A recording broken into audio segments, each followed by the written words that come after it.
Oh, the music was quiet the whole time. Well, that's perfect, isn't it?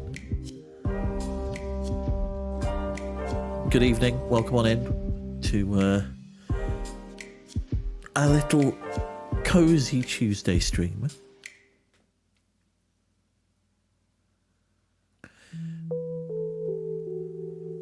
We're going to be starting off with some strange horticulture. And then we'll be hoping to finish, if found today, our spotlight game.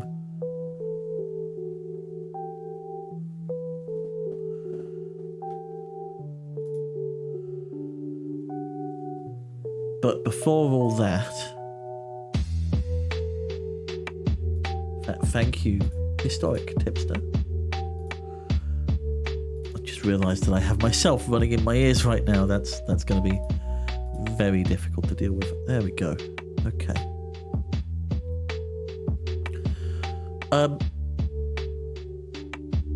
Poker nuts. Actually, no. I've got to run ads first, and then we'll have a chat. We're going to run 5 minutes of a few minutes of ads, just so that they don't happen whilst stuff's going on screen. So we'll see you on the other side of those in about 3 minutes' time. If you don't get ads, use this time to,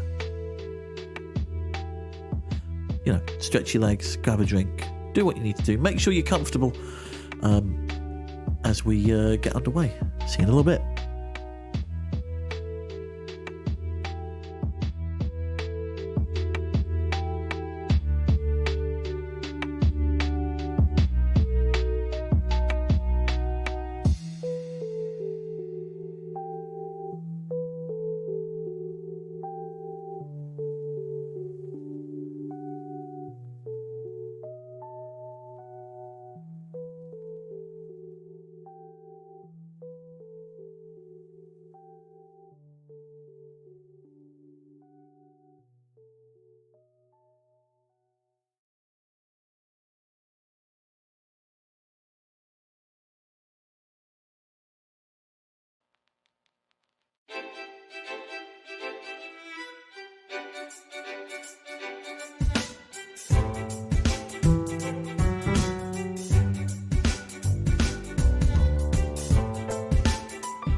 Hello, everybody.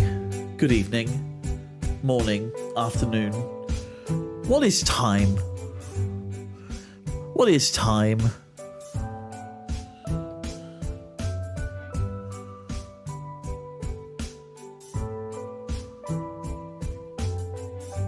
Oh, where am I? Where am I? Where am I? There we go. Hello.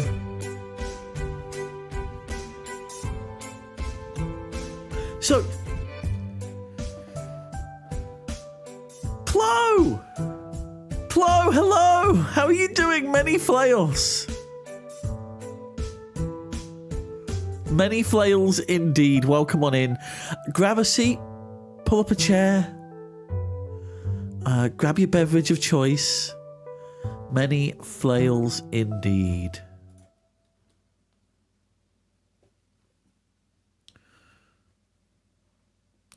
Glad your wrist is starting. Was it your wrist that you injured that was starting to heal?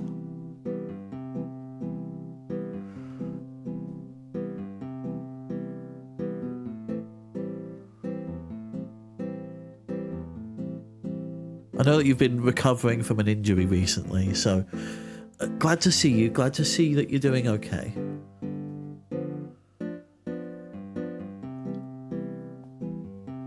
And welcome on in. Grab a drink, you've got plenty of time. Oh, hand tremors from coming off medication. Oh my goodness. I've been there as well. It's not great. There was a period where I had to have a sippy cup because they were so bad that I was basically flailing tea all over my desk, and it wasn't great, and they would just happen randomly. So it's I can empathise. I really can. But hopefully they're subsiding, and hopefully it's an uneventful recovery. But welcome on in. Grab a seat, relax. We're going to be playing some Strange Horticulture a little bit later on. But first of all, I've got something that I need to talk. I've got a few things I need to talk about. In fact, first of all, poker.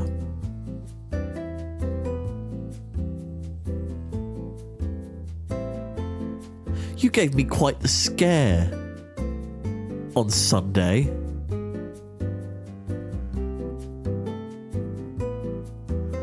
I saw what you did. You let that goose out.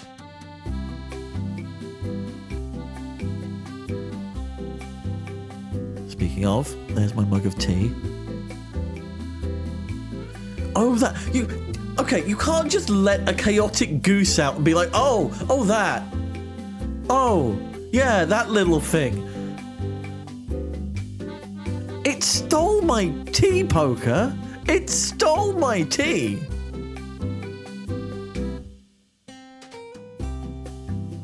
What do you mean it let itself out? Okay, I believe you this time. I believe you this time.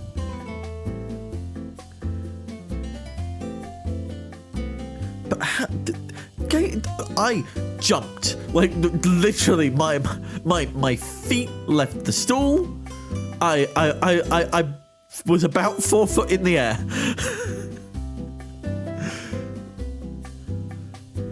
But welcome on in.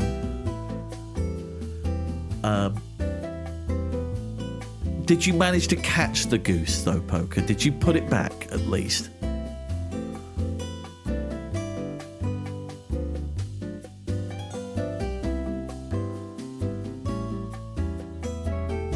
Your silence is not filling me with confidence.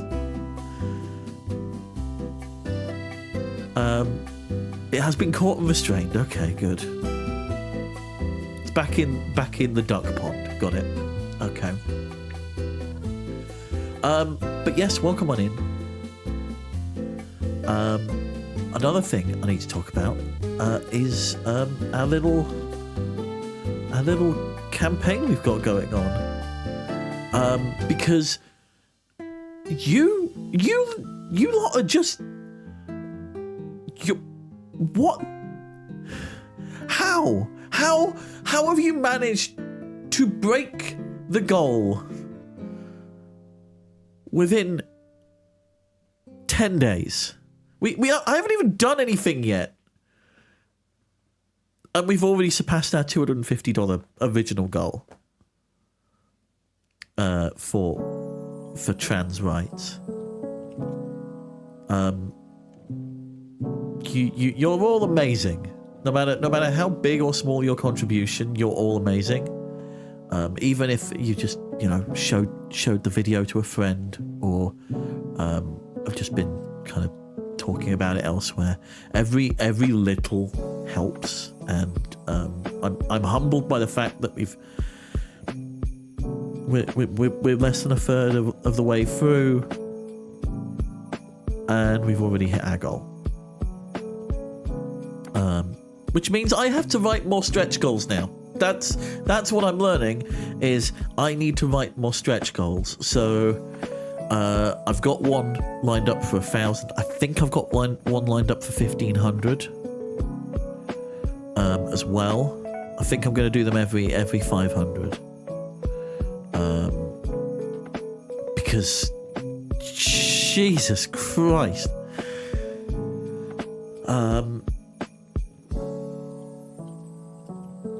But yeah, we're well on the way.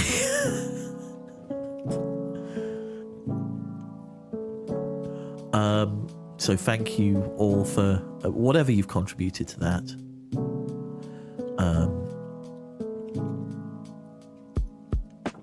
Even if it is just talking about it to other people and raising awareness of it, thank you. We still have 18 days to go before the actual event, where I will be playing through the Ace Attorney, playing the first Ace Attorney game. Guaranteed now that we'll be playing it until it's done, or 24 hours, whichever is greater.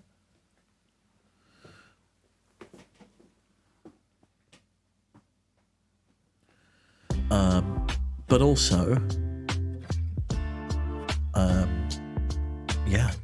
next stop, 500.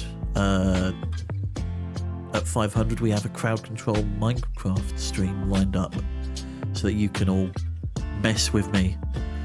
Or help. Probably mess with me. Let's be honest here. Also, if you've been in the Discord recently, you'll notice that there's a new thread for our trans and non-binary spotlight for creators, and also for the games that we're going to be playing as part of the run-up to our campaign. I've put all the ones that we've raided into in there so far, as well as Jay from Liquid Courage, who is a very good friend of mine, who I managed to sneak into last Thursday. I think it was Thursday or Friday. It was Thursday or Friday. Time is weird right now. Time is very weird right now. And we're going to be carrying on with our Spotlight game, and hopefully finishing it today, of If Found, a little later on. But how have you all been? How's your week been so far? I know it's only been Monday and a bit of Tuesday, but Mondays, am I right?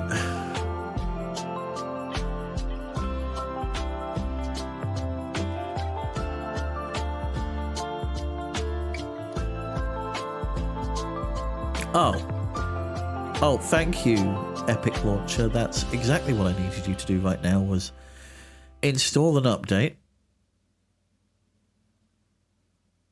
Hot but big showers expected today, in quotation marks. I assume you mean rain, not like, the wash yourself kind of shower.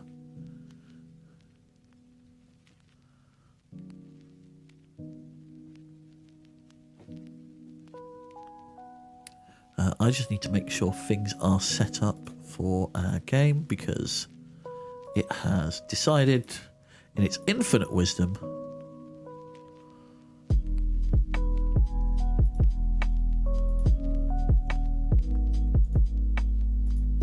that it would like to update.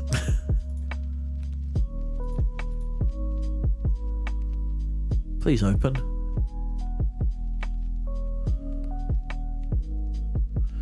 But yeah, it's been a nice weekend. We had a bit of a listening party. I took a bit of a trip down memory lane as well. Come on, please work. Why are you not opening? Why game no work?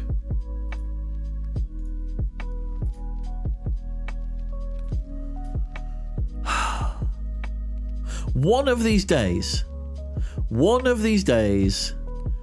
I will have a stream where there's no technical difficulties. What do you mean cloud syncing?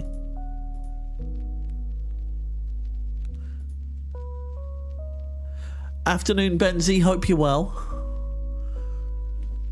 We were just talking about you, actually. We were talking about the little listening party we did for your radio show.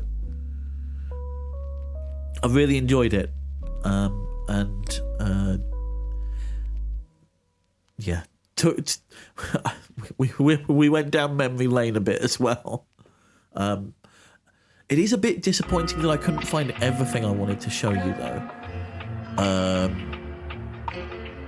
I have a feeling that most of it is on various USB sticks scattered somewhere around the bar.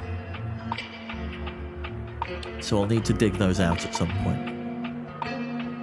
Because I guarantee you they were on there because I needed to move from the setup at home to the office to record and things, and also to transfer everything over. And oh, come on, hurry up.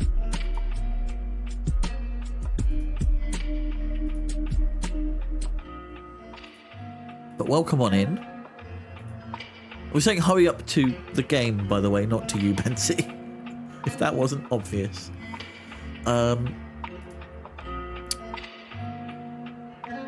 Okay. Here's what we're going to do. Yes, my cloud sync will be cancelled. That is fine. Let's open this up again, because it's clearly not doing anything. I swear, if this update has bricked the game. Yeah, no, I'd love to have another, because I know you've got the dance show as well. Maybe we do one of those next time.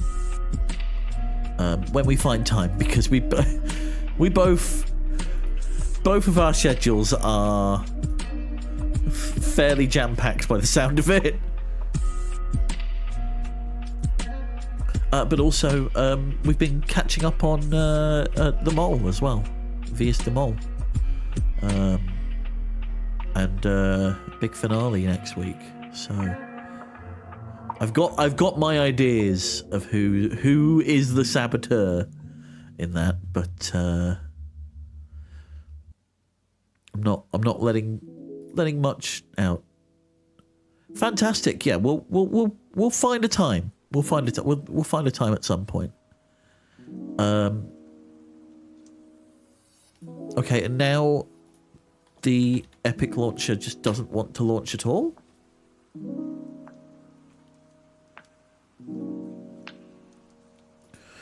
Okay. So it's installed an update that has promptly bricked everything.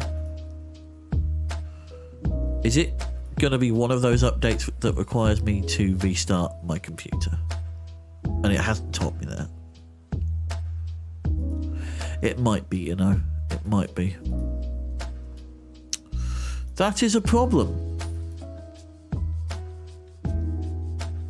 That is a very big problem. Here's what we're going to do. Weekends just busy between work and other radio stuff, but we'll work something out. Now that Eurovision national final season over, my weekends are going to start opening up instead of having to binge several different broadcasts at once every Saturday afternoon. Yeah, Eurovision's on the horizon as well. That's what, 2 months away? I still need to watch 2024. I know who won, obviously, because it was everywhere, but I didn't see many of the other acts, so I'm probably going to do that to get myself in the mood for when the grand finale happens. Heck, maybe we do a simulcast or a watch party or something. I don't know. Maybe that's something we do. Okay, right. I'm going to have to go into Task Manager to see what on earth is going on and whether anything is happening. It says it's open. It's not. So I think there's a rogue task that's just not closing and therefore not allowing me to reopen it. So bear with me. About 2 months ago, the last of the songs coming out this week. I've seen the odd bits of news. The main thing that I'm trying to avoid myself is the... There we go. Okay, it's open now. Is the songs themselves. I don't want to hear them before the show. It's just I want to, when I watch Eurovision, I like to go in with a fresh impression of the song, the staging, everything like that, so that I can give a very instant reaction.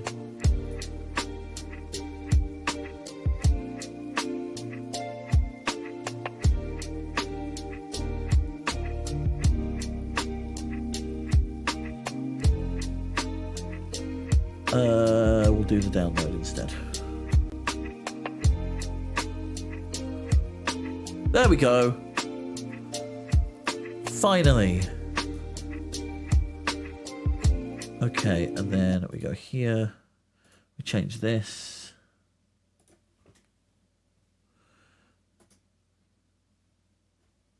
Turn the music off a second. Oh, what have I done?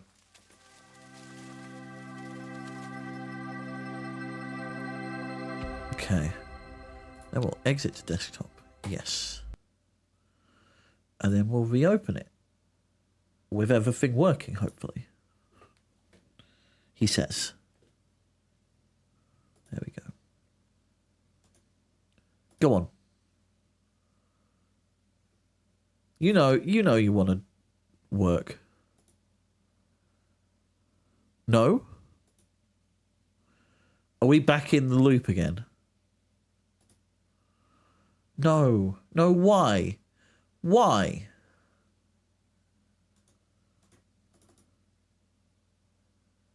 What are you trying to synchronize? We did nothing.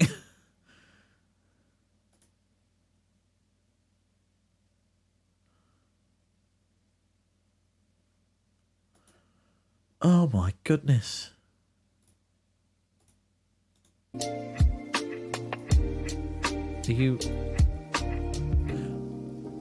Are you having a laugh right now? Ah.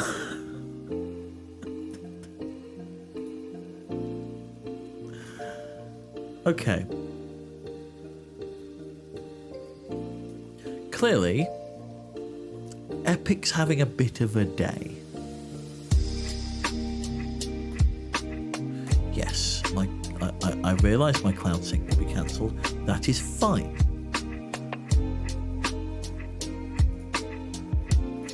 Right, let's open it back up. Oh, wait. I'm going to have to do this again, aren't I? I'm going to have to go in. I'm going to have to find the rogue task, end the rogue task. What happened to safe cleanup of programs? The thing that irks me is that time zones means I'm going to be at work while the semis are on. Though based on my work schedule, it looks like I might be able to catch one depending on what weekday I get off that week. I don't tend to watch the semi-finals. Again, because I want to go into the finals kind of fresh.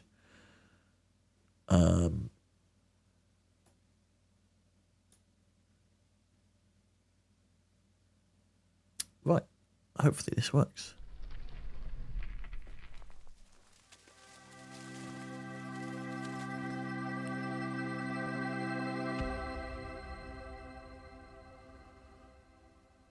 There we go. Got there eventually. Although everything is the wrong size. Iceberg Interactive. Nothing to do with me. Right. That's too small. I'm going to have to adjust a few things. Bear with me. Visuals.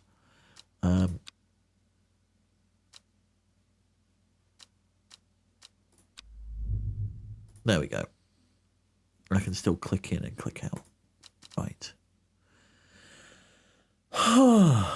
We got there eventually. So Strange Horticulture is a game about identifying plants and identifying their properties and how they can help various people in... It's an occult puzzler is how I've seen it put. So if we go into it, I think, yeah, we made it through 2 days. It's also about stroking this cute little cat who is very eepy. Also, there has been a murder. One of the local cult, the leader of, I believe it's a cult,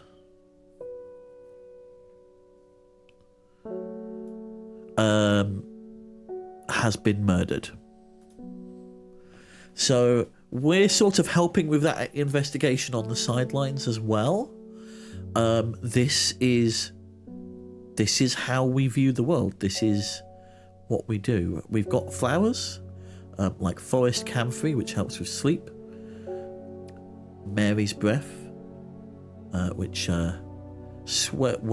supposedly swears someone to secrecy. We've got our little guidebook here with all of the things that we know about so far. There's been a murder. Indeed. And then on top of that, we have this. I've got no idea what this is. This just happens to be here. We get little letters every now and then saying, kind of pointing us to certain places, like here, telling us to come to Ambleside to get more information on different plants, or find different plants. Sometimes we have to use plants to get plants. It's been an interesting thing. And then there's this rising dread meter, which...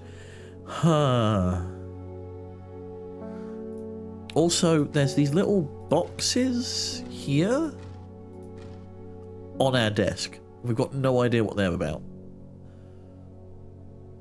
It feels like there might be some sort of secret compartment. And this here matches with one of these, which makes me think that this is part of a larger puzzle. Hopefully the volume's okay and you can hear me over the top of the quite solemn music. We are in Undermere, which is a very crowded city in the middle of here. So we've got Hawkshead, Undermere. There were lots of things going on.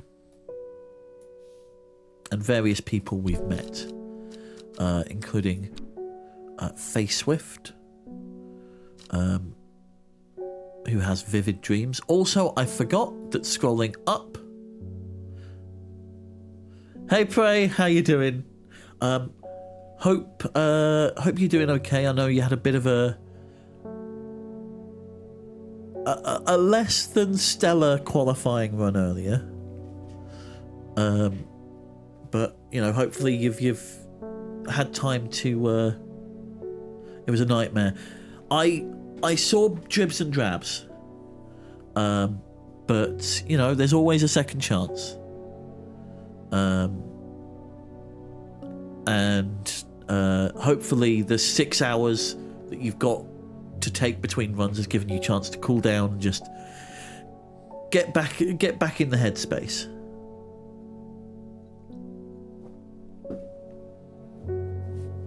But these are the people we've met. Faye Swift, who has vivid dreams and nightmares. Bethany Coleman, this is the person from the cult. The Sisterhood, the Ardor.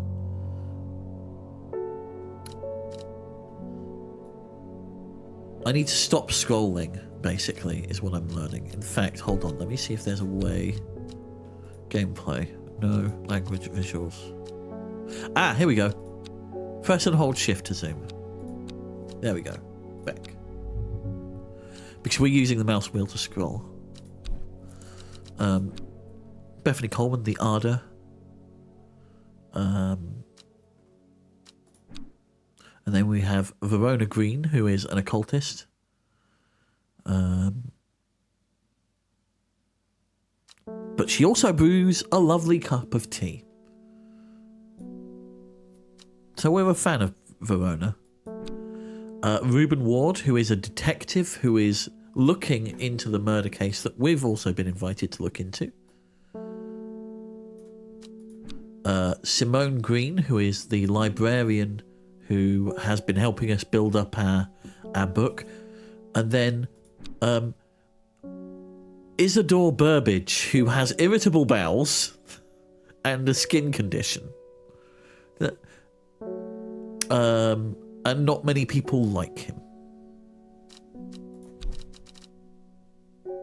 That's what we've learnt so far about these people. And in fact, we've labelled some of our plants with what they are and what they do. So like Gandhi root, it is good for people who have the squits. I believe digestive troubles was how they put it in the book. People with rashes. Brimlock is a warming plant, so for people who are suffering from hypothermia. Things like that. And then we've got... oh yes, we found out about Shimmerlung last time. But at the end of each day, we get a vision from a deck of cards.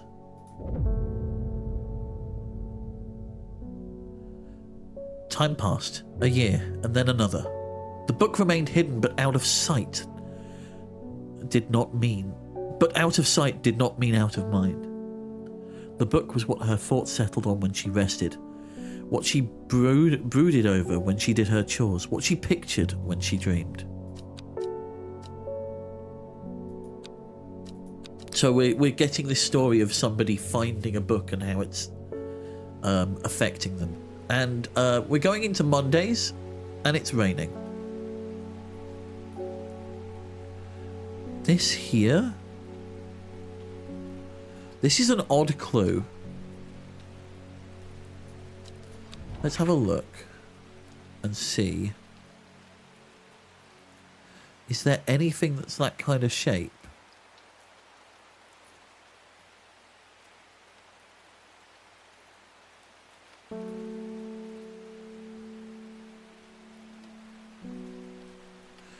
Like it has to be... Could be a river. A lot of the rivers go the other way. Could be on the coast. Ah, it's on the coast. There we go. Aha! So here, N7.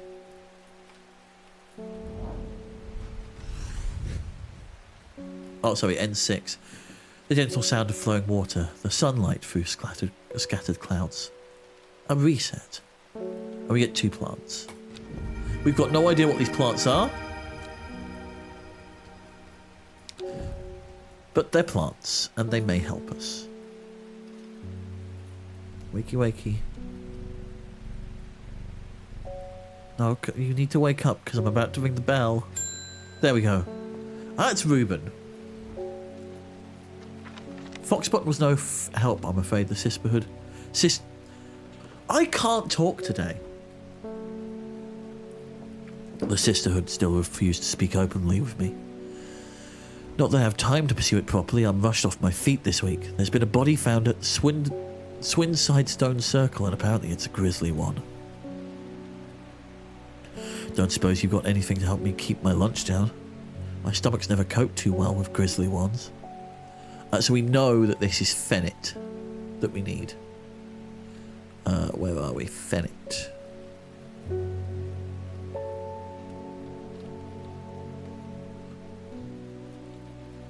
We've got Gandy Root, Wren, Foxbutton, Wandering Bew, Butterdale, Brimlock, Common Trouse, Lemon Dandy, Shimmerlong, Lady of Summer, St. John's Poppy, Clavium, and Harlequin Blue. Okay, we need to find Fennit then.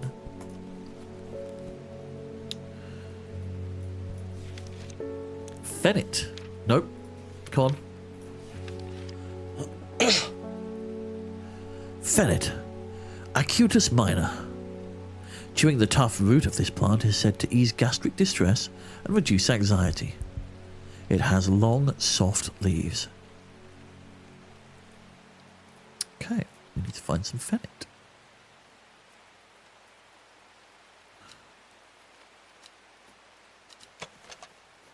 Sweet scent. So we can put these plants under the microscope, get a little bit more about them. Has an unpleasant scent. Could be this one. Smells like sweet rhubarb. It has long, soft leaves. Tough root.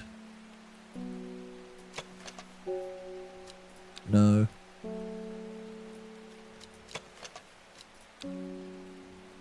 This one? The leaves are quite soft. Could be this one. That's a possibility, so we'll put that there. Could be this. Nope, that's got berries. Found my berries. Yeah, I think this is... Wait, no, it was this one, wasn't it? Hold on. The leaves are quite soft. I believe this is Fennit. Nice.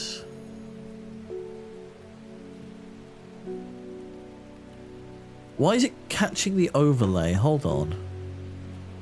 I don't like it doing that.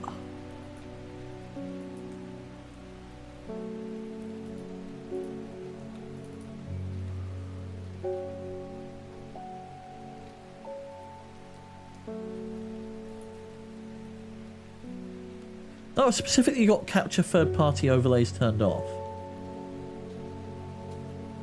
So why is it doing that? Okay.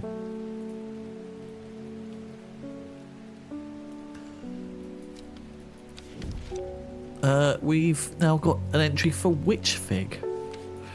First thing we need to do, though, before I forget, is to label Fennit. So, Fennit. Gastric distress. Sick. Indigestion. No.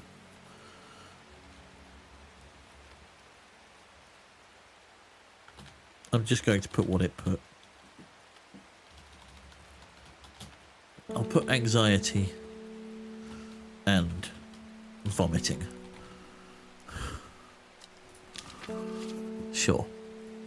That's probably close enough. Okay, next customer. Ah!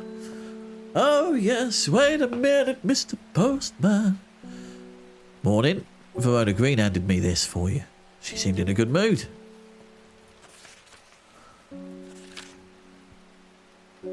I meant to tell you this yesterday, but it slipped my mind. I discovered a plant on a recent trip to Grisdale Forest, just northeast of Russland. It was like nothing I've ever seen before. I would have brought it back with me if the sisterhood had given me a moment alone, but they seem overly protective lately. Kind regards, Verona Green. We're going to put that in our letters section for now. Actually, no, we can act on it right now. This will to explore meter, by the way, is what we use to go out into the world. It builds up over time. Discovered a plant on a recent trip to Grisdale Forest, just northeast of Russland. So, northeast is uppy righty, so up right. From the moment I step off the road, I can't shake the feeling I'm being watched. Suddenly I find my way blocked by 3 women wearing green cloaks and holding short elm bows. Nobody may wander freely throughout the forest by the order of the Arder, says the leader of the trio. I turn to walk back, but then again I have a few tricks up my sleeve. We need Mellow Glow. Mellow Glow. Mellow Glow. Cincinus maturus. Among other uses for this plant, the most remarkable is that it can allow a person to pass unnoticed. Though not invisible, it is possible to become hidden from sight and from memory.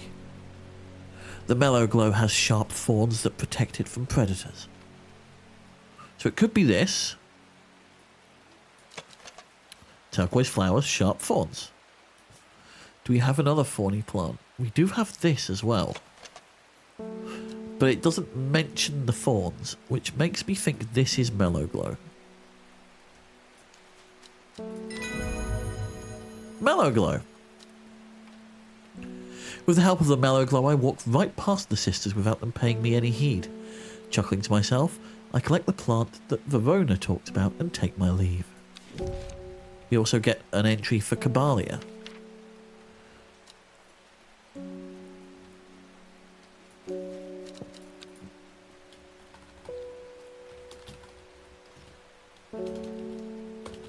Stealth 100.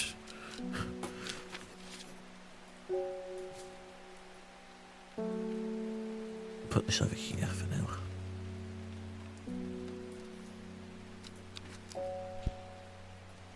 So that letter's been dealt with. What do we get? Ooh! Little droopy thing. We got a little droopy thing.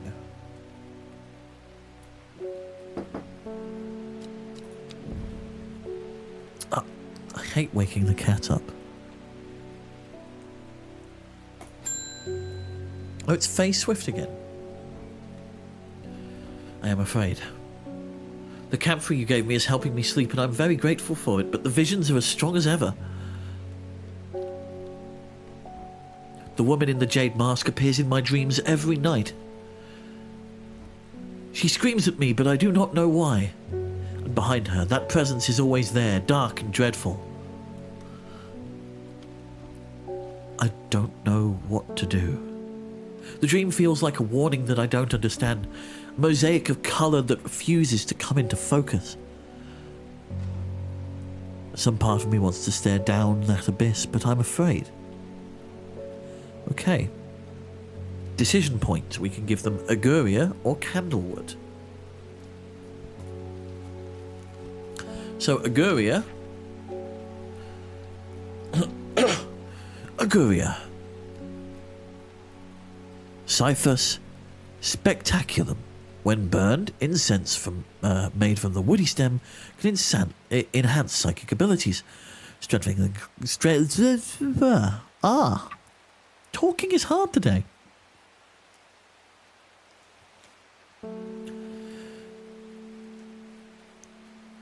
Incense made from the woody stem can enhance psychic abilities, strengthening the clarity of visions and prophecies. Light blue flowers, like rounded tufts of gentle lambswool, characterize this plant. And the next one is candlewood. Candlewood. Lucernum caledonia. Produces a red flower that provides a shielding effect, protecting against all manner of afflictions of the mind. Long thin stems grow among tall leaves.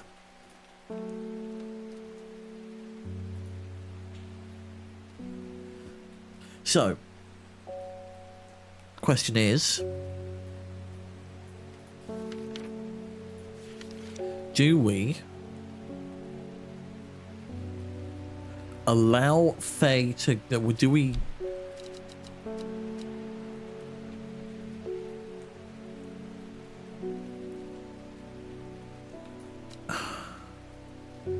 She came to strange horticulture seeking relief from her nightmares.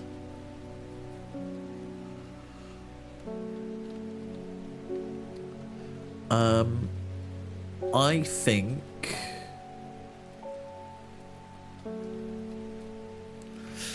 Oh, we could go either way with this, right? Because on one hand,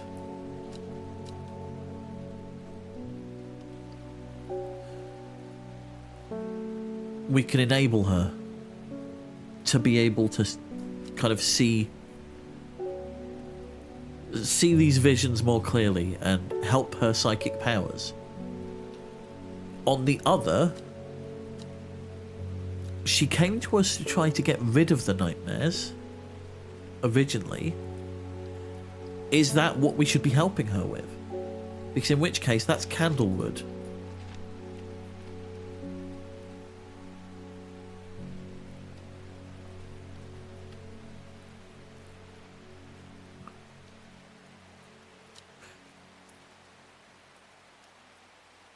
Purely from a player perspective, I am intrigued what these visions are about. I'm intrigued where the path goes where we enable her, right?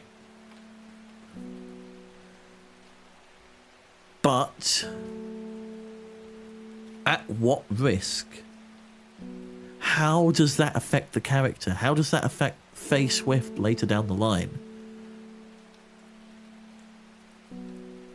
I don't know, is the honest answer.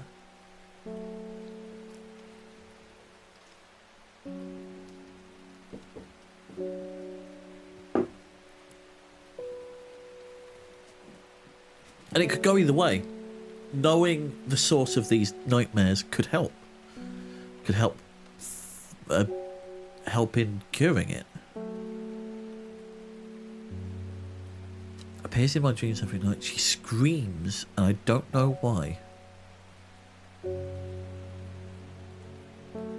See, this could be very much in the...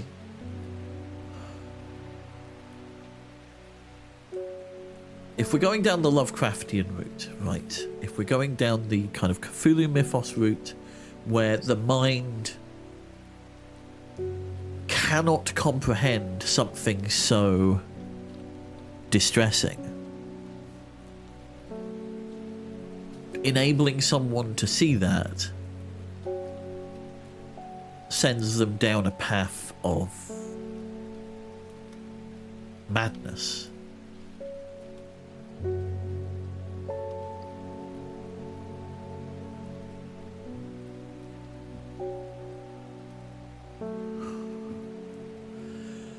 It's a big decision point. I mean, it could also be the case that we only have one of these flowers. Let's actually try and find the flowers first. So, Agoria. Light blue flowers, like rounded tufts of gentle lambswool. That's Harlequin blue. So it's probably this one. Soft, pale blue flowers. So this is possibly Agoria. We're going to put this here for now. And then we have candlewood, red flower, long thin stems among tall leaves, which I think is this one. Yeah. So we do have the options.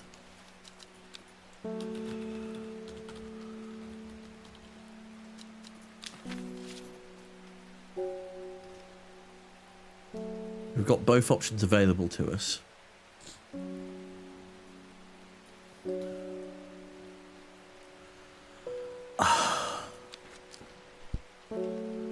I'm curious, and my curious nature is going to end up probably hurting Faye.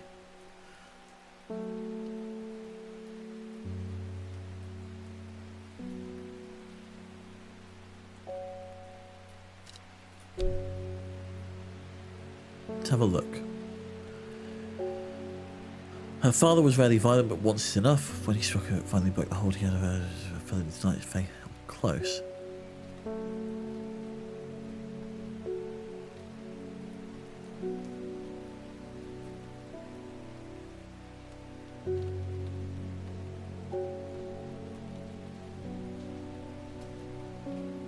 I am afraid.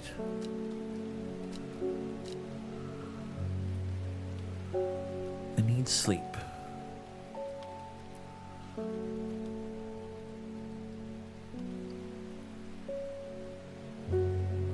The dreams feel like a warning that I don't understand.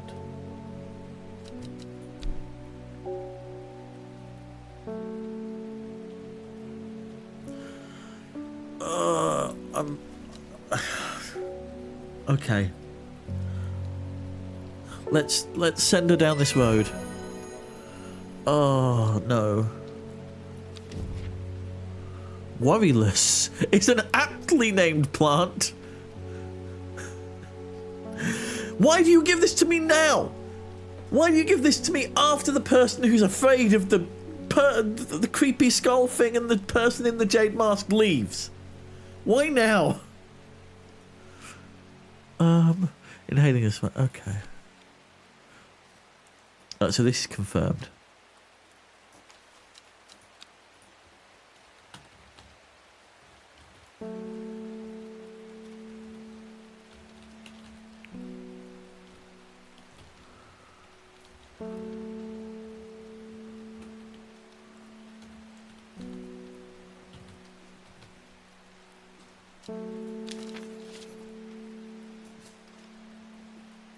Okay.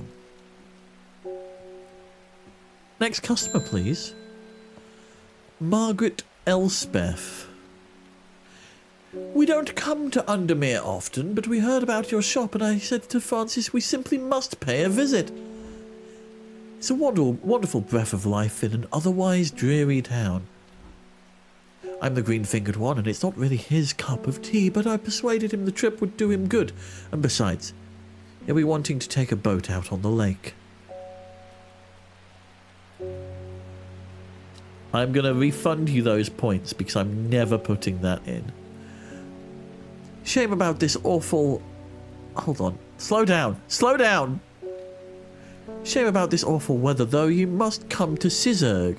Sizerg? Sizerg? Sizerg? We have a small library with some books on plants that my grandfather acquired many years ago. I'm sure they will be of interest to a horticulturist such as yourself. We get a letter. Sizerg Castle.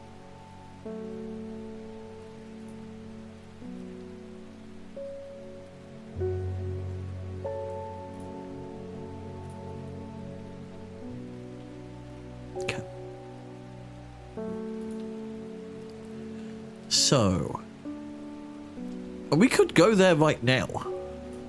We have the ability.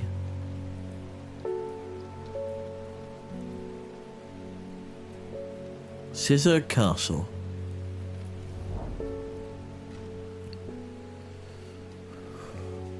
I am greeted enthusiastically by Lady Elspeth herself.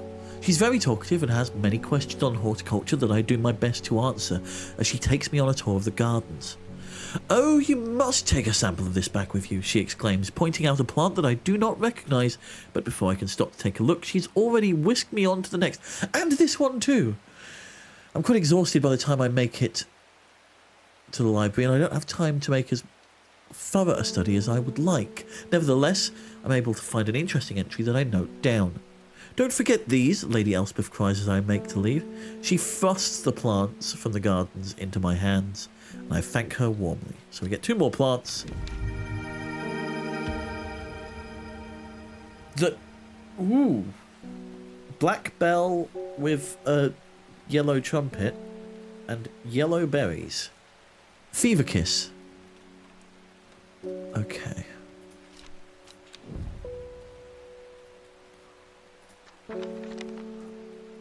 That is done. I'm just going to double check our archive to make sure that there's nothing else.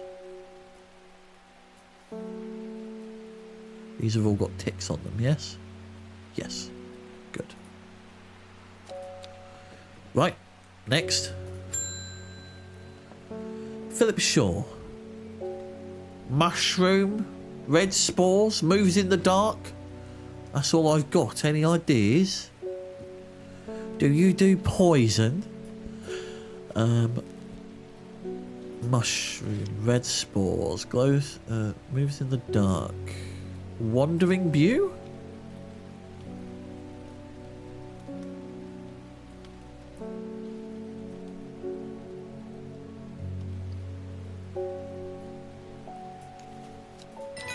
There we go.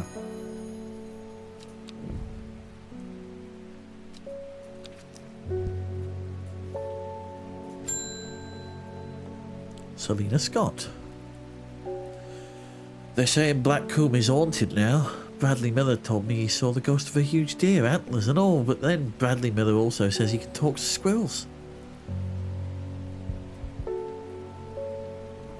Either way, there's something evil in them hills, and I'm not taking any chances.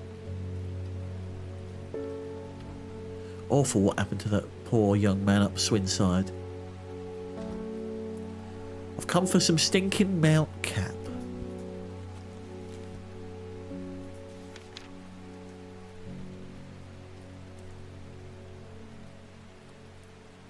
We don't have anything on stinking Mount Cap. Wait, hold on. I've come for some stinking Mount Cap.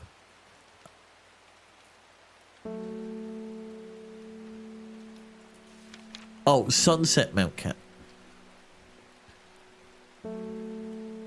Sunset Mount Cap. Solis Acarsum. The Sunset Mouse Cap. Mouse Cap. Little hat for mice. It's a little hat. It's a mushroom that mice wear on their heads. The Sunset Mount Cap is a type of fungus with domed caps, sometimes called stinking Mount Cap, as a result of the unpleasant odour. It is thought to deter unwanted souls and spirits entering the home, and is often placed in doorways. It is mildly toxic to humans and should not be eaten. Also, hello JB, by the way. Hope you're well. Hope you're doing okay.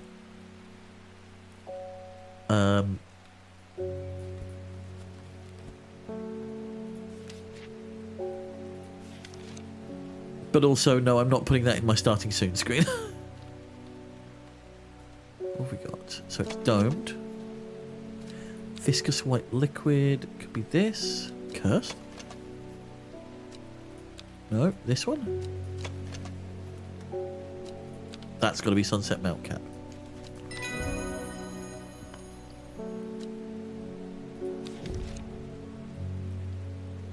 Henchock.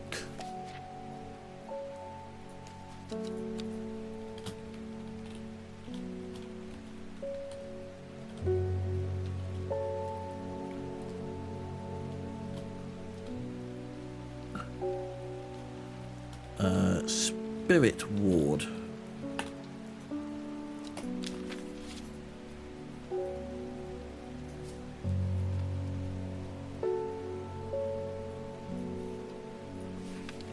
Okay. Don't think we've got anything else we can do apart from pet the cat.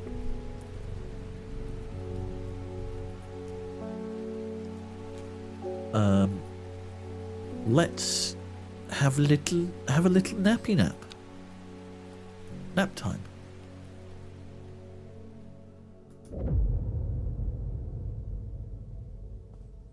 Oh, the moon's moving. At 15, her mother, strong, dependable, loving, was struck down by typhoid. The girl drew inward as her father turned to drink. She lives alone in the castle to the northwest of the abbey. She buried her husband 3 miles to the east where the Everheart grows.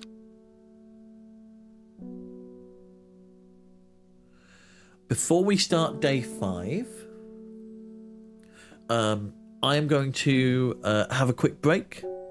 I realise this is slightly earlier than usual, but also I was dealing with technical difficulties for a while there, and also was taking a long time setting things up.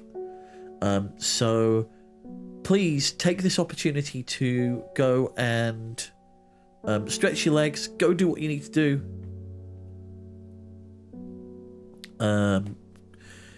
Grab some drink, refill on fluids, get rid of fluids, take your meds today if you haven't already, and you should have, or grab some food, go get some fresh air, do human things for a little bit. We're gonna have a 5-minute break. During that break I will run some ads just to make sure that we don't get interrupted whilst there's action going on, and I will see you in a little bit. We'll also put some music on in the background, why not?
Hope you all had a reasonable break. Sorry, I was just dealing with the aftermath of some issues we've been having with some bots. So you know, just making sure that everything's filed properly and everything gets dealt with.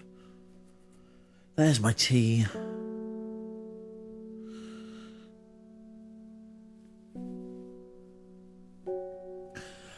So where were we? We had just started day 5. We'd been given this vision in our dream. She lives alone in the castle to the northwest of the abbey. She buried her treasure. Her husband 3 miles to the east, where Everheart grows. So I assume we're going to find some Everheart. So she lives alone in the castle to the northwest of the abbey. Where is the abbey? So there's Calder Abbey. Is that the only abbey? I think so. Lives alone in the castle to the northwest. So that'll be Egremont Castle.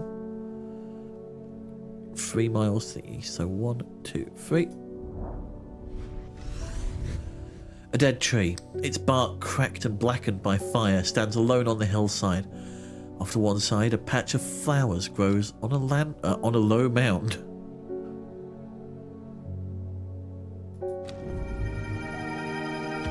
New plant. It might be handy if we said that it grew from a dead tree.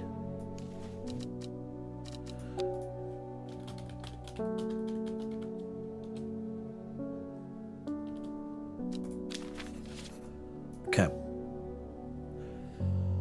Whew. Ah, it's Face Swift again. What have you done to me? I see the woman in the jade mask everywhere. And that creature that stands over her shoulder, I almost feel like I can sense its desires. It is afraid of the sisterhood, that much is clear. It will lay waste to them. So much death. But it can be avoided with Arduina's protection. I do not know if I am awake or asleep even now. I feel the darkness tearing at my mind. Okay, we have Worryless at least.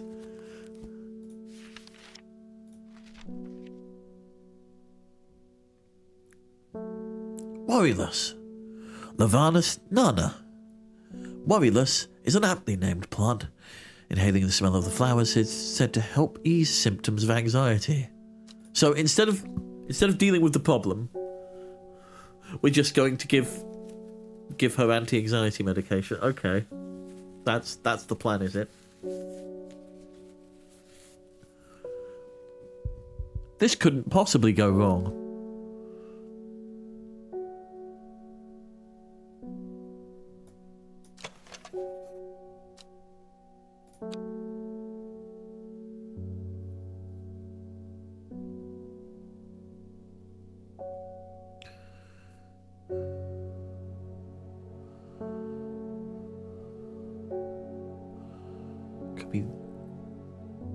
No, that's the berries. We're looking for like helicopter leaves.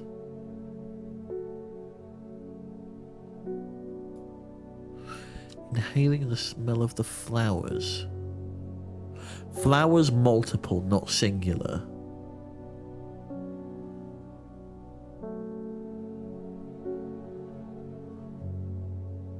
It's got these kinds of leaves. Could be this. Smells like sweet rhubarb. That's a potential. What about this? Cream-coloured flowers, they smell wonderful. It's got that little streak along the leaf, which makes me think... Yeah...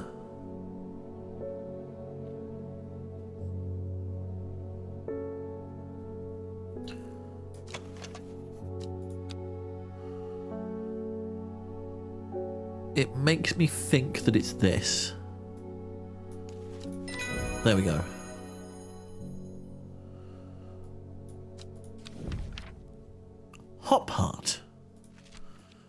So this is worryless.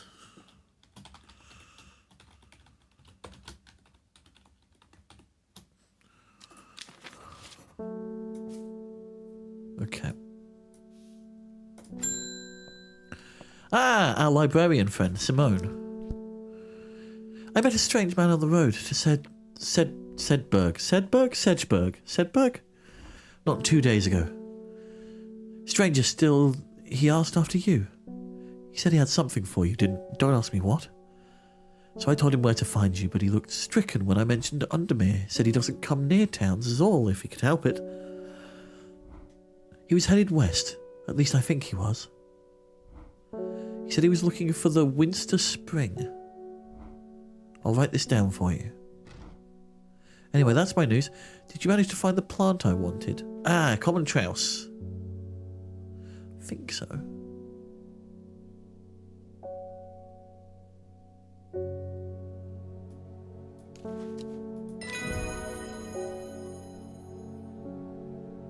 We got a note. Man wanted to meet you, headed west from Sedgeburg, possibly to the source of the river Winstein. Okay. Let's have a look. Where's Sedgeburg? It would be nice if we had a little, like they have on most of these maps, there's usually a little thing down the right-hand side that gives you the coordinates of major landmarks in alphabetical order.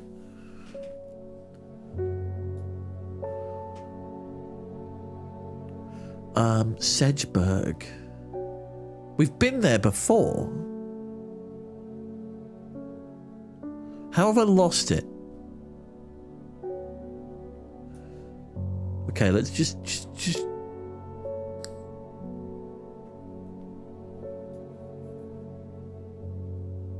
Ambleside, Black Barrel, Kirkhead Tower, Endmore, Sedgeburg.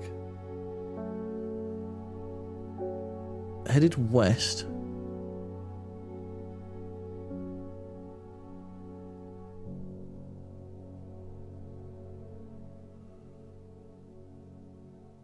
Near to the source? Directly west or west-ish? The hermit's camp is easy to find, nestled between two boulders above the spring. The cold remains of a fire ringed by stones is the only immediate sign that anyone was here. I call out, but there is no reply. The hermit is not here. A more thorough search of the campsite yields something interesting.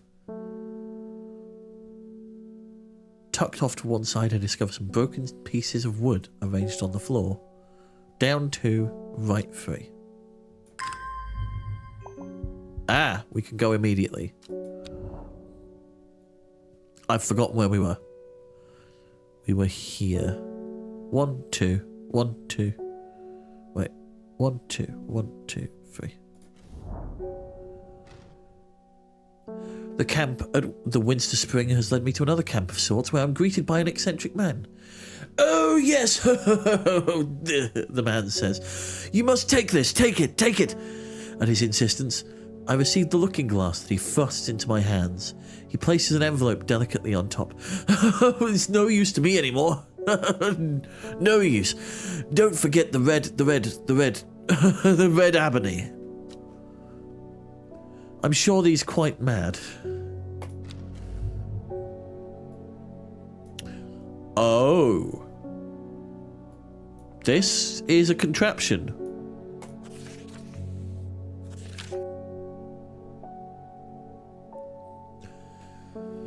Okay.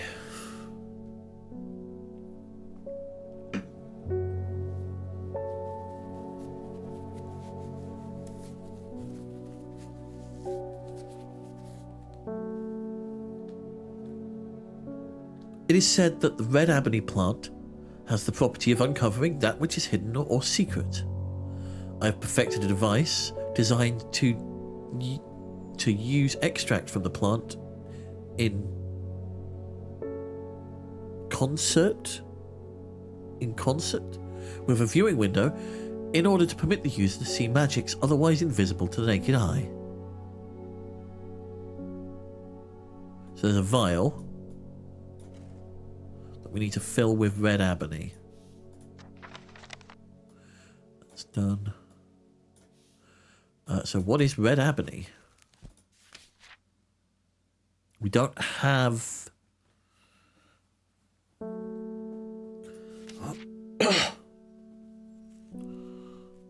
We don't have red ebony yet, I don't think. Bishop's parasol.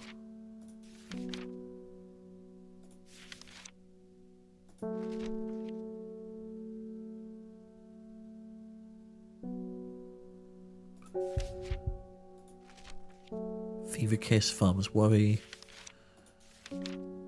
Red ebony.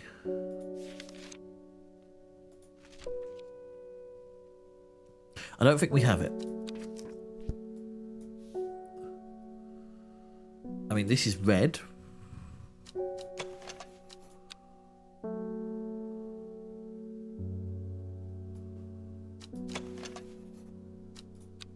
That's also red. Anyway.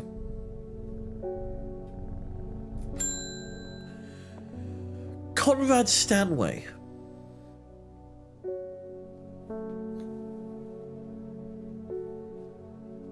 I'm not long for this world, and I have decided that I want to be buried in a grave decorated with the rare and beautiful Cabalia, like the Drear Huntsman with the Tranfium-covered tombs.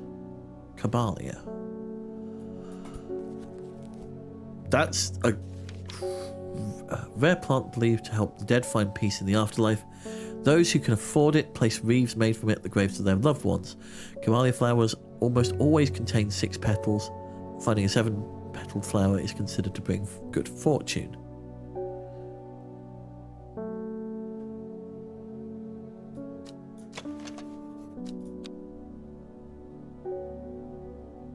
Is this a 6? That's a 5. That's a 4. Smells pleasant. It's probably one of these. Ah. This has 5. It's not that. 1, 2, 3, 4, 5. This was found in a rotten deer corpse. It's not that. I don't think. Hold on. Double check. 1, 2, 3, 4, 5. I can't really see. And then there's this. 1, 2, 3, 4, 5, 6. This has 6 flowers. Yes, Cabalia. And we found some eyebright. So this is Cabalia.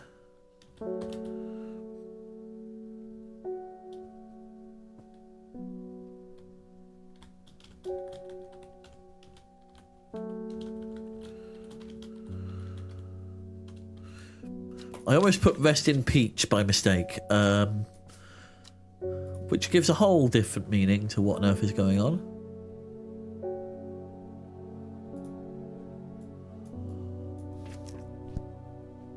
Next. Oh, it's you. Your reputation is growing, horticulturalist. I hear you are the person to come to for plants that are difficult to acquire. My head feels like it's been being torn in two lately. I'm looking for some hop heart. Woman in a jade mask.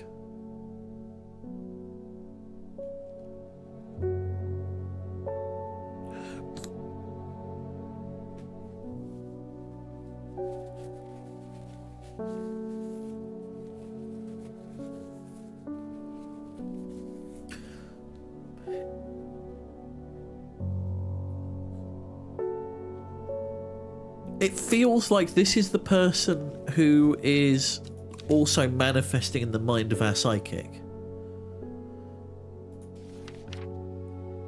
some hop heart.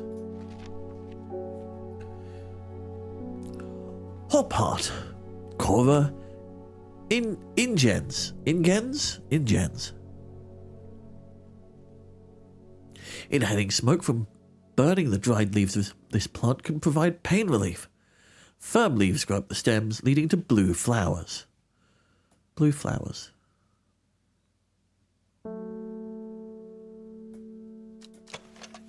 Blue flowers, stiff leaves.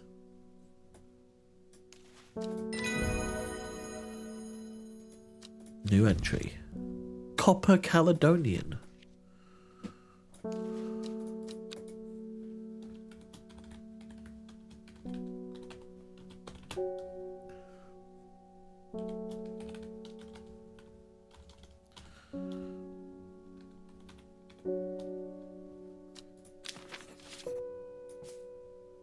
Okay.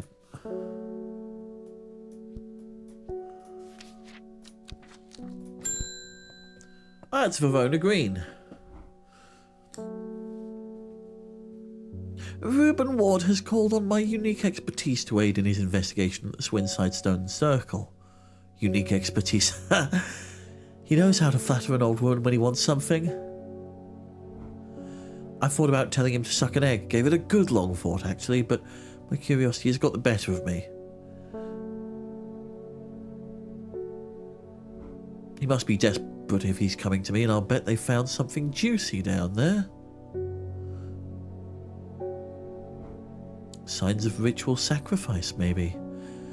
I could do with some witch fug. Witch fig. Witch fug. Witch fug. My new rap name. Witch fig to take with me. Always comes in useful. Okay, witch fig.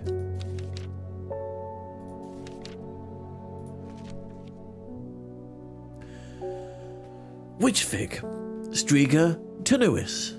A plant that is said to have many uses, including easing the symptoms of infection, soaking up moisture, and detecting the presence of certain compounds. It is also well liked by butterflies. It has similar leaves to the fever kiss plant, which it is often confused with.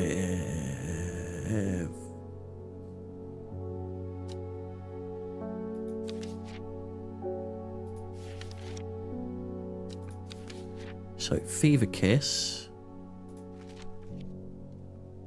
Red berries. So similar leaves to this.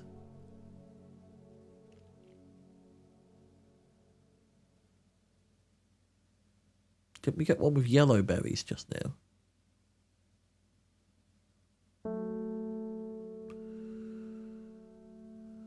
There. Small yellow berries. Is this witch fig?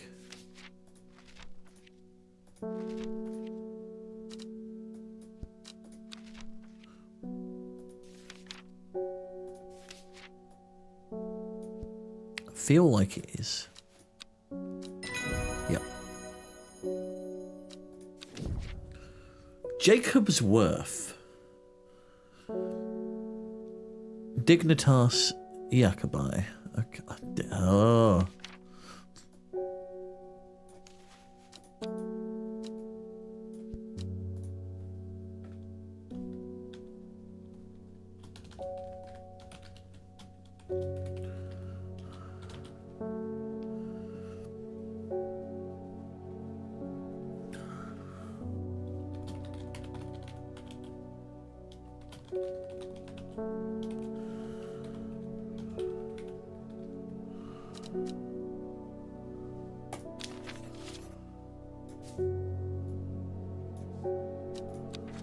Okay. Oh! I never see anybody in your shop. It's a daily surprise to me that you're still in business. Believe me, I wouldn't be in here if I didn't have to be, especially with that damn cat still here. I need some Bishop's parasol for a work-related matter. How's the stomach? How's the stomach, Isidore? How about the rashes? Fever kisses are possible. Yeah, that's fair. This is probably Fever Kiss, judging by what we've seen. Bishop's Parasol. This is a mushroom, isn't it?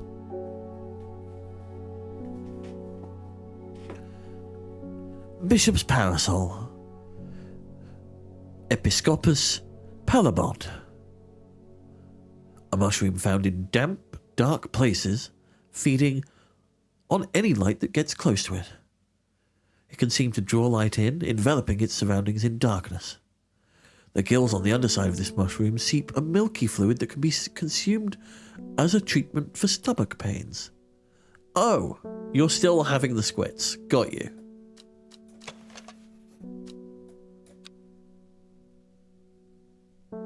Just double checking.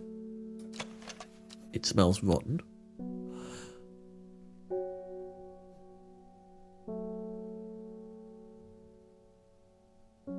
Enveloping its surroundings in darkness.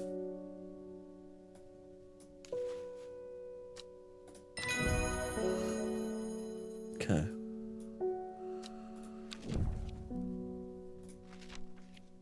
Royal Gentia.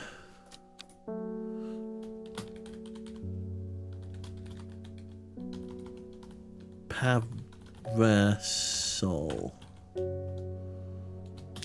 Oh, no, that's not what I wanted.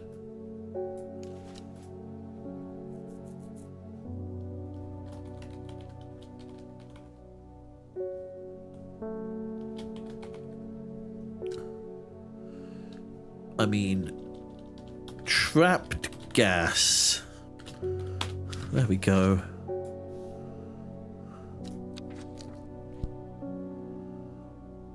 I mean, to be fair.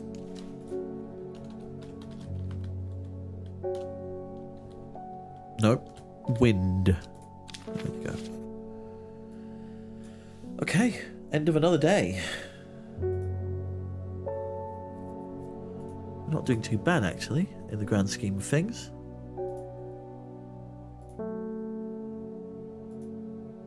I think we'll probably have time for one more day before our next break.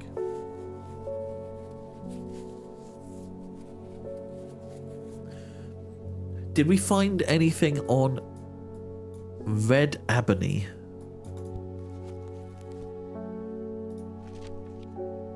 No.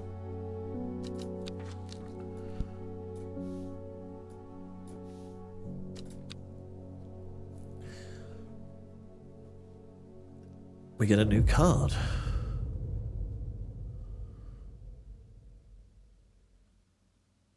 Not long after, the girl left home.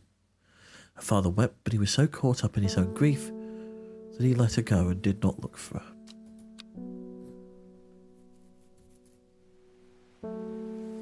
Wednesday.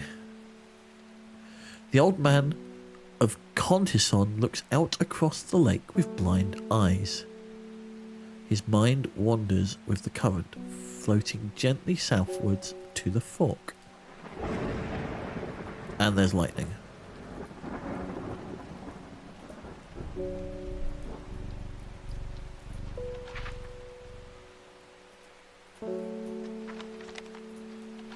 Zoom in. Coniston, water. Here we go. The old man of Coniston. The old man looks out across the lake with blind eyes. Across. What kind of across? His mind wanders with the current, floating gently southwards to the fork.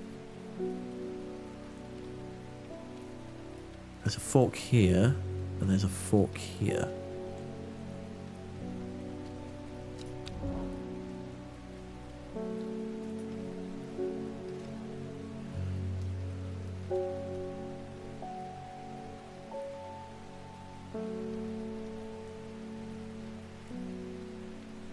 I'm going to go for this one.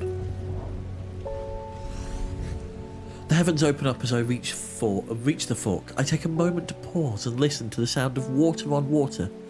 I'm soaked through, but my spirits are high as I return home. I'm not empty-handed. 2 2 new plants today. Both purple. Great. Hey, time to wake up.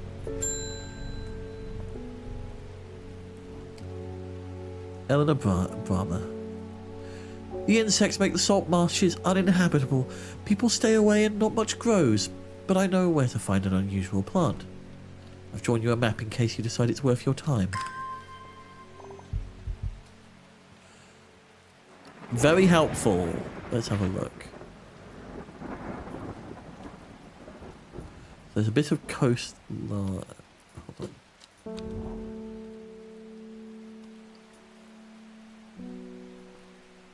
So it feels like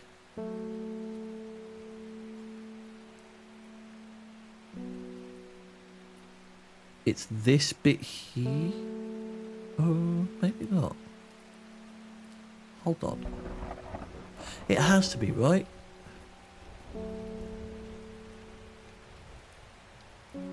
No.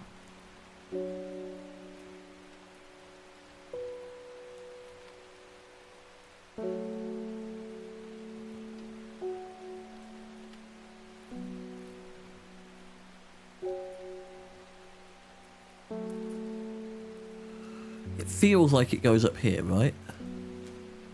I drew you a map. So this goes here. There's a... It feels like that's the marshland here. So, F?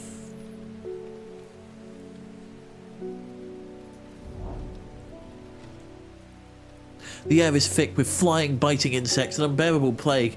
I fight against it for mere moments before I'm overwhelmed. If only I had some blue winter to keep them at bay. How about some winter boar?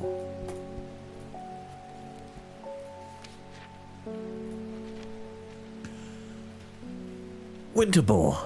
Aloe ceruleum, also known as blue aloe or blue winter after its cool blue-grey flowers. Winter boar is a hardy plant, often found growing in extreme cold environments. The rubbery leaves make an effective insect repellent when applied to the skin.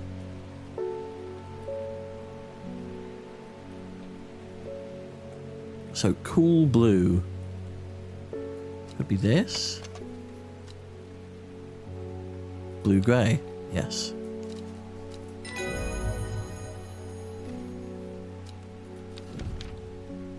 Dranfium. Okay.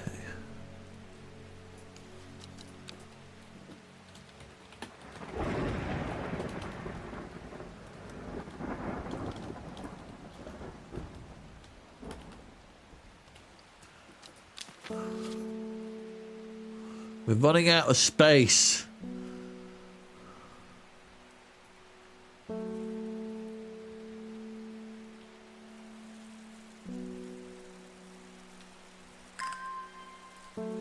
Okay, so you can get... Okay.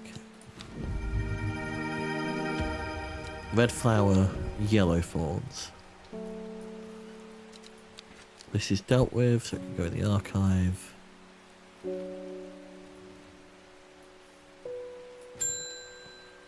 Bethany Coleman. Thank you for your help and discretion earlier. The sisterhood is grateful, but the news that the Arda was poisoned with gilded dendra has everyone worried.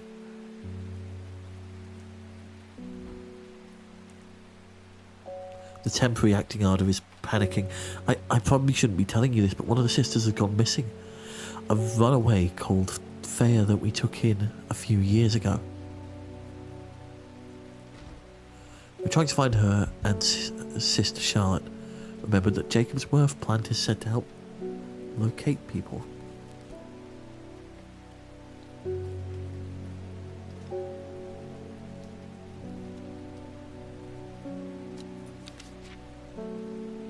Jacob's Worth.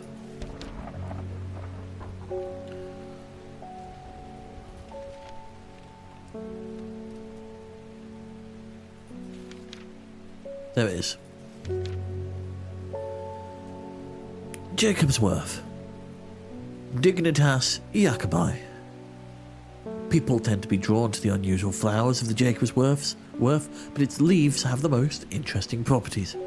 It is said they will point the way towards any person you wish to locate, and have been successfully used to find many a lost wanderer out on the fells.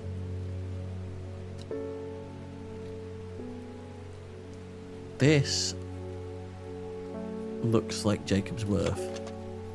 The leaves seem to have a mind of their own.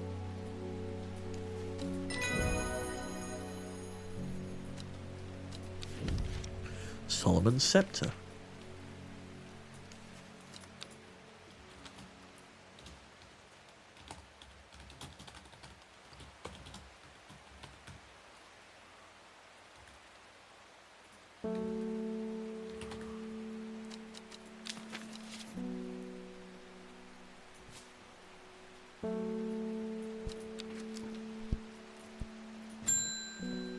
Peggy Morris. Oh. Oh, I didn't want that. I pressed the wrong button. I read about a wonderful sounding ornamental plant, but my book didn't say what it was called or where to find it. It's curled leaves and a dark blue flower.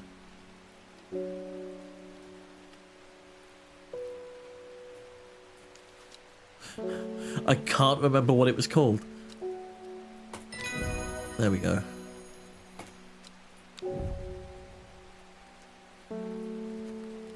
That's interesting.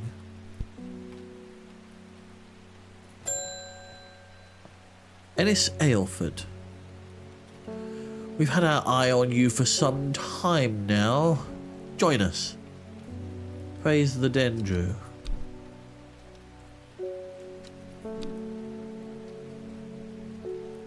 Woman in the jade mask. The cultist. Still missing 2 people.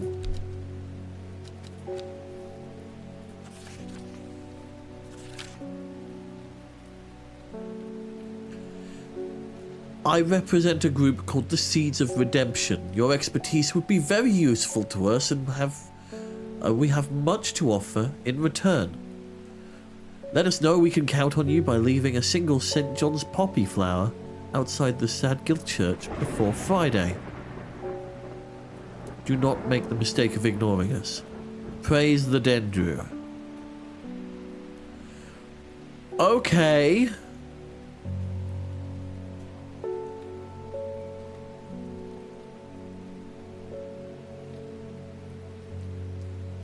It's Wednesday.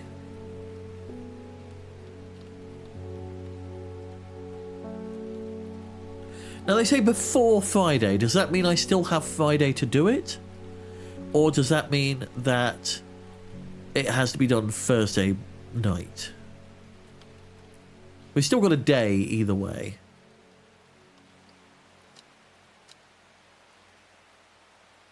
Next. Verona Green. I have returned from Swinside. I must admit, I was hoping for more to go on. There were certainly signs of a ritual having been performed at the stone circle. And the poor victim, well, the less said about him, the better. Reuben had it right, though, Grizzly. I have the beginnings of a theory, but I'd like to run some tests on a sample of the gilded dendru.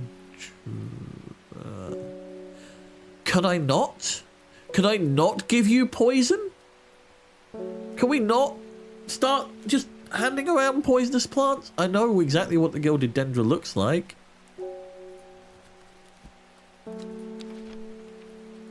So have we ever formally...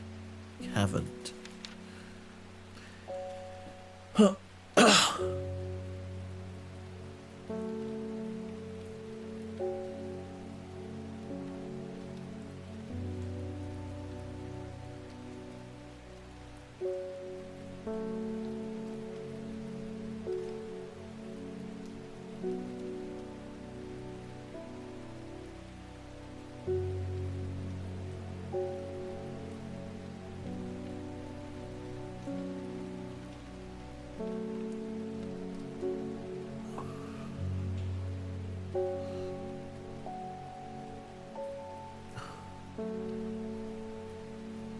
This...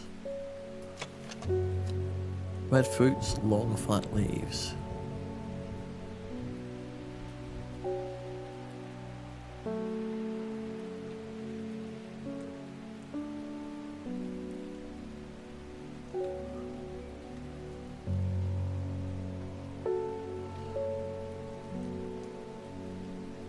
Even touching the leaves of the plant can be painful.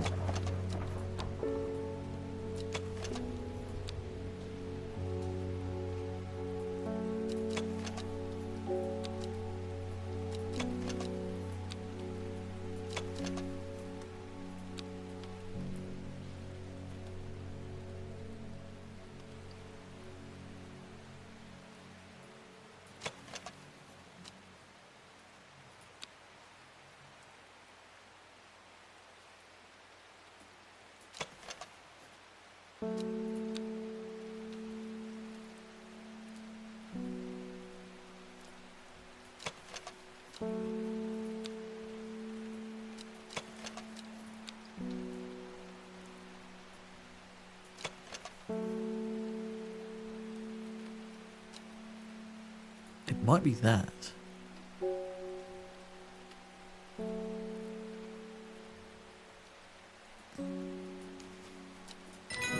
Yes, okay. We found the poison. Maiden's Sorrow. We have just given a poisonous plant to an occultist, by the way. Just casually.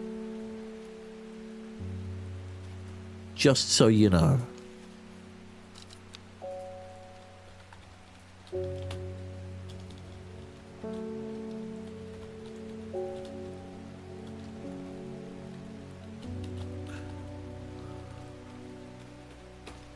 I feel like that requires several exclamation marks and maybe a red one. Like, hey, maybe you should be careful who you give this to.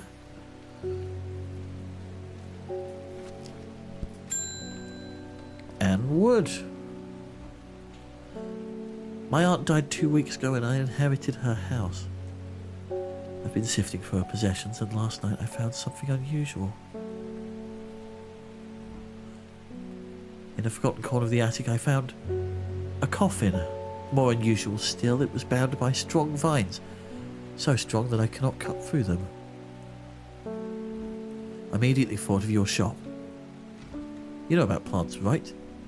Royal Gentian.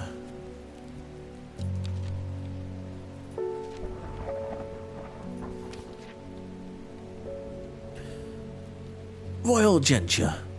Cesare rosea. Sometimes called Everhart, the pink flowers of the Royal Gentian are made up of two large kidney-shaped petals. One of the few known ways to release the bind of swift snare is to apply a paste created from the sap of the Royal Gentian. I assume it's this.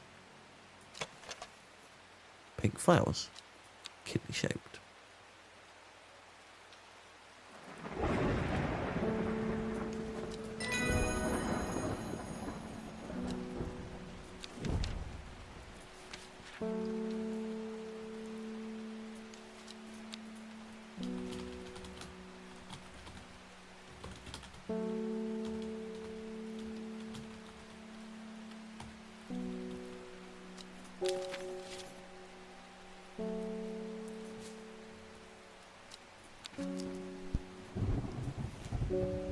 Okay.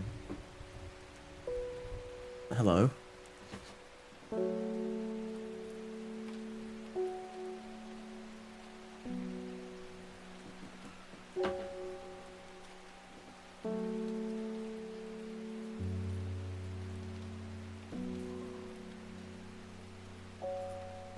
So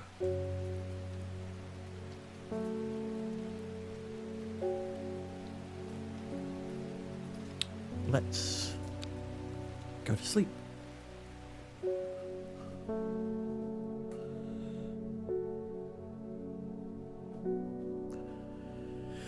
End of day 6. Before she left, she returned to her hiding place and carefully retrieved the book, her excitement building as she did. She couldn't articulate what was so alluring to her about the book, but by now it had become an obsession.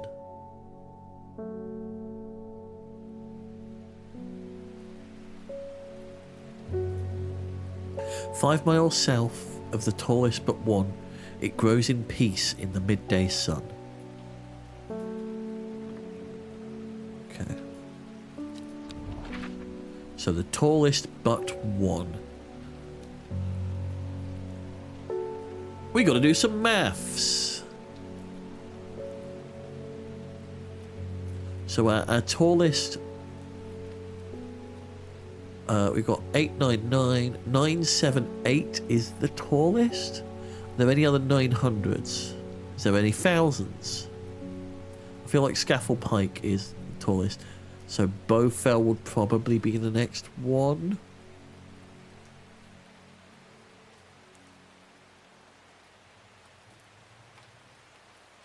I just want to make sure of this, but I'm not.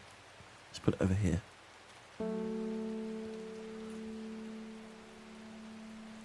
So yeah, Scaffold Pike.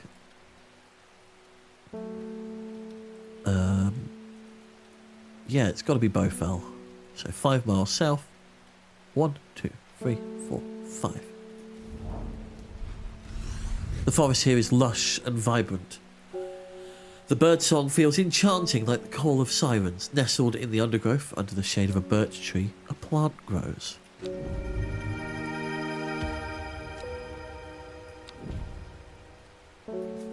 It's a fungus. You're awake. Oh, it's Anne again. I was able to strip away the swift snares of vines and lift the lid. With a little more than a little trepidation, I'll admit. To my relief, but also disappointment, the coffin contained nothing but dust. At least that's what I thought at first. But when I looked closer, I discovered a golden amulet embedded in the grey ash. On the back of the amulet is an inscription that says, "With Solomon's scepter I awake." Solomon's scepter, that's a plant, right? You're wearing it, aren't you? You're wearing it. You're wearing the amulet right now, aren't you?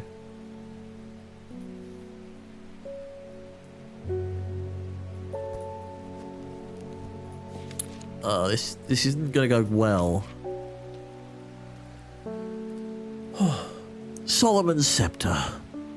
Vargamus infernum, also known alarmingly as Hell's Gate, and sometimes Solomon's Scorn.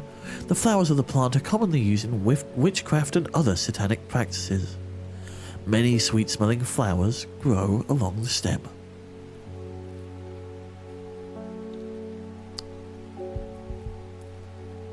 This is Solomon's scepter. Well, one of these two is Solomon's scepter. Flowers along the stem. I think that's the only two. You can double check. Small leaves, delicate flowers. Smell is alluring. Dark purple flowers. We comment on the smell on this one, so I think it's this one. Please don't turn into a demon. That would be nice. Please no turning into demons. I just wanted to run a flower shop.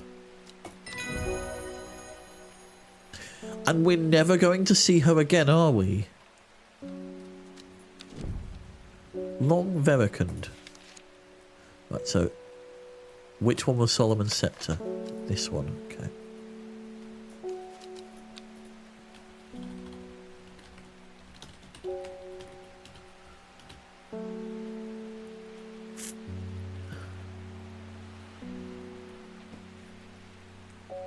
Witchcraft? Hellgate?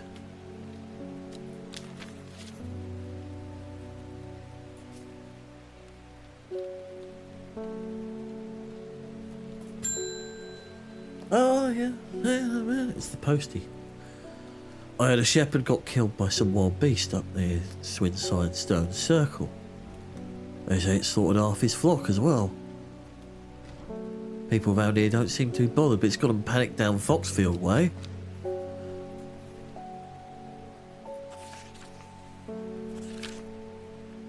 Kentmere Eye.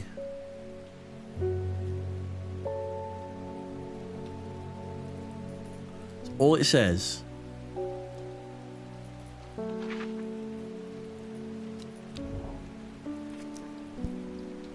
Hold on.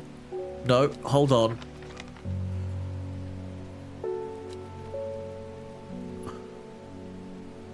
Maybe that's a reason?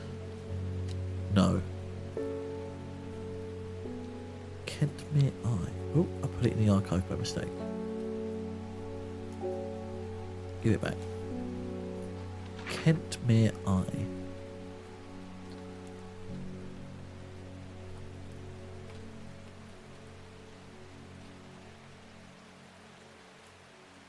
There's Kentmere.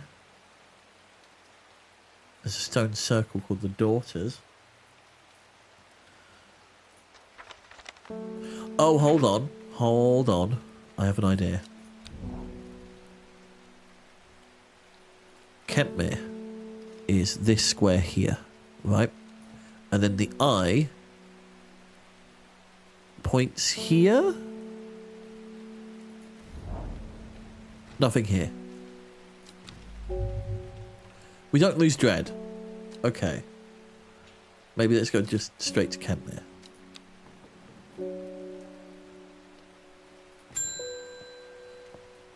Verona Green. Well, this is getting interesting. I was able to confirm that it was indeed gilded dendron that was used at the Swinside ritual site. That's a worrying sign. It's a plant that's used in several of the darker incantations, and it can't be a coincidence that the very same plant was used to poison the Arda. There must be a connection between this other murder and the Sisterhood. I need some mental clarity to think through it some more. Some Maiden Sorrow would help a lot. Let's have a look at Maiden Sorrow.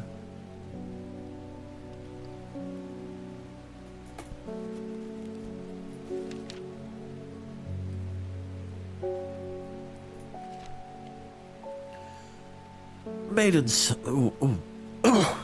Tea.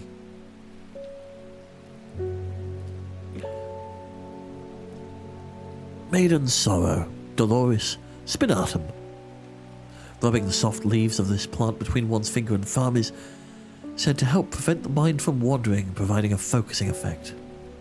The flowers of this plant droop mournfully, but the thorns along its stem are thought to lend it its name.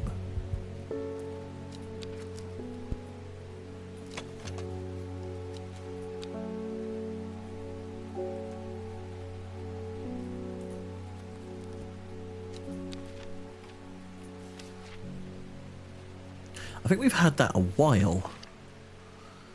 It does look like that one, doesn't it? These don't really droop. This looks like it. There we go. Red Ebony.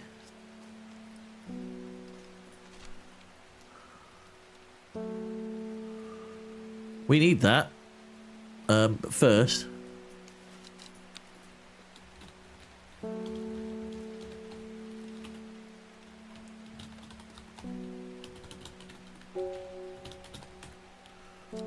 Maiden Sorrow treats brain fog.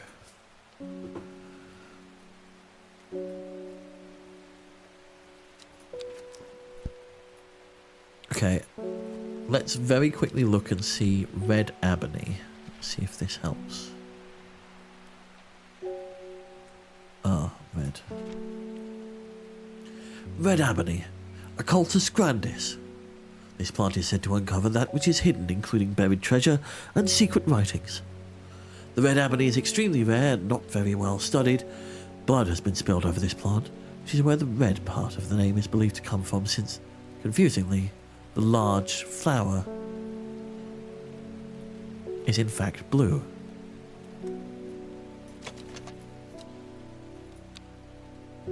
I think that's red ebony. That's... Oh.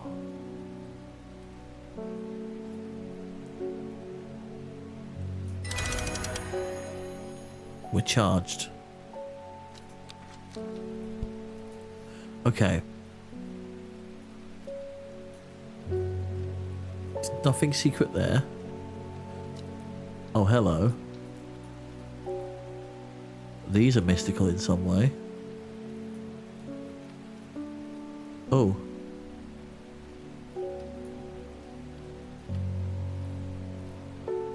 Is there anything on this? It works! It works!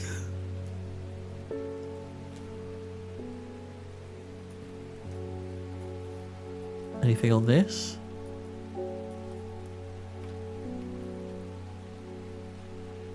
No. What about this?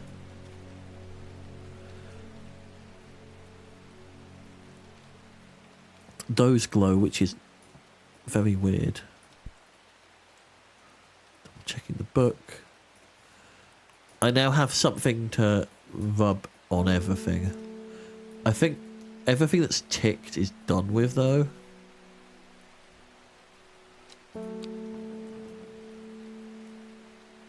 Is there something on our map?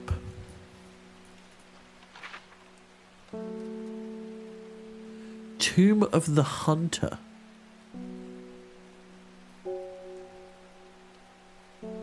The Great Oak. Hold on.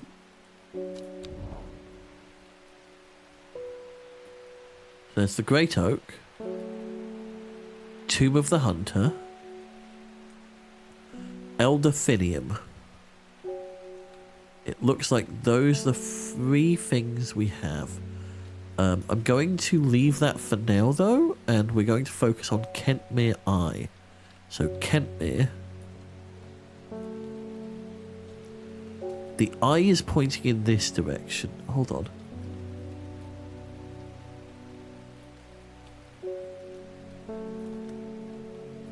Try this instead. Ah! There we go. I was just a little off. And now the game truly begins. A little bit, yes. Although we are probably going to stop down after this. After this session, after this day, I think, purely because we'll have done a few hours, and I want to have time to do If Found as well. From Kentmere, I follow the bearing of the eye and end up in a small forest in the north of Kendal. The woods are thick with briar and brambles, and amongst the tangled undergrowth, a type of flower is flourishing. Ah, great! Purple berries! Kentmere Eye is done. Also because I want to agonise over this choice a bit more. Probably.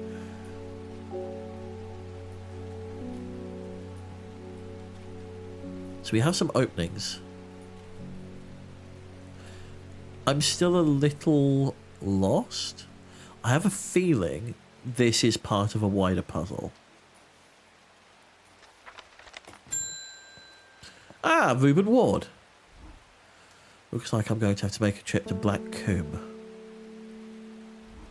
Verona noticed something at Swinside site that's had me pondering. I've forgotten what voice I have for Reuben. Piece of slate with a symbol drawn on it in black. Can't think of anywhere else around there where you get slate from.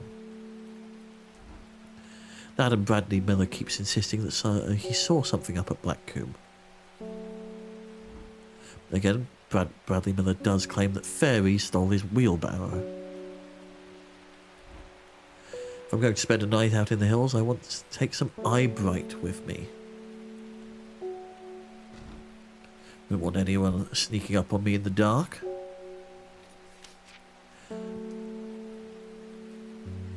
Eyebright. Euphrasia officinalis. Take care not to touch its brightly coloured forms. They will do no lasting damage, but they contain a small amount of venom that will cause pain for several days after. That will cause pain for several days after. A plant that only grows to the south in warmer climates, where they call it Loth, after the dead king. Dead king, long dead king. Known to improve eyesight at night, even in the darkest places. Eyebright, night vision plant. Wild coal, purple berries.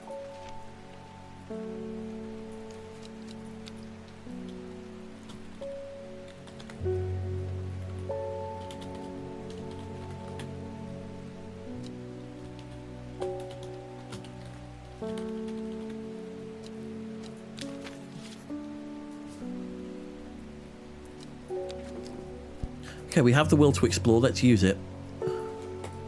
Oh, rafters. Oh, why? Why now?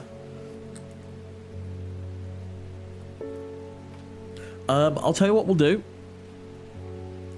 Before we go on our little trek, let's have a break. And then when we come back, we'll start exploring those locations, shall we? I'm going to put some music on. Go stretch, go do human things, go do what you need to do. Take on fluids, get rid of fluids, refill fluids, have food, take medication if you haven't already today, go get some fresh air. Human things, flail if you need to. I'm going to do the same and stretch my tiny little penguin knees. I'll see you in a little bit.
Okay, I think it's working. One of the other things that I've been working on before stream and kind of during these breaks, there is a redemption called Write That Down. You may have noticed it if you've been looking at that menu. Basically, that's going to allow you to add stuff to our quote bot. I still need to import some of the old stuff in there. But if I say something that would be hilarious out of context, feel free to write that down, and then it will get added after I review it. And it should be automatic. I might have to do some little finicky stuff to make it work, but we'll work it out.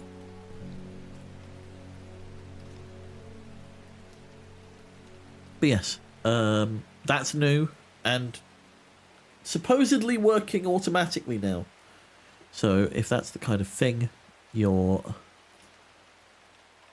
into, it's there.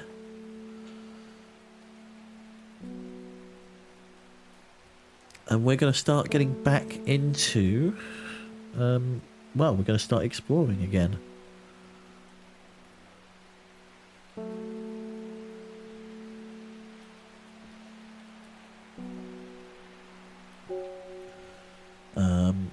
We have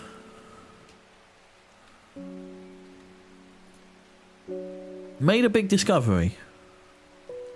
A major discovery.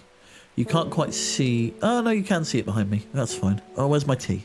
There we go. Hopefully you can hear me. Hopefully I've remembered to turn the mic back on. Because that seems to be a recurring problem. Oh, what's this? Oh, yes, trapped wind. Okay. So before the break, we made a big discovery about the Tomb of the Hunter,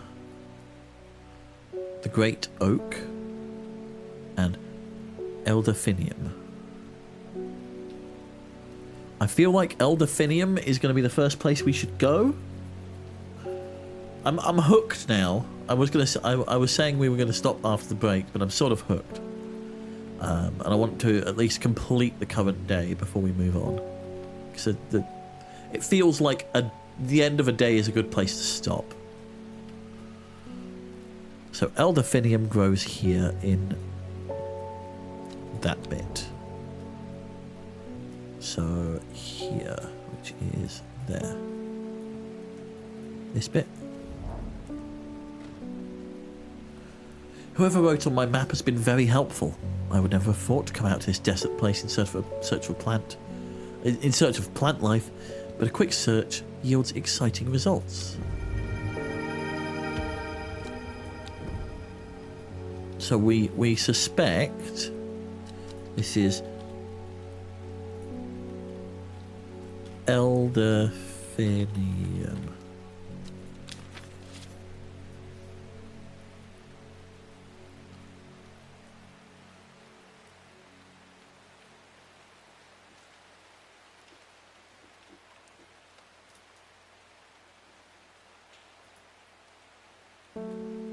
What else? Slowly grows over time, so what we'll do is we will serve a customer and carry on. Forest Rare. You have very, very green eyes. You've got very green eyes. Does it ever stop raining in Undermere? You have a reputation in town for knowing about unusual plants. I need some grey sandfire. Nobody around here seems to even know what I'm talking about. I hope I'm in the right place now. Grey sandfire.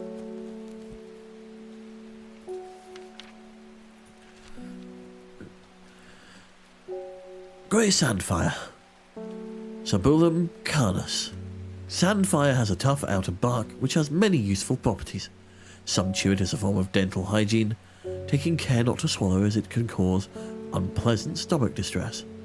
The flame-like tendrils give off a smoky scent, adding to the impression of a roaring fire.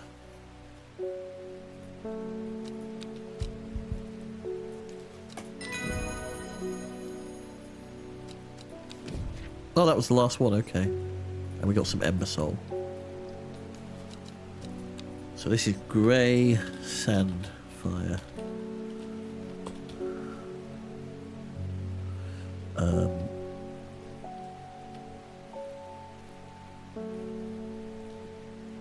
Teeth.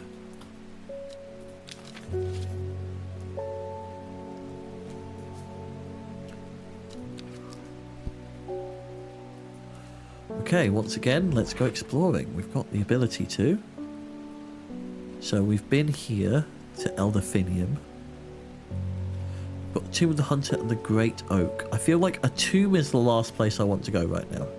So the Great Oak is just here.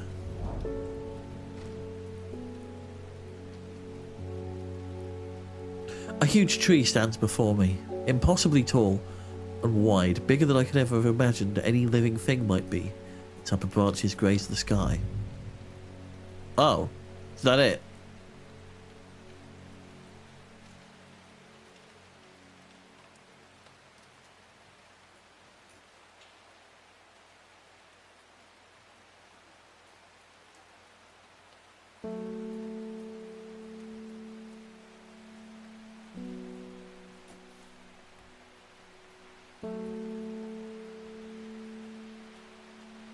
Praise the Dendru.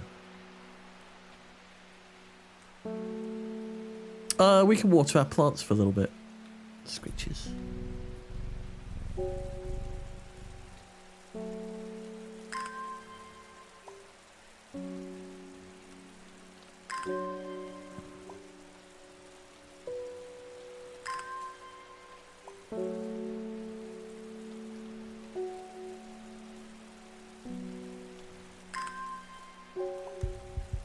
There we go. Okay, back to the map. Let's have a look at this tomb, shall we? So B14. The memorial bears the name of Swaif Prior. It stirs a memory he was one of the Drea. Theirs is a lonely life, at the mercy of a dangerous addiction. They build a tolerance to Dranthium sap in childhood, that they might benefit from its potent effects, but they will die if they stop taking it. An unusual plant grows around the memorial.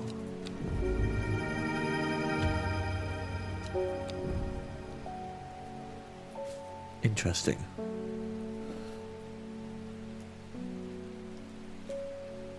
Well, tomorrow's the day we have to make our decision.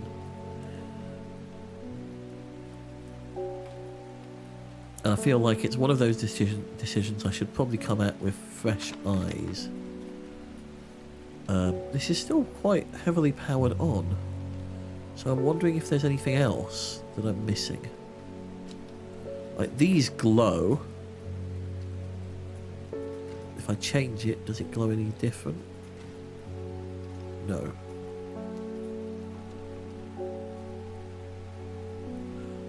Oh, that's nice. That's cute. Logo.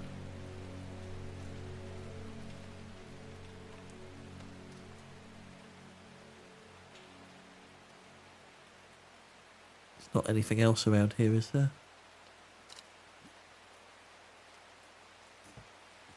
The trouble is, you've given me a toy, so I'm now going to rub it on everything to see what it does.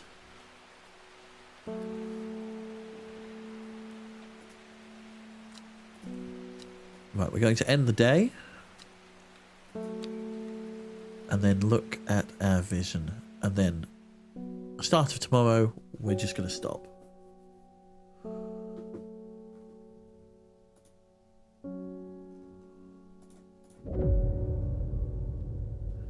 Lowick to Ilgilhead, Foxfield to Crinkle Cracks. At first she felt free, but it wasn't long before the reality of her situation began to take its toll. She stole food when she was hungry and slept in makeshift shelters, not knowing where she was going, not caring. Eventually, she made her way to Grisdale Forest. Are we learning the story of the Arder? Is that what's happening? Are we learning the story of the Arder?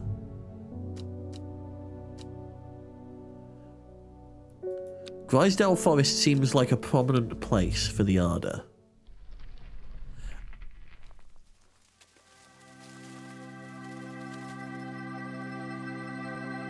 But that's where we're going to leave it for today, I think. Yes. Yes, that looks right. I'll meet you back in the bar.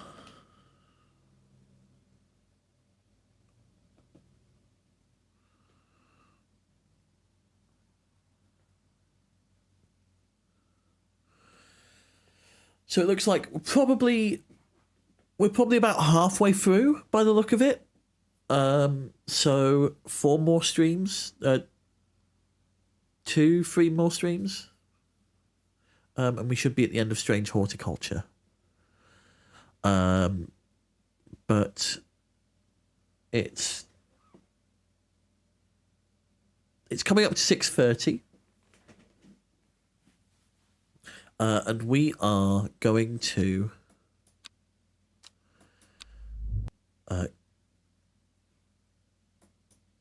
go into our spotlight game for the day. We were playing this last week on Tuesday. I am going to say this now, whilst I get everything set up.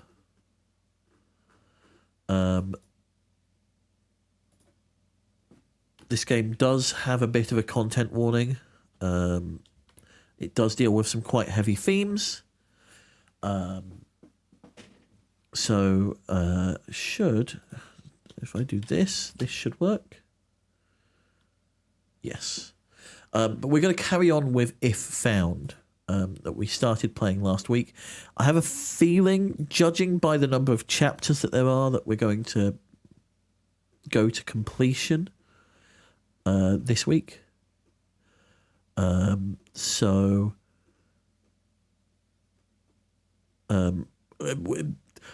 Be prepared for being punched in the feels. Also, this game explores themes of societal and familial rejection, homelessness, identity. It's also... It's just launched me straight in. Okay.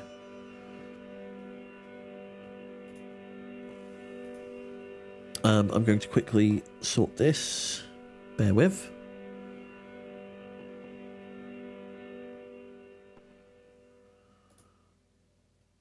There we go. That is ready to go.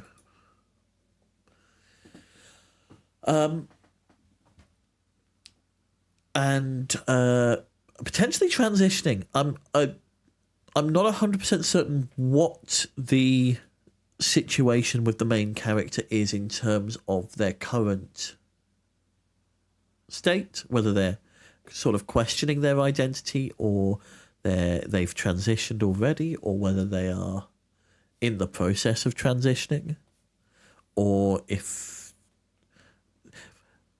things do seem in a little bit of flux from an outsider's perspective. Also, this game is set in Ireland in 1993. So there may be other things that come up that were historically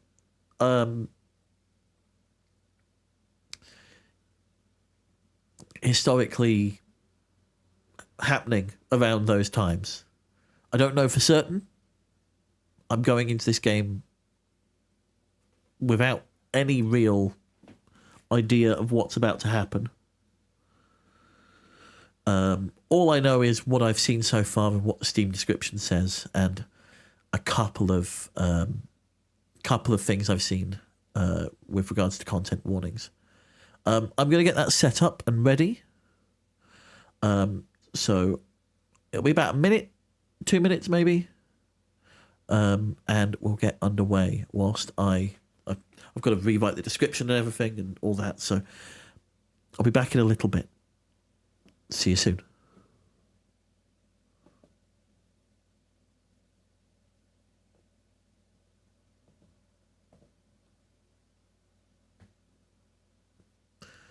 Okay, that just broke. Great. That's... Why? Why can't you just work? Okay.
Hello everybody, I'm back.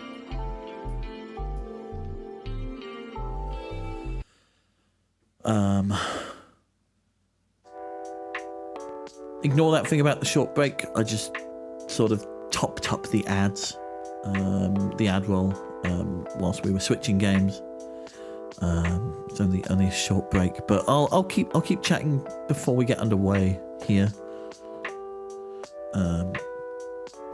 because this is going to be quite the game.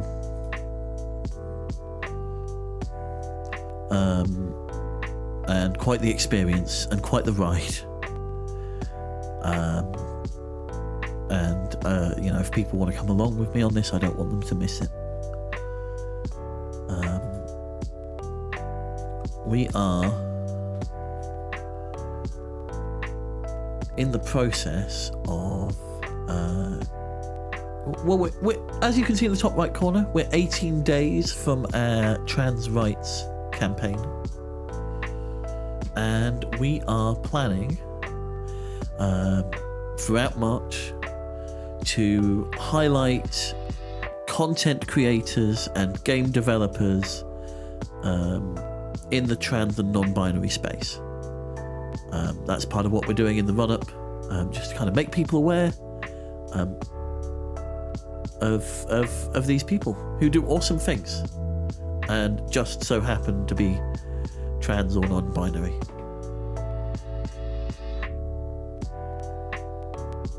I also just realised that that should have updated and it hasn't. Yes, it has. Okay, good.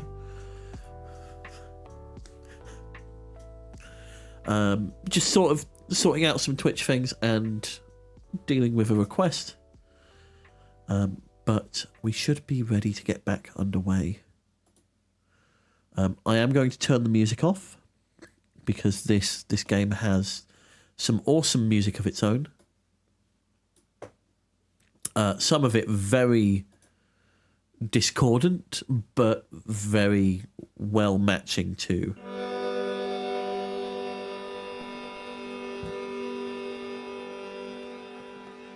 what is going on. However, every time I tab out, it will just stop. Okay, good to know. Ooh.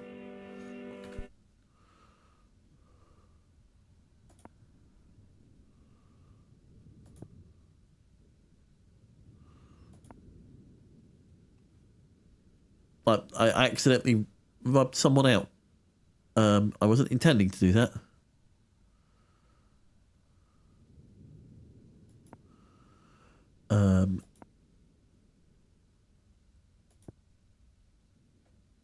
This one. There we go.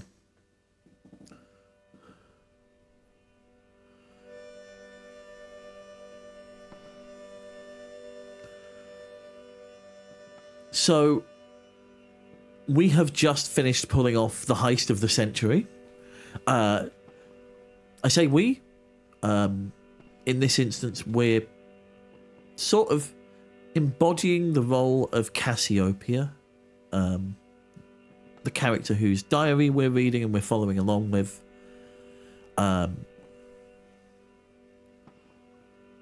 we don't actually make any, as far as I can tell, we are very much just along for the ride. We don't make any actual decisions, or haven't, at least up until this point.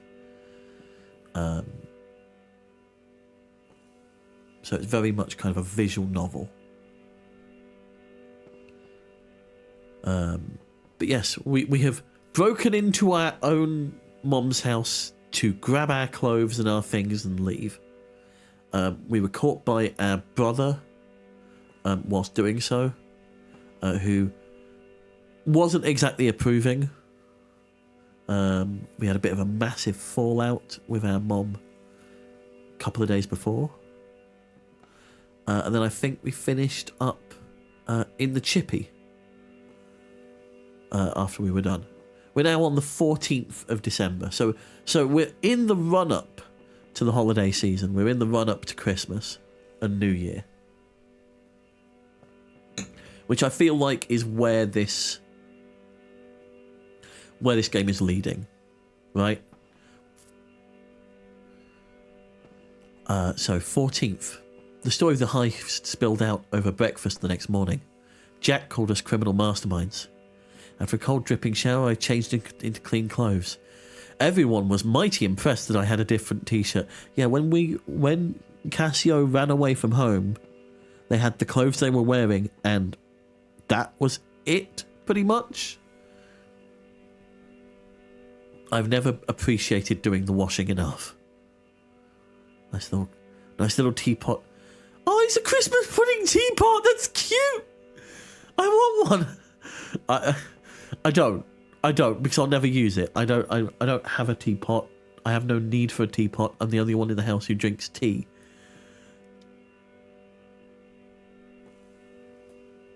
But the main way that we interact with the world is by rubbing things out.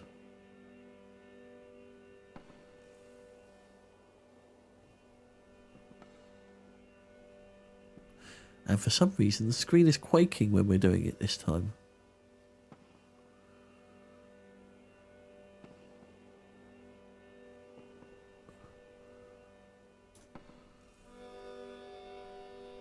In the evening, we watched Into the West.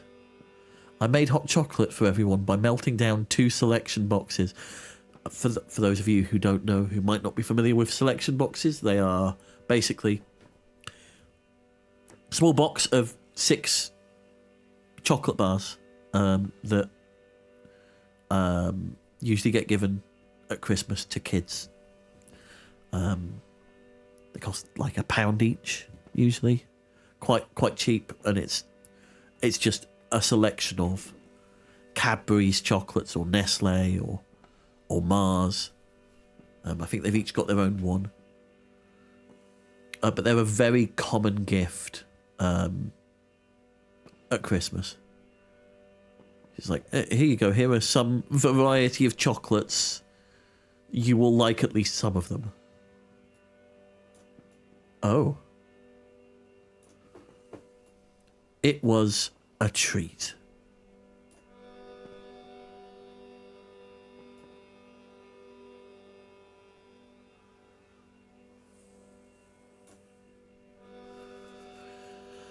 Wednesday. I always say Wednesday, but it's Wednesday. Wednesday. I can never pronounce it right. I'm going to say Wednesday.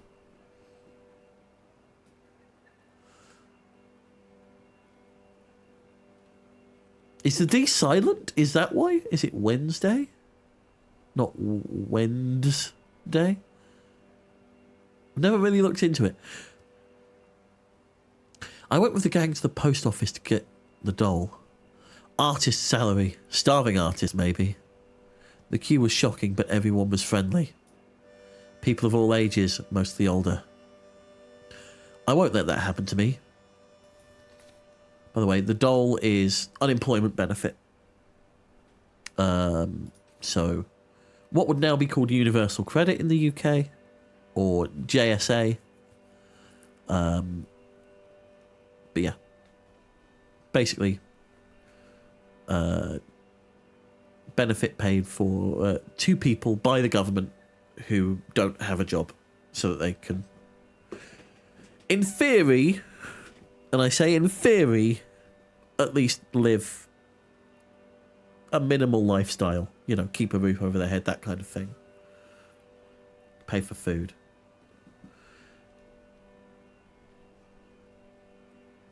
I won't let that happen to me. I won't get stuck on Achill, spending my evenings and my dole in the pubs.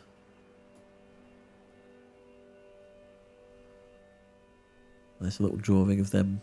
I think they were sitting there playing cards, or maybe just kind of pooling their money together outside the houses. I kept a distance just in case Fergal or Mam were working. Fergal, our brother, and Mom, both work at the post office. And post offices in rural areas in England and in Ireland are hubs for a lot of things, or at least they used to be. You bank at the post office, you collect your benefits at the post office, sometimes they've got little kind of function rooms that people use. It was sort of its own, sort of a community centre, in essence. Callum got another written warning from the guard about the house. The guards being the Irish police. Shans suggested that we could live in the seal caves up by Duggett Hill. So Shans and Colum are two people we're living with after we ran away from home. We're living in this, what they call a big house in Ireland, which is essentially where the posh bastards used to live.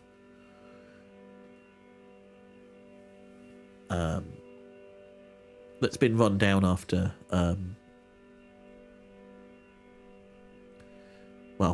after the revolution, pretty much. Famous Five style. Famous Five. Bunch of books by Enid Blyton. They are, at least when I was younger, they were adored children's books. Very much about the spirit of adventure and getting into all kinds of mischief. Basically, think the Scooby Gang, but kids, and they have a dog. I mean, they have a dog, but so does the Scooby Gang. But kids and from the UK. There was also a letter for me, but I didn't open it. They bought some cans in the shop to take home. I didn't drink. Cans, tinnies. In fact, if we go here, there's a little glossary. Main characters camping or living in different places, especially caves. Yeah, it was always there was always a mystery that they were trying to solve as well, usually. And then they'd end up in camping out in the forest or whatever as part of that. Cans of beer. Yeah.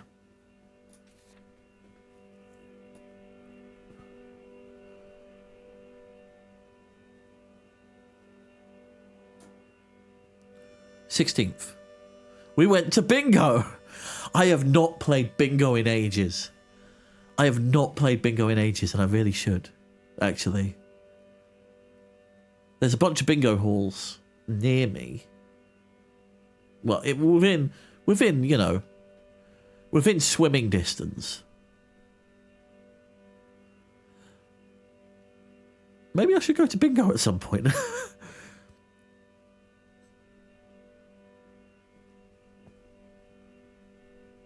Me and Jack went to put up the posters for the gig next week.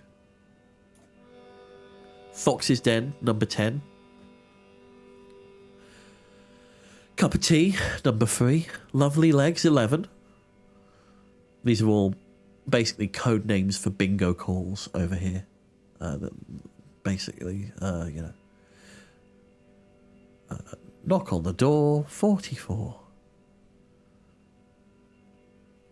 Key in the door, 21. All that kind of thing. I think the last time I went to bingo was in Blackpool. And that would have been a while ago.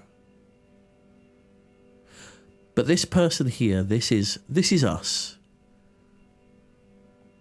And you'll notice that there's very detailed drawings of everybody else, but it feels like the detail is missing from ourselves. Which to me suggests Cassio doesn't quite know themselves what they are or what they want to be yet.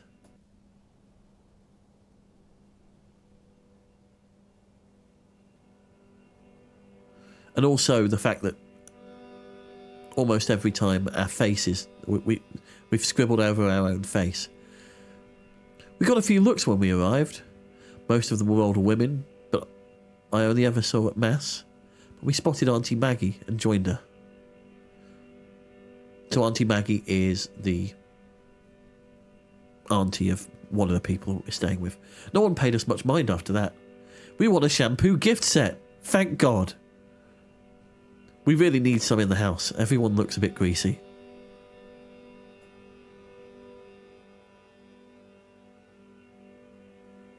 I mean, bearing in mind we are squatting in that house right now. Things to remember about Jack, who is now missing their hair. Age 25. We're about the same age. I think we're 23. I say we.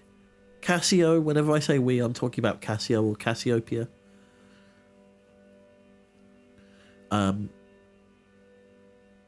He comes from a big family. There's 7, 8 children.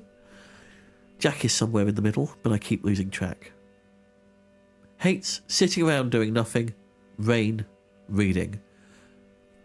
I think Jack is the one that we are kind of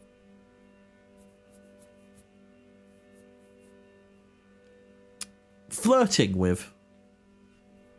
I don't know where Cassio and Jack are at in terms of a relationship, but there's definitely flirting happening. And it's definitely framed as if there's something romantic going on. He's vain about his appearance. He keeps trying to teach me how to use moisturizer.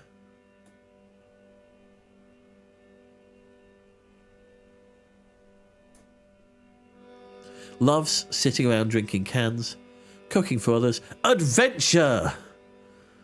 I believe Jack is the one who helped us with the heist. My favourite thing about it... Oh, he talks about leaving Achill like it's a question of when, not if. Column's always wanted to stay. Or is Jack and Colum the ones that are... There's 2 people we're with that are seeing each other and are in a relationship, and then there's the other person that we sort of have a crush on.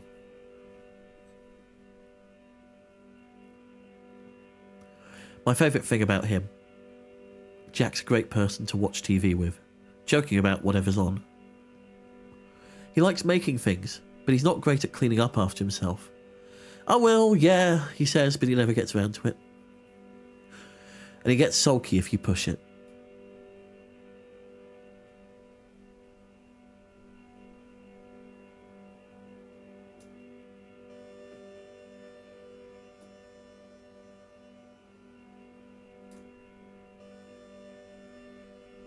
December 17th.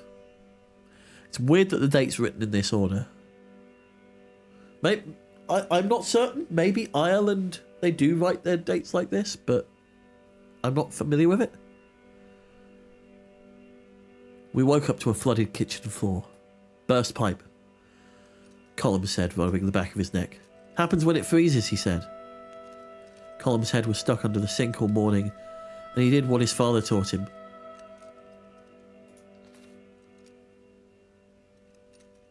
Mahabuhil. Which means good boy. Or good on you. Or you're the man.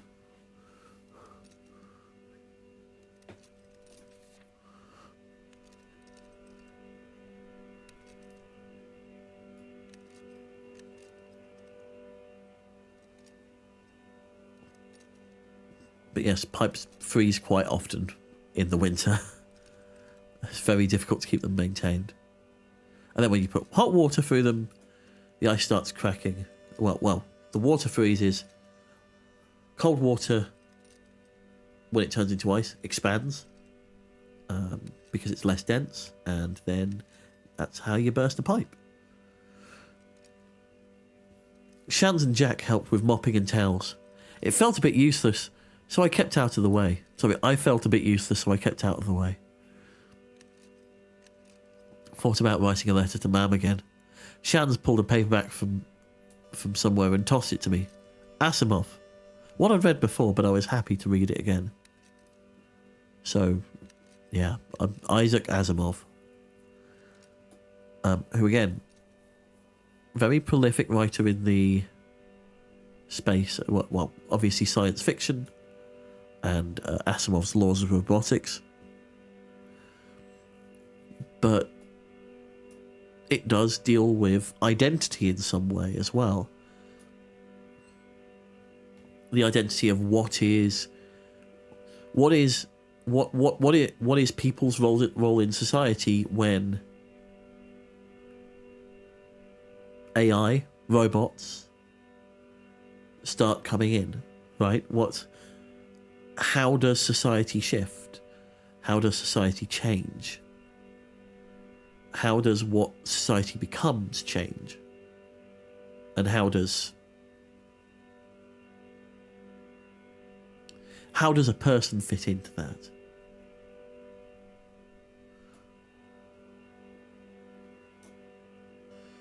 Saturday.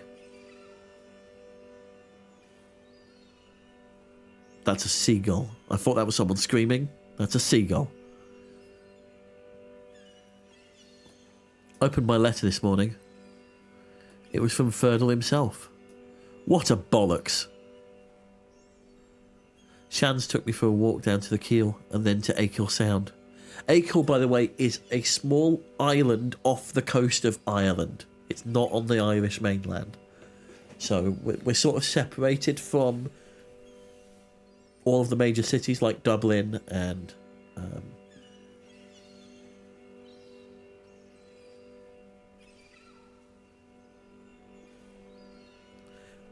other Irish cities that I can't name right now. I think Bangor's one.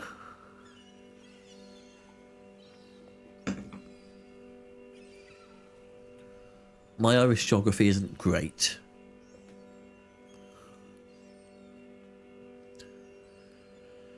Opened my letter this morning. It was from Fergal. What a bollocks. Oh, where's our little...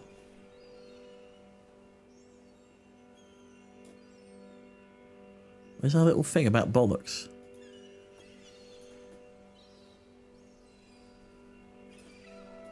Oh.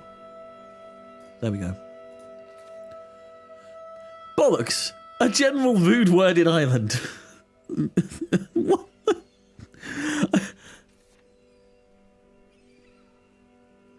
Usually we'd say, what a load of bollocks. You know, what tosh, what trash, what... Poppycock, I believe, is the old word for it.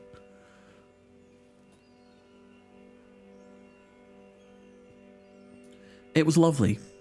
I love the sea. Even with the gulls screaming, there we go. Screaming their heads off in the pale sky.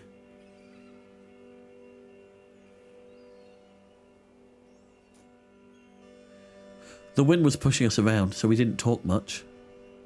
It felt nice just being with someone in a comfortable silence. Ended up reaching the football pitch, and we sat on the new stone fence. We both bonded over being terrible at GAA. Or GAR. GAR?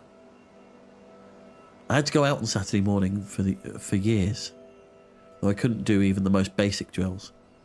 GAR is basically Gaelic football.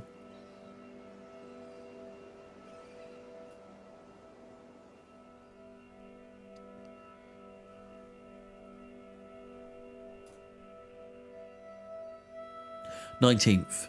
Well, there's a lot of stuff that's scribbled out here. A part of the attic ceiling fell in during the storm last night. We saw it from outside first, in the grey morning light. Could have been a lot worse. Colm used a tarp for Jack's drums to cover it, but that won't last.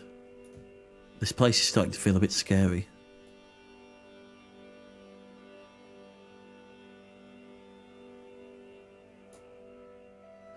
Shan stayed with us, and we had a makeshift Sunday dinner with a leg of beef Maggie gave us. Found myself missing my mud group. Told Shans about the computers and role-playing. Mud is multi-user dungeons, so basically like message board roleplay, right? Like that's essentially what it was.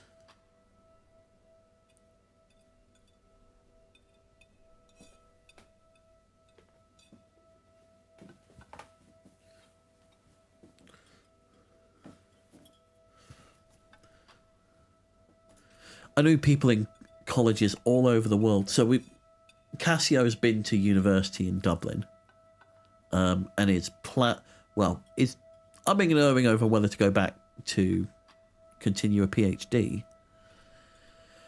No one else from Achill, though. Is there even a computer on the whole island? So we are also dealing with this difference between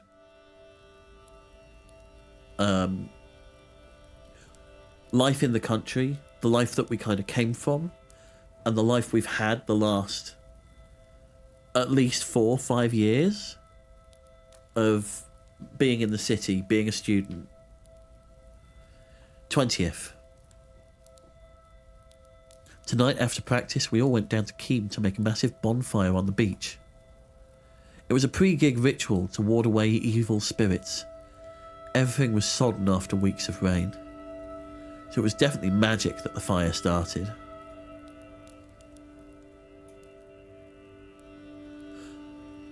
Colum had some lighter fluid, which probably helped. We sang songs in the drizzle. Our backs were soaked, but the heat and the crack was cheering. I meant to burn my letters, but forgot.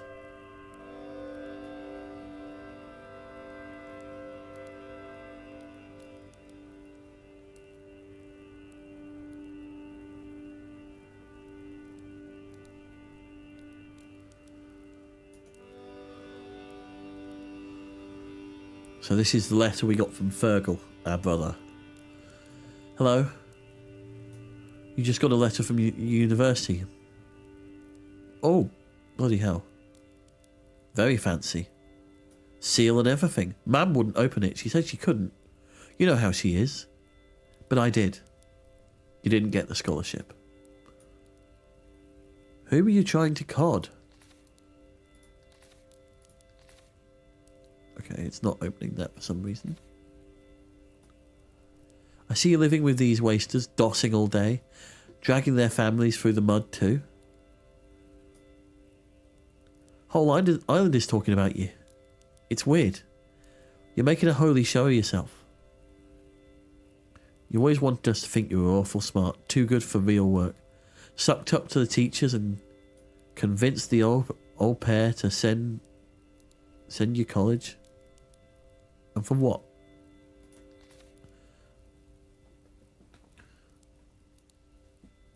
So, to cod is, it's con, basically. Are you codding me? Are you having me on? And then dossing is doing nothing. Just being idle. Just idling about. Doing nothing of importance. And for what?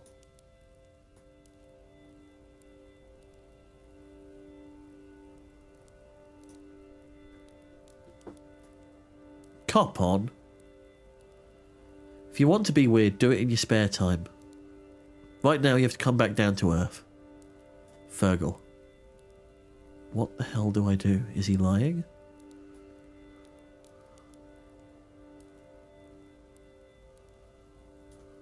And then here's the set list for the band.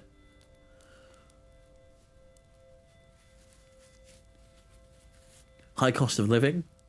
No name. Queen of Achill Tender Death or Drowning at Keel Beach.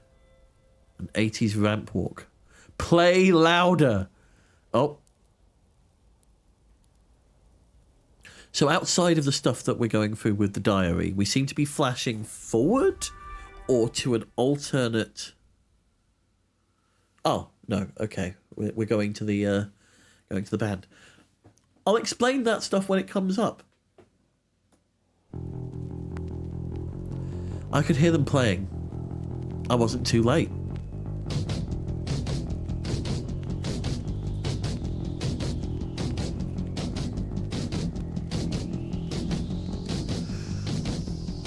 The floor was shaking. Column's bass. The dark community hall was a mess of bodies. Black tees with metal bands, denim jackets and badges.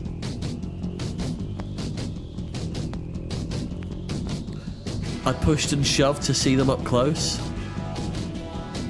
Okay, so we're sort of rubbing out the crowd as we get closer. The lads looked incredible.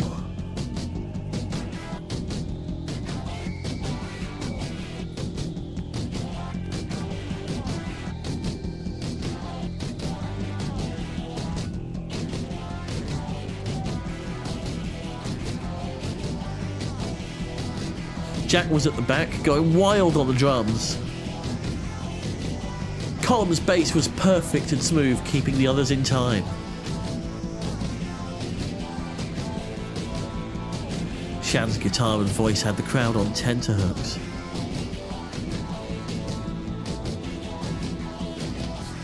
Wait, is that us?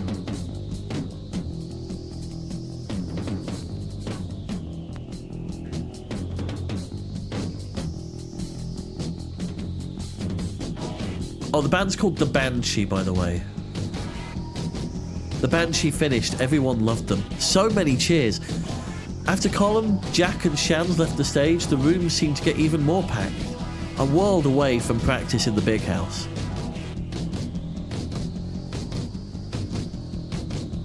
Darkness filled the hall. The music started again.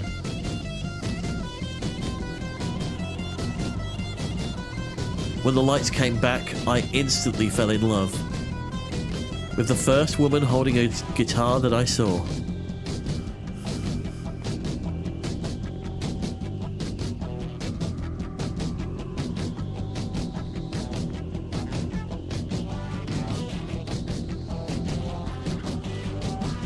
I felt the rumble, I felt the distortion, I felt like a dork.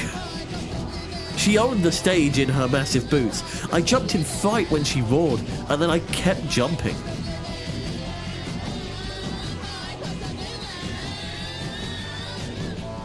The Nosferatu, the heaviest band in Mayo.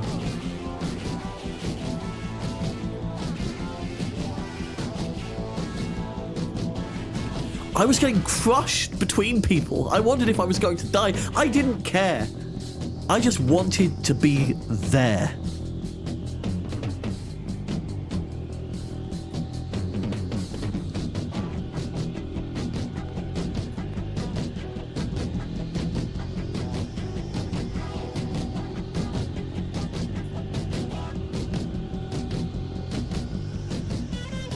Jack, he danced like a superstar. He started flailing at me and I joined in. Flail! Flail! We have to flail. In fact, hold on. I need to display. Oh, interesting. It isn't on full screen. There's no way to make audio persist. Okay. Resume. He started flailing at me and I joined in. Being friends with this legend made me feel like a superstar too.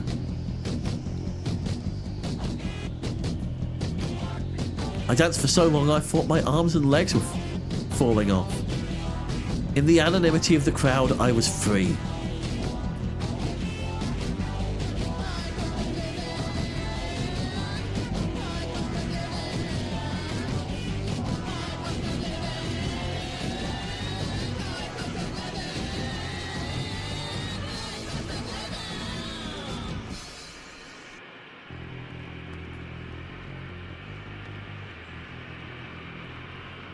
There's just a lot of distortion now.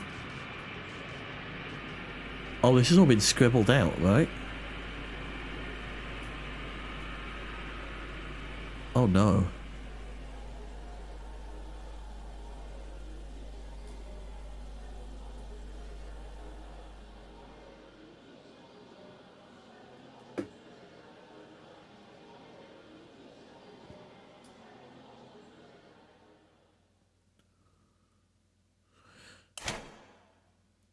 The lights came up.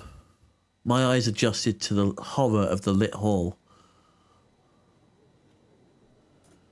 Everyone started to shuffle out slowly as they recognized their sweaty friends, exhausted and happy. I was wrecked. I headed backstage to find the gang. Even the ground looked sweaty underneath the litter of lost beer cans.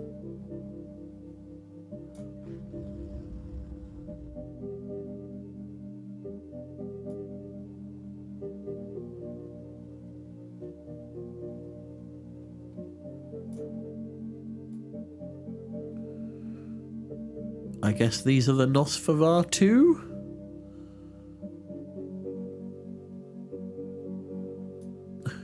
Jack announced a house party at our gaff. Nosferatu are coming.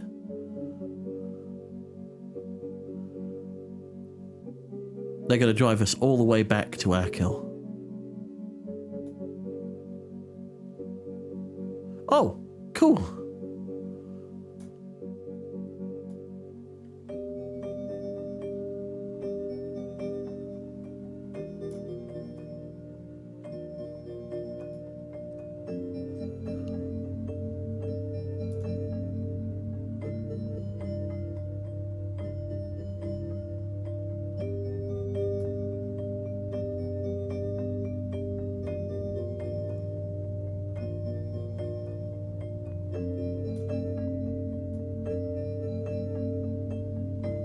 There's the big house.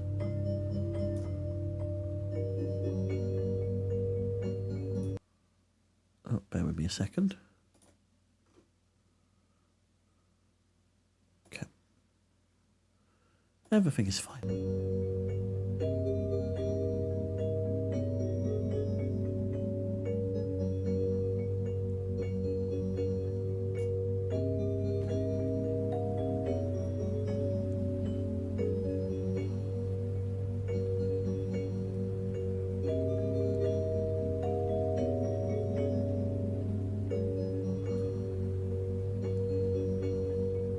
Oh.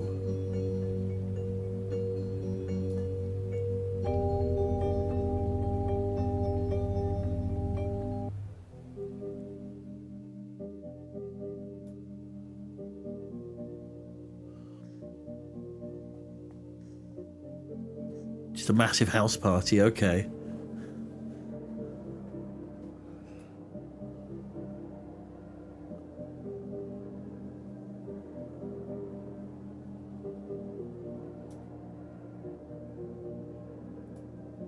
I don't know who that is.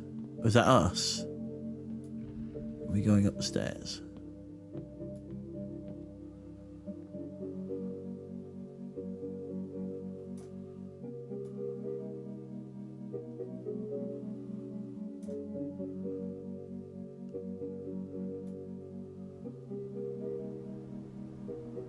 Just spending some time in the attic, okay. Under the broken roof.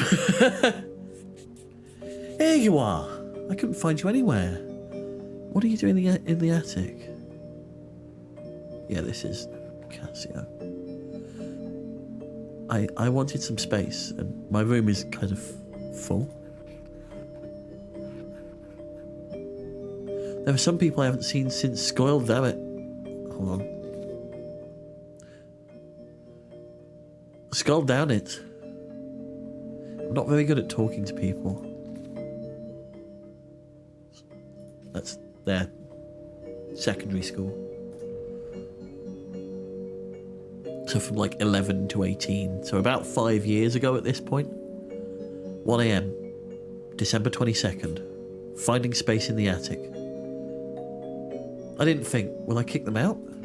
No, it's fine. I don't think they recognise me. Oh! I just want to chill and look at the sky.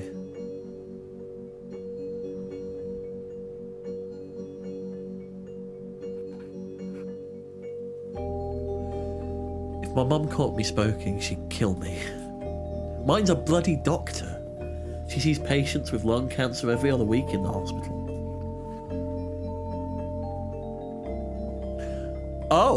Oh, we're doing that kind of smoking, okay. Maybe this isn't as bad as cigarettes. Still smoke. Well, we're going to die sometime. Yeah.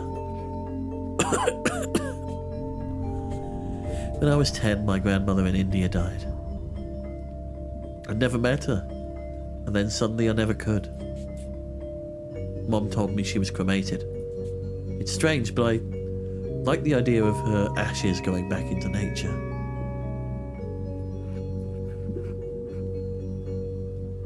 Life keeps going. Atoms develop into proteins, into cells, into us. That stuff hit you hard, huh? Shut up!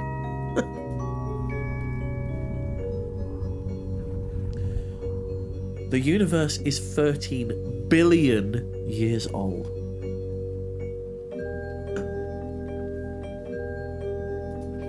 And it just gets more complex, more intricate, weirder. Every second, totally different from the last. Are you saying we have to make the most of the time we have? You're assuming time is even real.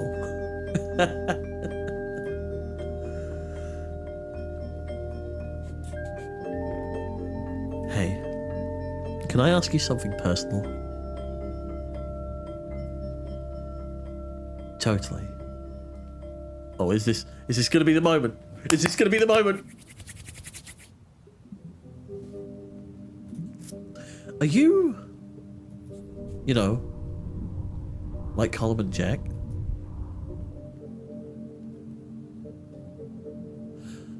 Not what I was expecting. I don't know. Maybe? Does it even matter? And does that mean you like girls or boys?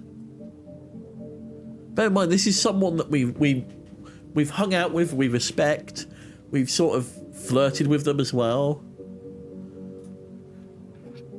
Both? Neither? I like sleeping. Mood. Honestly, yeah. Fair play. Oh.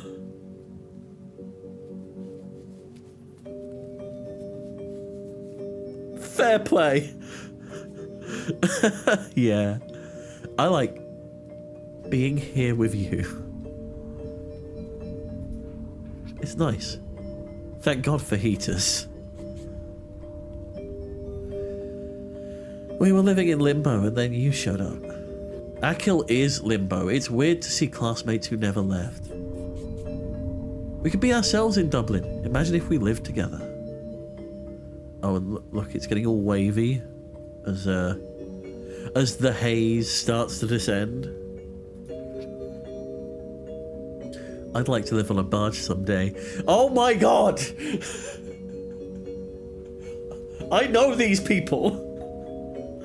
I know these people. I have met people like this. We could live on the canals. And you could teach me about space. And you'd teach me the guitar. He doesn't look that impressed in this picture. I could reinvent myself like David Bowie. For real. And not pretend anymore. You're pretending? I just think the guy other people see and the real me are very different.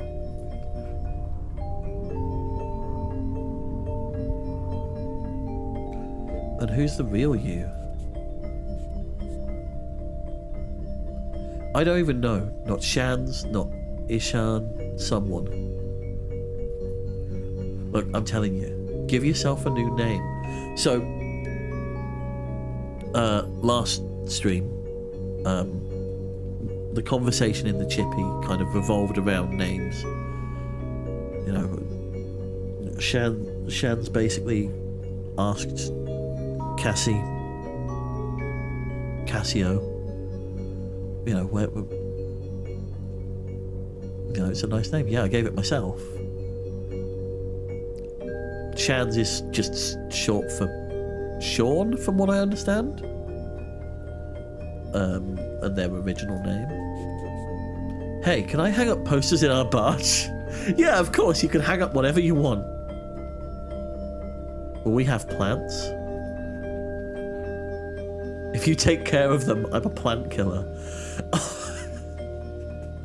Yes. I'm here for this. I am so here for this. I think I got a good nickname. Oh? The Barge Bard.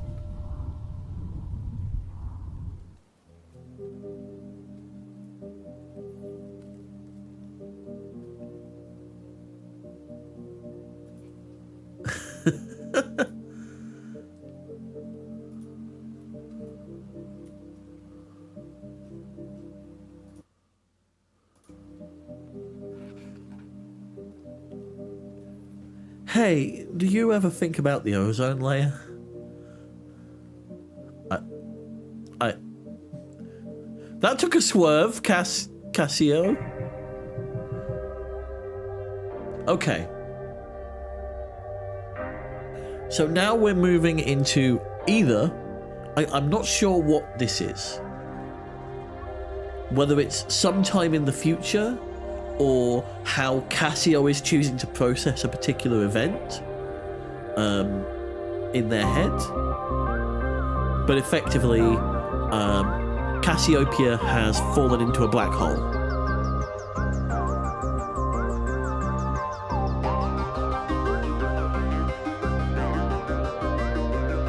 We don't know who's this that's contacting us. Day 10 since first contact. There's been no response from Doctor. I've confirmed the trigger event for the anomaly. 14 days left until the event when it will reach Earth. So also in the fiction of this game, or whatever this timeline is, this black hole, this event horizon is expanding and is going to swallow up the Earth. I got the data. Please receive. You're still there? Of course. I'm a professional. It only took a few minutes to align my orbit and escape again. It's been a week! Control, I detect wormholes nearby in all directions. Space-time is being ripped to shreds. I think I can use them.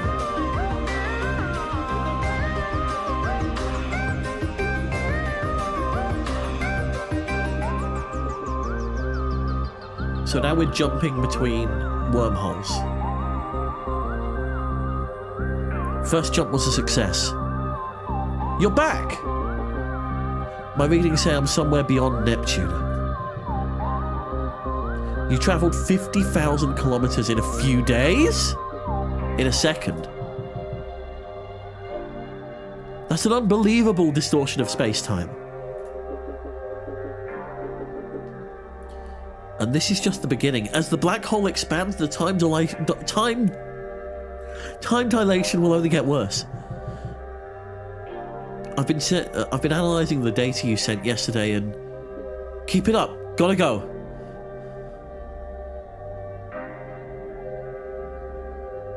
"14 days. I can see Ganymede. Hello? I have good news, Doctor. The source of the positron entanglement is Earth. Good thing I was already headed that way.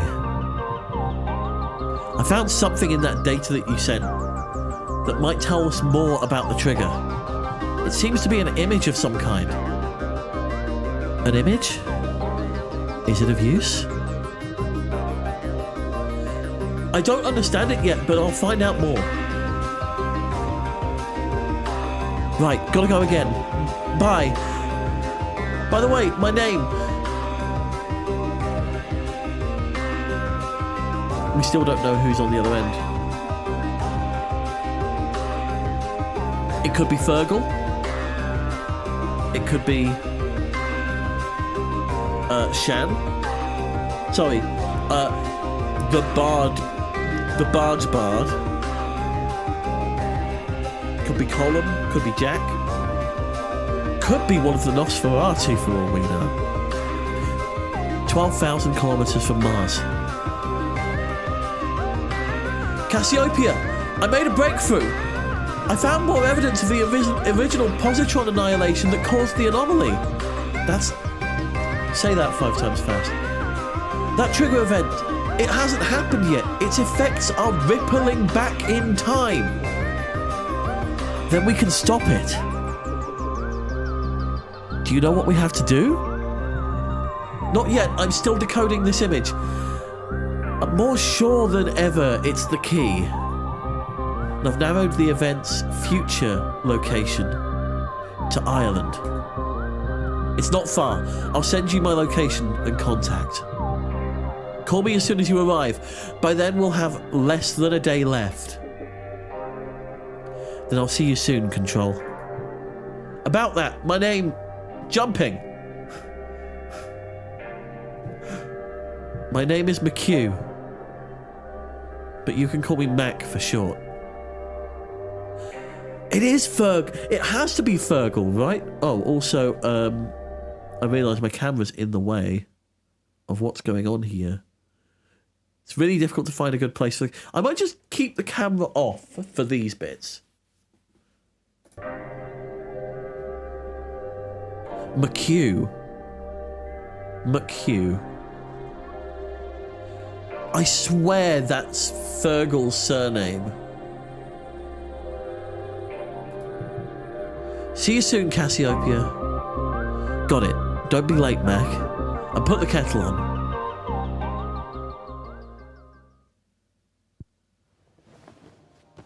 Smoke me a kipper, I'll be back for breakfast.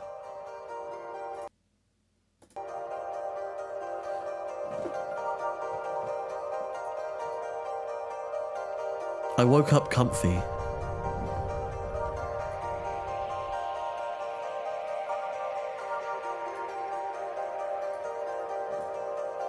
Light came in through the roof. Ah, my eyes, it burns them. There was something heavy on my legs. No, the roof hasn't collapsed in again, has it? I was still wearing last night's clothes, even the shoes.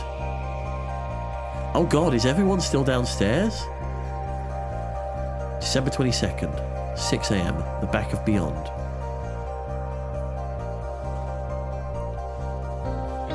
Was this someone's arm?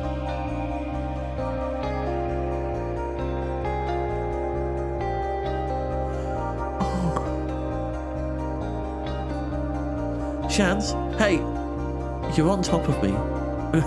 Hey, wake up, sleepyhead. Get off me, you idiot. That's Irish for idiot.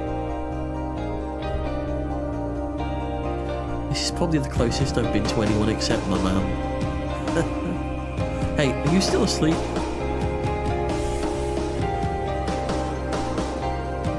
I was dreaming about us. I'm just going to turn the game volume down a little bit because it is a bit loud. I dreamt about aliens.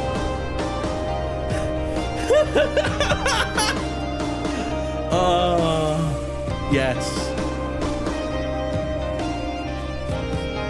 So I know we probably shouldn't leave until after Christmas, but I've been thinking.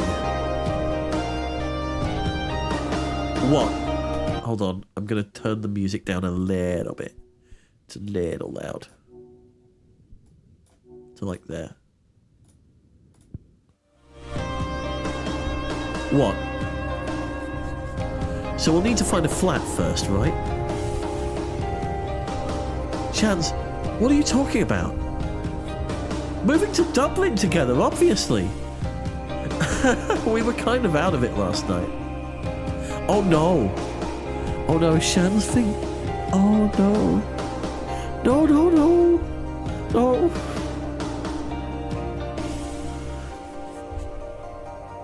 But we are going to Dublin, right?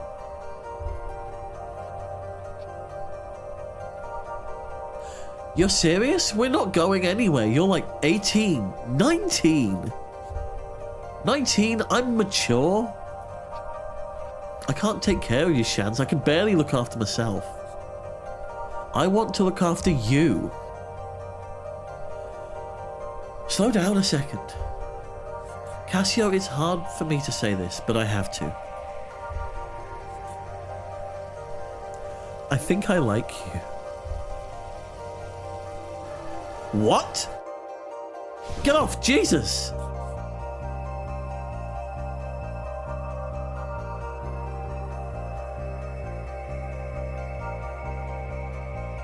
Oh no. Oh no.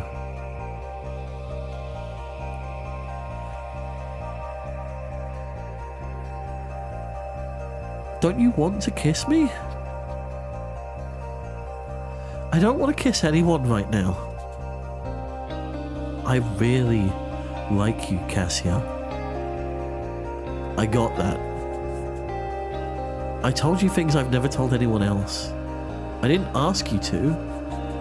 You made me realize things about myself. I see myself in you. I have no idea who you think I am. My life is falling apart right now, and you don't want to be me. All the more reason to leave. We'll move off this island and everything will be great. I don't even know if I have anything in Dublin to go back to. The PhD is gone. And your parents will be worried sick.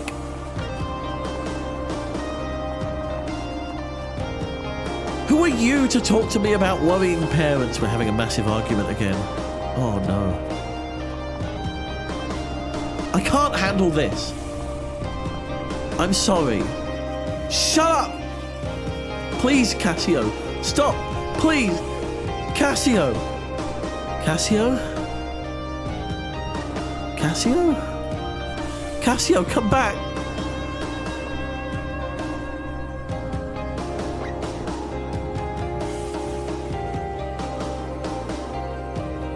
Oh no.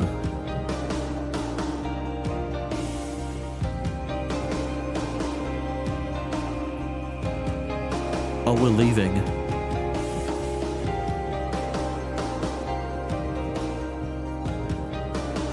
We're leaving quite a long way. I'm aware, Rafters. Let me finish this bit and we will have a break.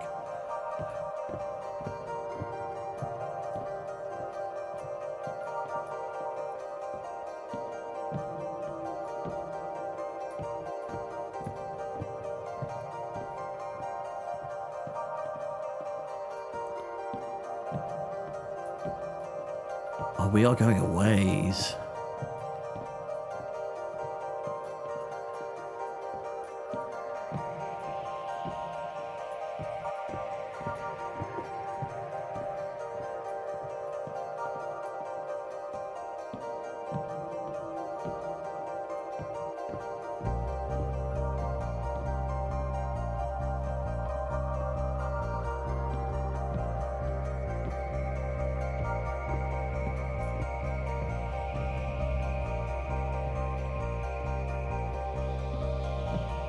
Okay. I'm sorry if anybody found that distressing. I wasn't expecting that either.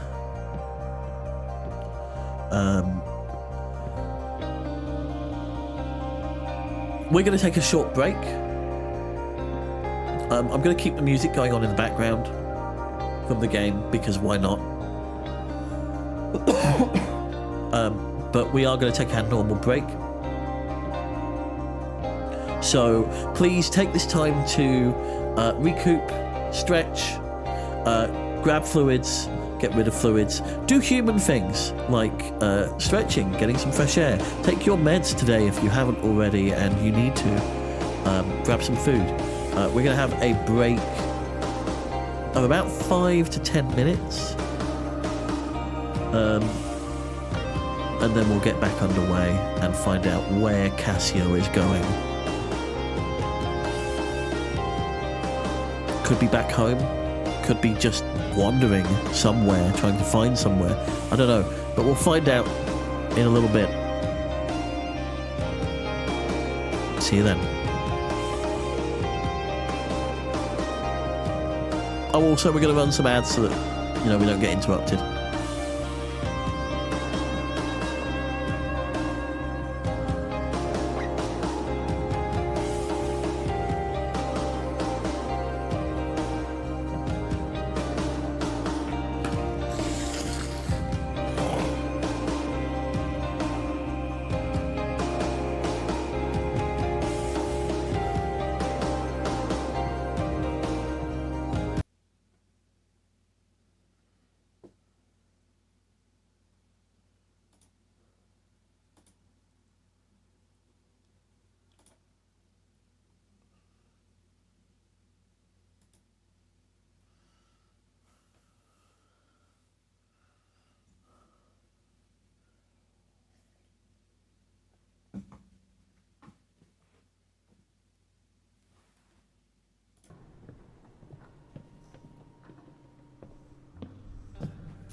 Hello, everyone.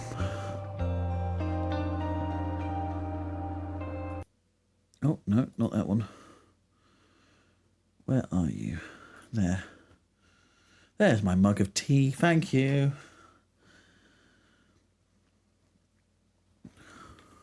The thing I have to be aware of is I need to remember to Alt-Tab back into this game, because anytime I click, it starts rubbing things out.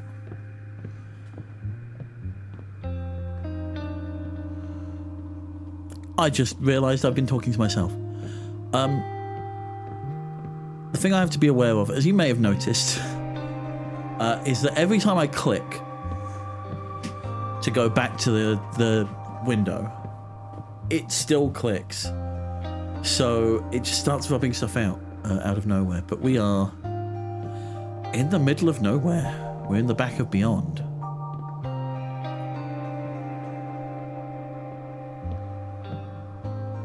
I hope everybody's doing okay, by the way. That was a rather intense scene. And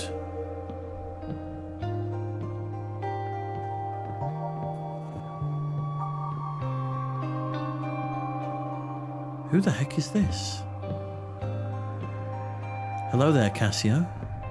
Ah, hi. It's Aunt Maggie. Okay. Ah, hi, Maggie. Isn't the frost beautiful? Cold, though. And the wind is fierce, too. Yeah. It's a happy surprise to see you so early. Especially after your big night out in Castle Bar. All that music and crack. I didn't sleep very well. Well, there's nothing like looking at the sea to calm a restless mind.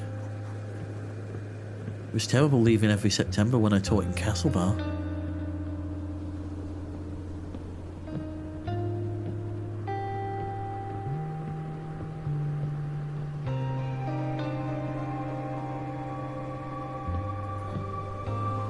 What's wrong, pet? Is it your ma'am? I don't mean to pry, only Colin said... It's a lot of things. Whatever it is, it's smaller than you think. These things always are. You'll go home for Christmas and it'll be forgotten like that. Colin and his dad are like cats and dogs, but doesn't he see them every year? I don't think so. What was that? Colin doesn't go home. He was with Jack last year. They had a frozen pizza. This year we'll have a chicken, though. You're joking. He didn't say that. Christmas dinner in that rotten house? The state of it, it must be freezing. And damp, too. You just can't live like that. That's a disgrace. The roof will be gone before you know. It kinda is. Bits of it. He could come to me. I'd sure love company at Christmas. I think they're more comfortable being themselves. What do you mean? You know, around you they can't be open.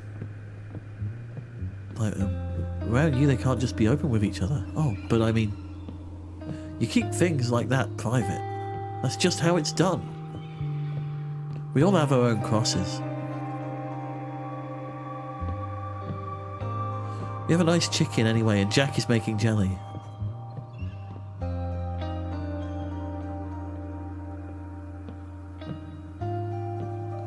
Oh, Aunt Maggie, no! No, Aunt Maggie! No! Why do you have to be like this, Aunt Maggie?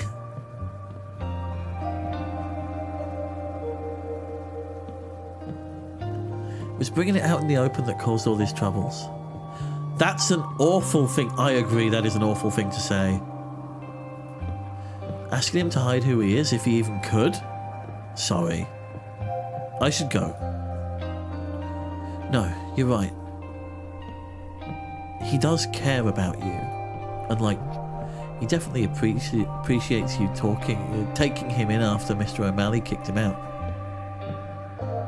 I hope he knows I care about him too. People used to say I was a bit queer. They'd say all kinds of things.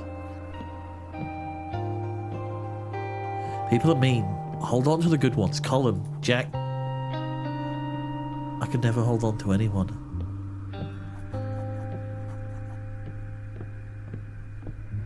Kept thinking there must be one good man out there, but there never was one for me.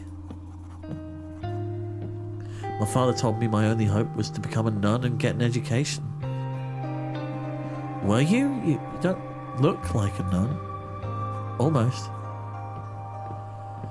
I hid from everyone, but I couldn't hide from God. Myself and Colin are more alike than I would like to admit. I'll have to get a bigger goose. What? Tell Colin you're all coming to me for Christmas. Are you moving out of that place? I have a spare room and a lovely comfy couch. No ahs or buts. It will be the best Christmas going.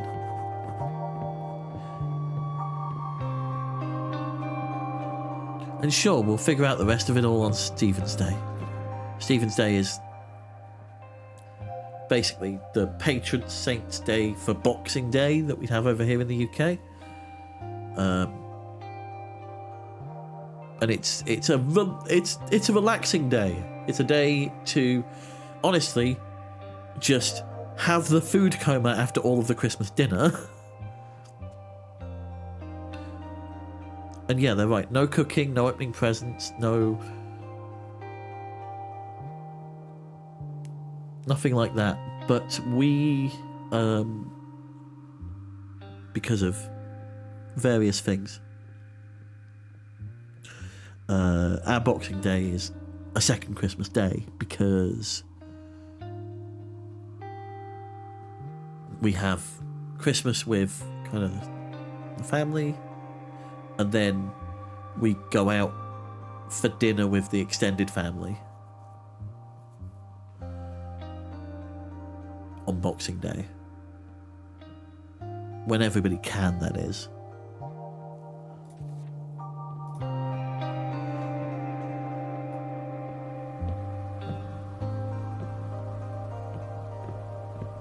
There's the house.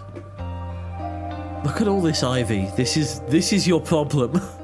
This is what is causing the house to collapse.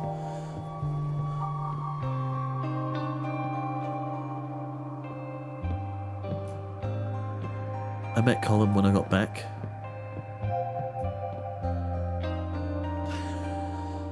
Shans had left. Took all his stuff too.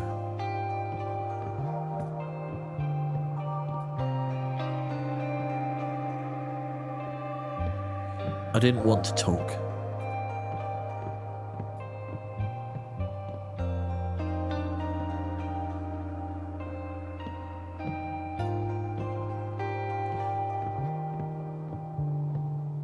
There was someone on my couch, so I lay on the floor.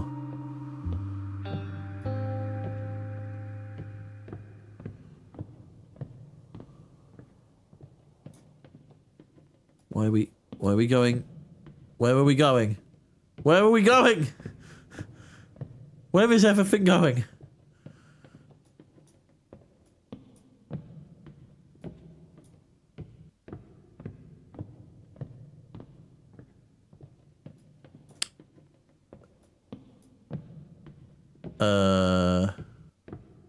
Hello?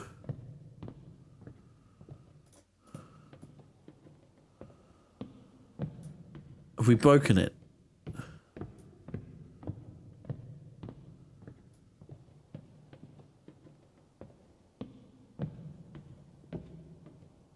Feels like we've broken it, I'm not sure.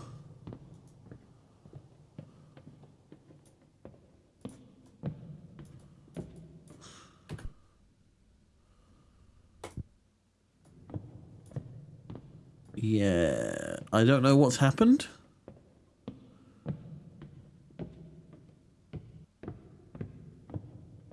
Two seconds.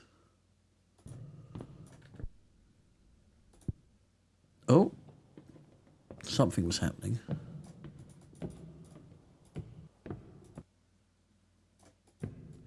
So there isn't anything that seems to progress the story at this point.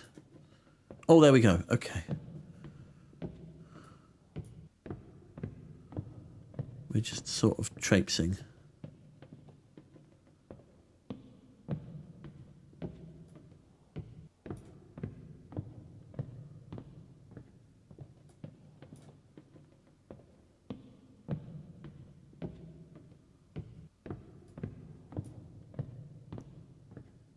Gone from grey space to white space. I'm not sure what's supposed to be happening here.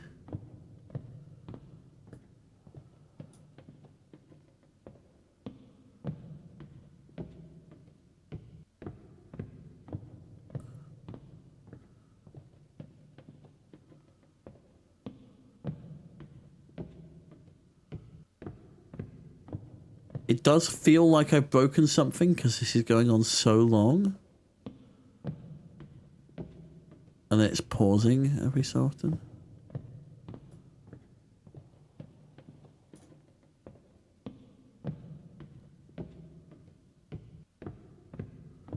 I don't know how well it comes across on stream, but there are little sort of pencil lines in the background that are moving.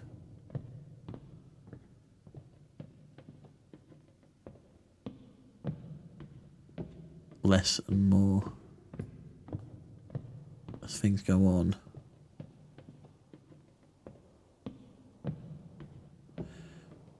If they have chosen to make the choice to make this section this long, that's intriguing.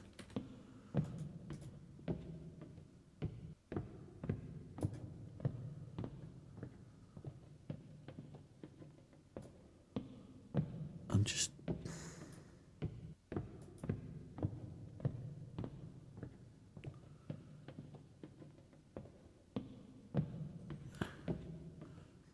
See, part of me wants to just carry on, and part of me thinks this is a bug.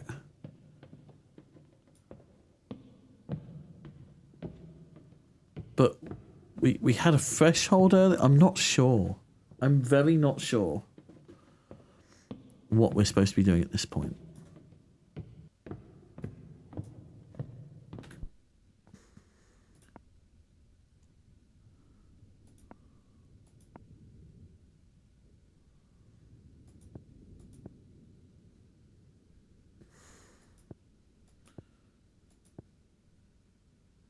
Okay.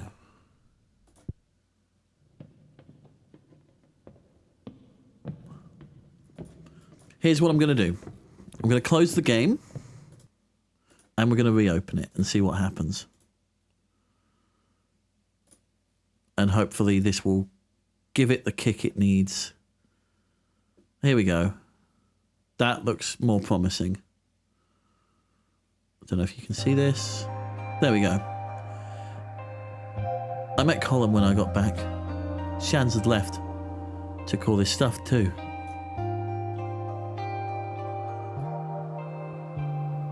I didn't want to talk.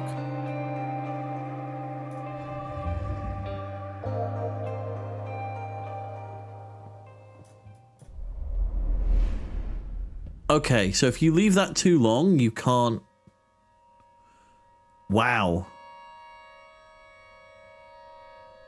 Okay.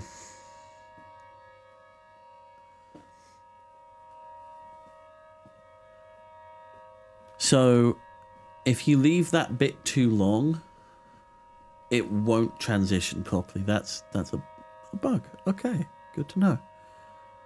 Things to remember about Shans.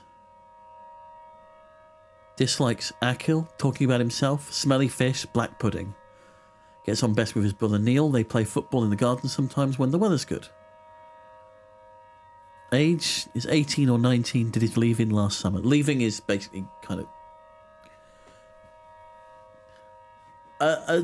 a graduation ceremony of sorts. Basically a party for leaving college, secondary school. Likes music, reading, music, Science fiction. Manchester. Music. His mom's cooking. Music. Bought his guitar with some cash from working in the chip shop.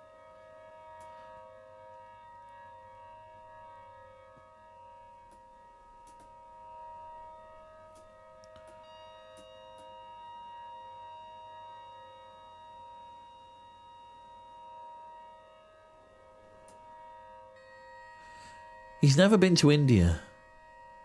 He doesn't even really know who his relatives, there. He wants to go sometime, though. His favourite writer is Arthur C. Clarke. I'm going to make him read At Swim Two Birds, and he'll love it. He is terrible at lying. My favourite thing about him, he taps his fingers on any nearby surface, hammering out little tunes. But he left. He's gone. 22nd of December. Things change so quickly, before you're ready at all. Callum was upset, Jack was furious. He said the Banshee have finished because of me. Shan's told me he's done. I wanted to hide in the attic, but it was raining.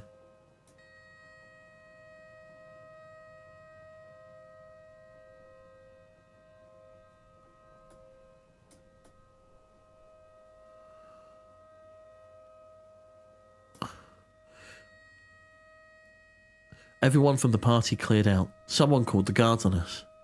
A noise complaint. We have 24 hours to get out. The big house is done. Maggie is coming back tomorrow to get our stuff. We're moving in with Auntie Maggie. Maggie drove up to the house this morning in her old banger. You'll catch a death stain there any longer. It was kind of nice being scolded with kindness. So myself, Colin and Jack had to walk. It's a very silent journey across Ackle. There was a picture of an unimpressed Callum holding a box. We played dusty board games by the fire and warmed up a little. Maggie finally realised I wasn't always a girl. And she was very nice. I suppose no one ever expects it. Jack even kind of apologised for being upset at me. Maggie's cottage only has 2 bedrooms, so I'm on the couch again. It's a small one, but she has a cozy woolen blankets. I like it.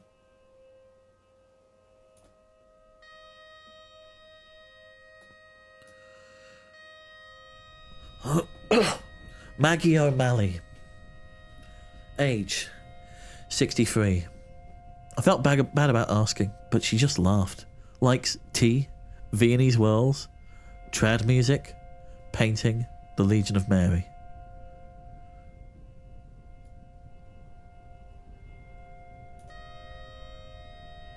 My favourite thing about her, the way she prepares tea.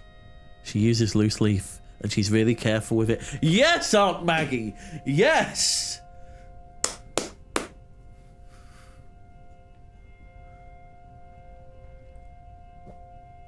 I do love a Viennese whirl, to be fair.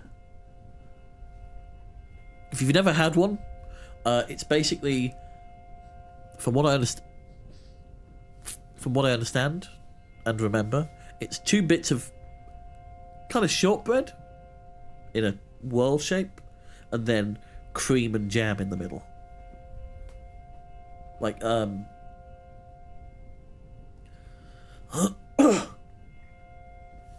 not quite buttercream.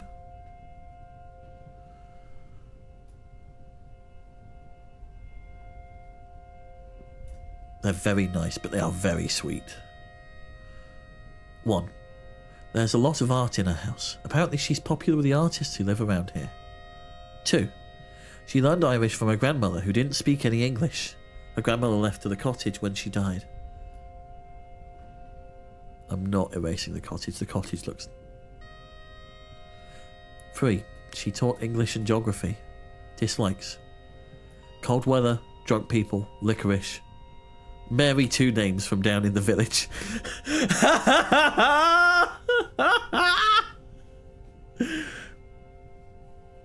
the fact that you dislike someone so much that you call them Mary Two Names from down in the village. You don't even know their proper name. Just Mary Two Names. Mary Two Names, aka the posh person. I'm assuming Two Names is double-barreled surname. But it looks like a nice, quaint little... No, this is a barn.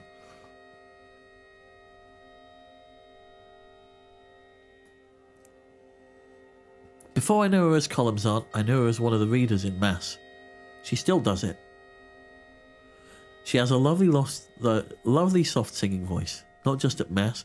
She gets called on to sing whenever there's a session going on in the pub. I will say this now, I'm not going to sing. And I'm not going to do an Aunt Maggie impression. 24th. So this is Christmas Eve. After my first hot shower in weeks, I helped Colin prepare for tomorrow's dinner. I was hoping I'd get to talk to him about what happened with Shans, but I just couldn't. In the evening, we went to the pub for a Christmas Eve pint.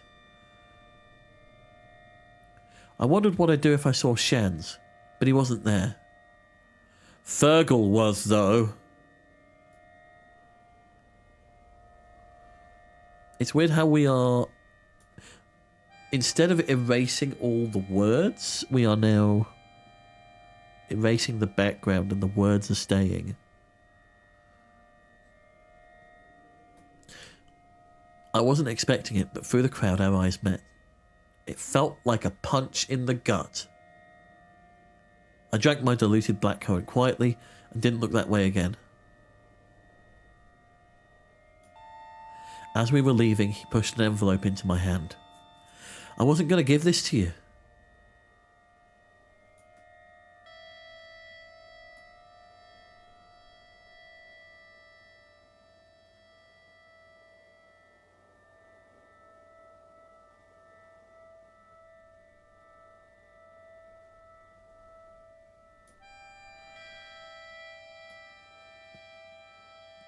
Dear child. Wow. I mean...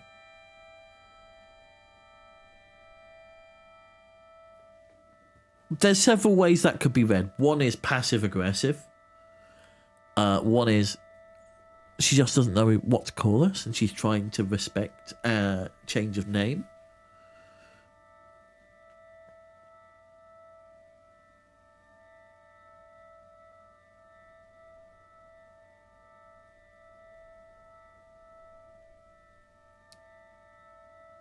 Or just trying to be demeaning to us.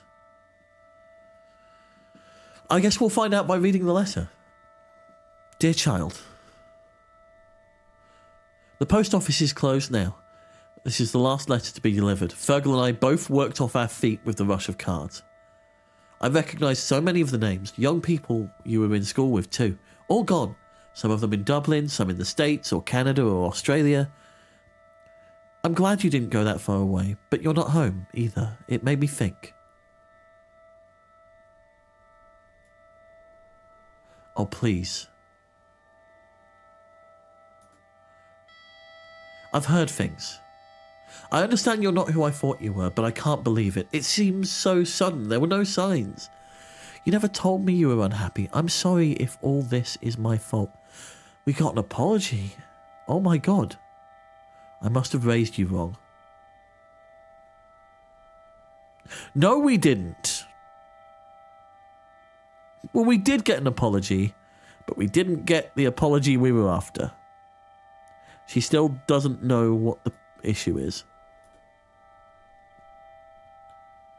I must have raised you wrong. People do say it's bad for your child to be tied to your apron. But I just cared so much for you, pet. It's okay if you like men or dress funny or whatever it is. The world is changing. I won't get mad. Not on Christmas.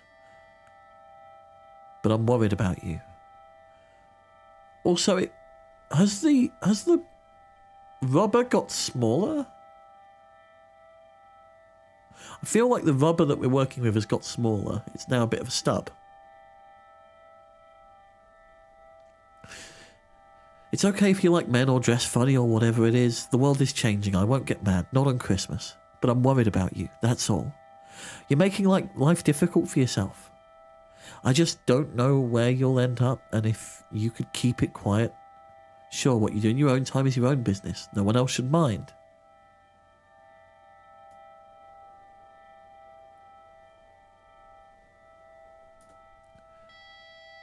I'll see you soon and we'll talk at last. I've been making mince pies. I've made as much dough and filling as I normally do, but it took much longer than I thought without you. Silly old me. There are so many. Fergal won't finish them by himself. Ma'am. Christmas dinner. Roast potatoes. Goose! Goose for Christmas dinner. Jesus Christ.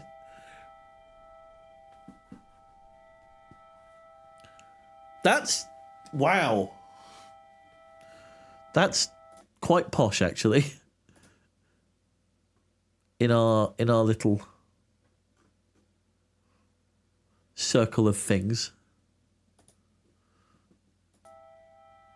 Roast potatoes. Oh, love a good... oh my God, roast potatoes. Love some good roast tatties. Goose. Ham. Roast carrots and parsnips. Yeah, okay.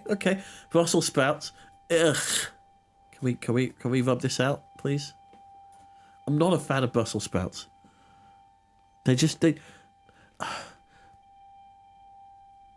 taste weird and wrong and very kind of bitter. And not in a good way. Like, not sour, but bitter, right?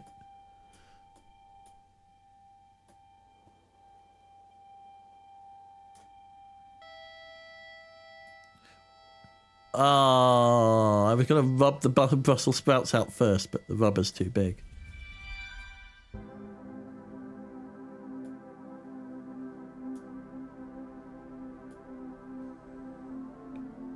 There was so much snow.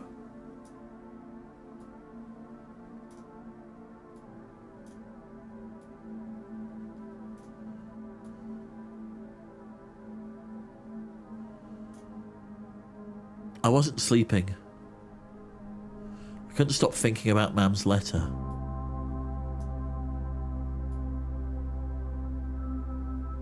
So I was awake at 2 in the morning when it started.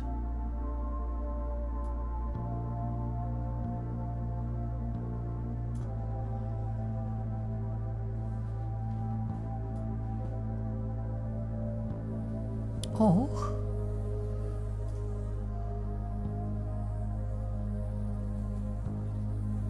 The gentle hissing as it hit the window finally helped me doze. We don't get hissing when the snow comes down. It's very full on. Possibly to do with the kind of windows we have.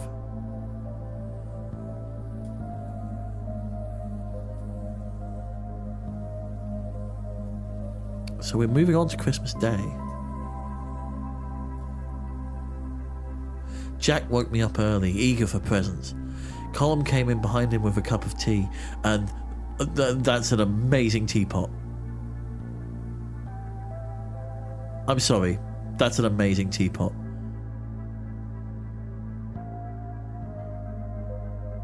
"8:20 a.m. extraterrestrial."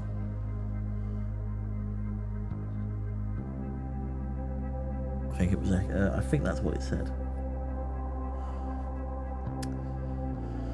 We were all ushered into Maggie's living room with our cups in hand. Oh!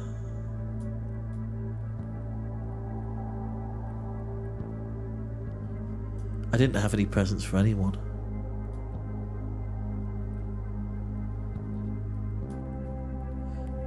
But everyone was so nice. Maggie gave me an unopened box of makeup. Colm joked about it being the one he gave her last year.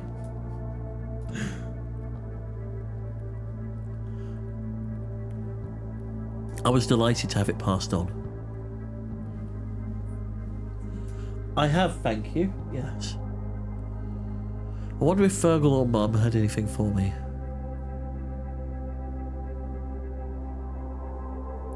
Soon enough, it was time for Mass.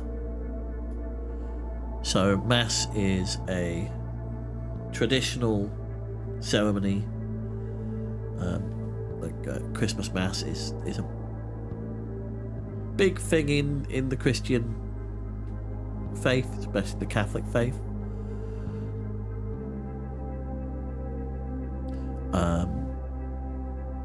And it's sort of a get together and, you know, reading of the Christmas story, basically. The religious version, at least, and carols and singing, and because that's the other thing. The only other major kind of community. There are three places in rural communities where you are likely to find people and get together, and those are the post office, the pub, and the church.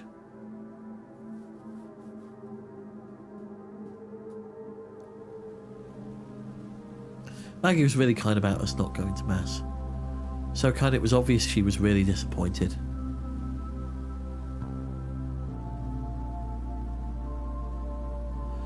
I'd never missed a Christmas Mass, a Mass on Christmas before. This didn't feel like Christmas. All I could think about was the letter and Ma'am. That's a really nice transition to go from inside to outside. I decided to go home. It was easier to go through. It was easier to just go than to keep chewing on it.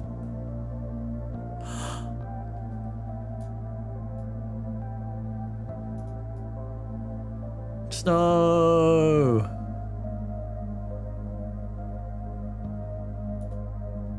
Cassio, you don't have to.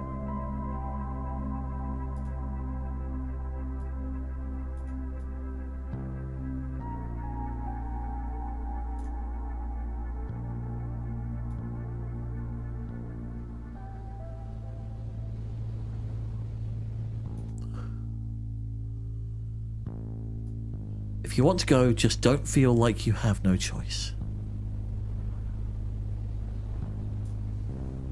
Who's this saying this to us?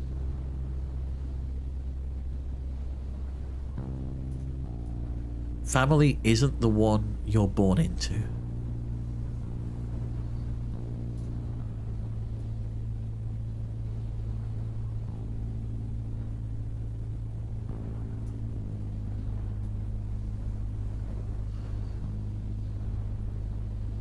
And you feel like more of a sister than any of my actual sisters. Don't forget that.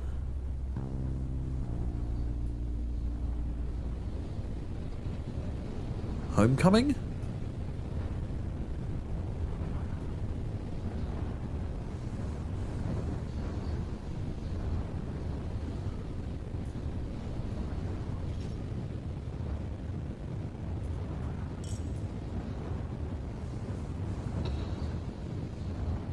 Is this homecoming, or is this going to be awkward conversations at the Christmas dinner table? The turkey is delicious, ma'am. But I thought we were having goose. Hold on, I need to duck. I'll also take the mug away for this bit. Thanks. What's wrong? Nothing. Would you pass some more gravy? It's so good. I agree. Onion gravy. Oh, like freshly made onion gravy. I haven't had a proper roast dinner in ages, and I sort of want one now. I might have to go to the carvery or something later in the week. How was Mass? Oh, lovely. So I gather you didn't make it. It was hard to get there in the weather. Oh, Fergal! And was it the weather that made you avoid us for the last few weeks?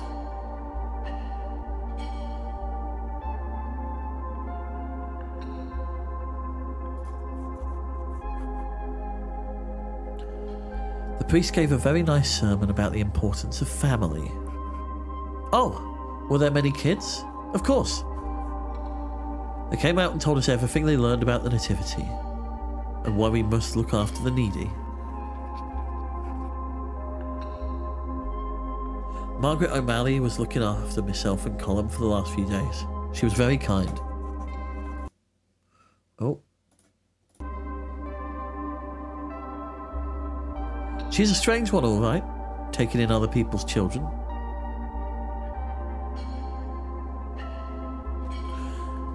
You've just talked about the importance of kindness, and then you berate someone for looking after people who have got nowhere to go.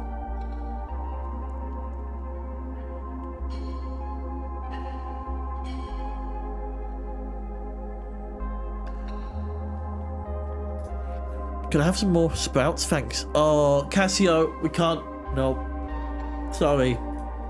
That's deal breaker. That's no. Is there anything on TV for Christmas?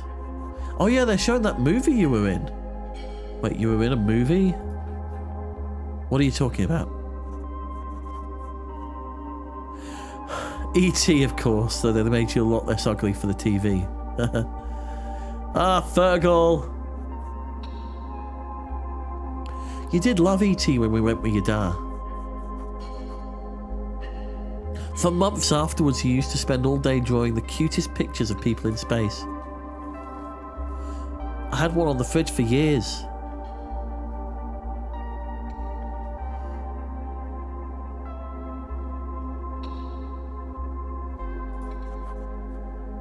You never put up any of my art, ma'am. Because you never drew anything, Fergal. Shut your gob. Shouting? That's not very ladylike. Jesus, Fergal, what is your problem? What's my problem? You abandoned your mother and left her worried sick for weeks. Then you show up out of the blue and dressed like that. Come on now, Fergal. Remember the story of the prodigal son? Oh no. Is that all you're going to say to him? I didn't come home to be ridiculed. I hope you came home to apologise. I'll give you an apology if I can get some too. Stop, let's just enjoy the dinner. I was peeling spuds all week and I'm just glad we're here together. Spuds are potatoes. They're usually larger kind of.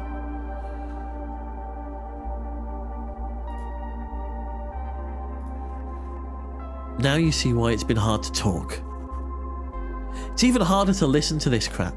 Ma'am! I just don't understand, pet. What? Why do you need to understand? Can't you just accept me? What me are you talking about? The only one I've known for 23 years or the one I've known for 2 weeks?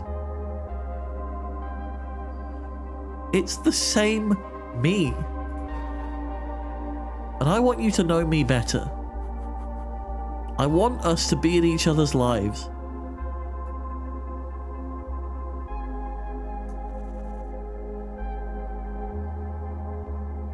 Yeah, okay. This has broken down into the Christmas dinner debacle, which happens quite regularly.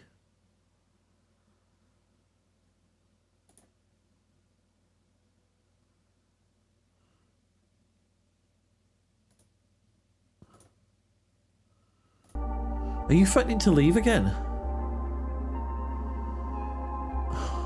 That's not how you take care of this situation. I need some air. You can't run away forever. Pet, come back.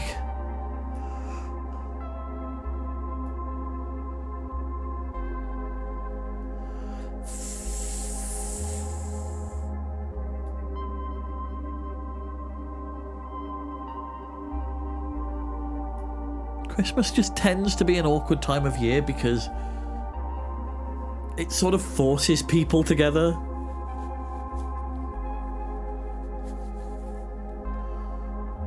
And it's either you don't talk about the elephant in the room and it's really quiet and there's not much to talk about and you just make small talk and everybody acknowledges that there's an elephant in the room because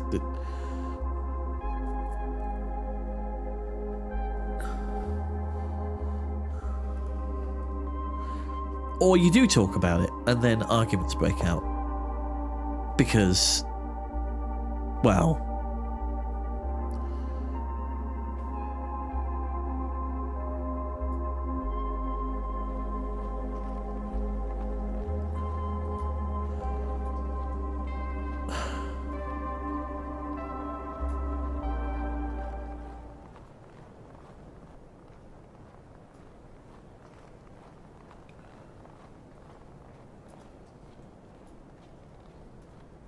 the air I needed was 2 kilometers away in the snow. We're going back to the big house. What? Just away from everybody for a bit. And it was the cold air and damp air.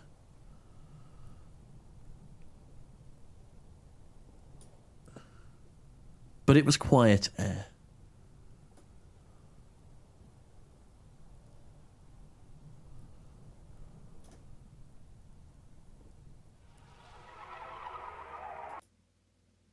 Oh, no. Now's a bad time to put the camera back on. I'm just going to leave it off, I think, for now.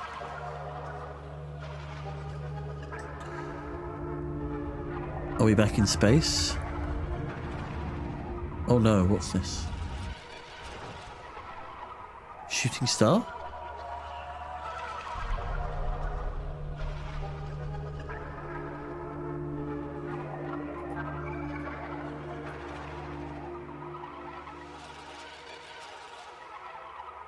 Everything feels a little bit wrong right now.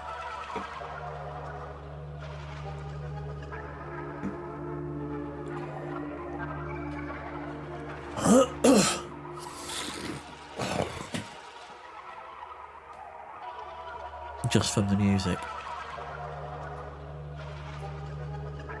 Happy Christmas.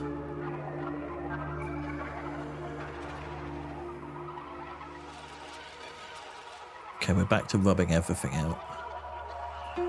Back in the big house. There was a strange burning smell when I turned on the light in the kitchen this morning. Oh, this is 26th. This is Boxing Day. Oh no. No, no, no, no, no. It's falling apart, but houses don't fall apart all at once. They do it slowly, piece by piece, room by room.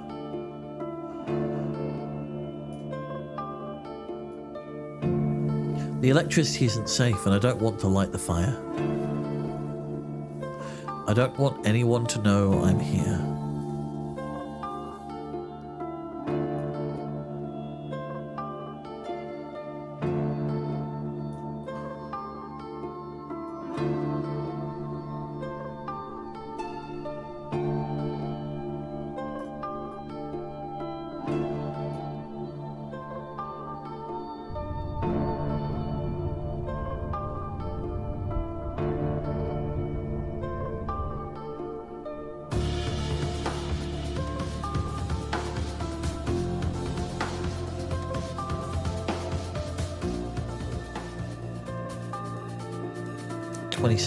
Shan's walked past the house today.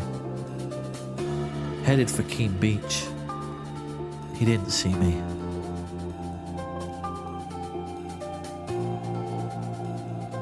Our conversations are wriggling through my skin.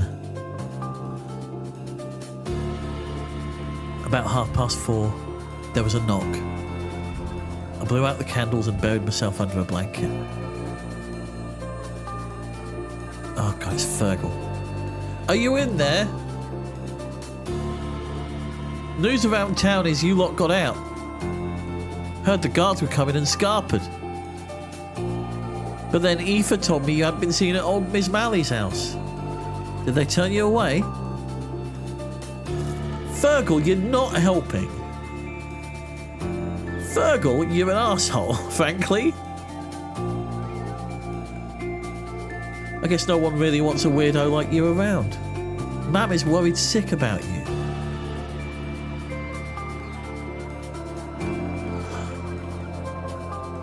Can't believe she still cares. You'd think she'd have given up on you by now. I have.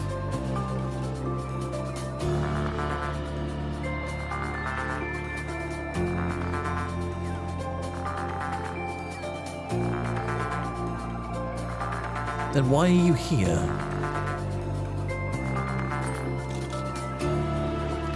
Little telephone box.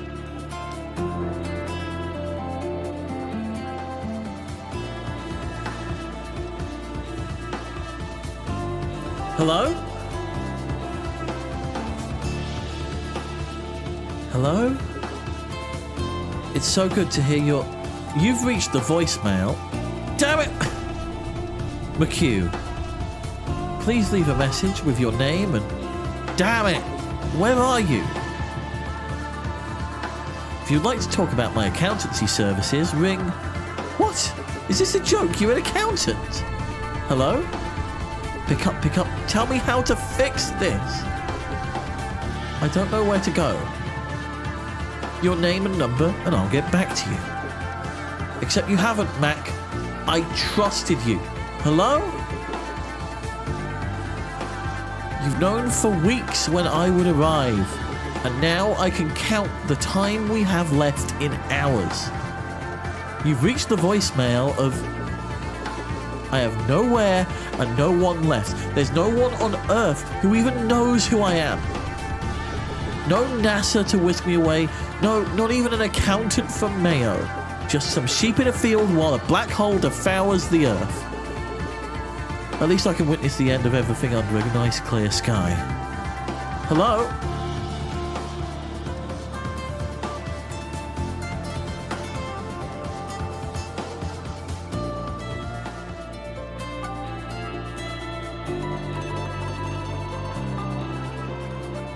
Okay, so that phone box was separate. 28th. I woke up coughing this morning.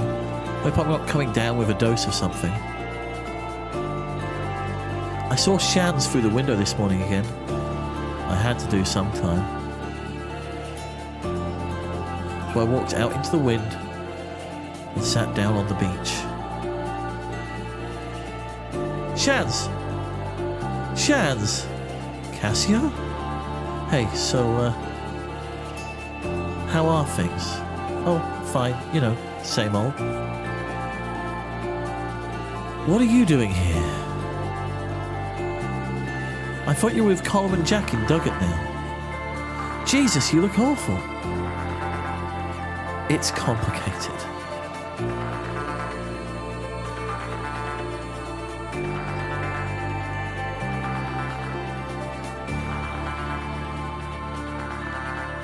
Of course it is. I was with them, then I was back home, and now I'm not. Yeah, you always seem to make things complicated and weird. I'm sorry, Shans.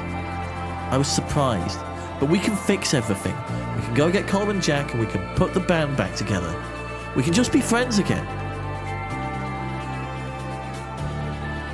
The band was just a dream. It was never going to happen.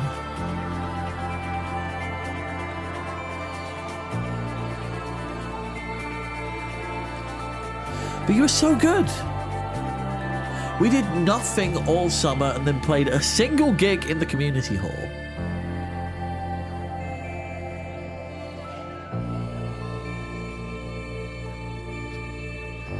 Where's this coming from? What happened to you?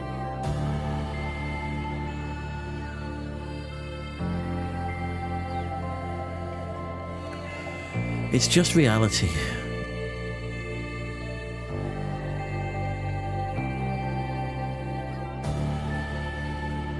What about Dublin? What about Manchester?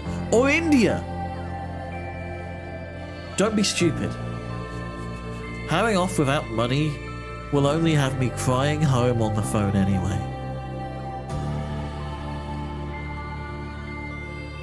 Is it herring? Hold on.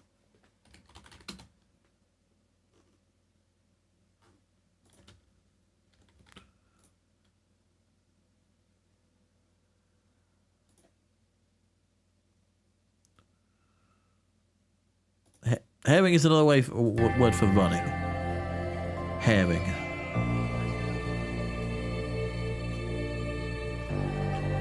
God, you're like a different person. I don't even know you.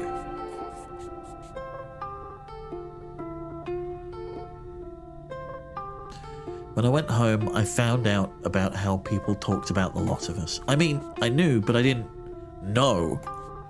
I liked you, but that's not me. Wow. Do you hear yourself? You have no idea what it's like. I'm already an outsider on Akel. I don't belong anywhere. I can't.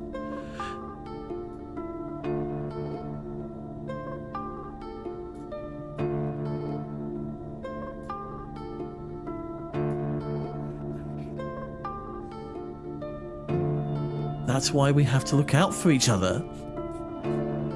I just want to be normal, Cassio. And I'll never be normal with you.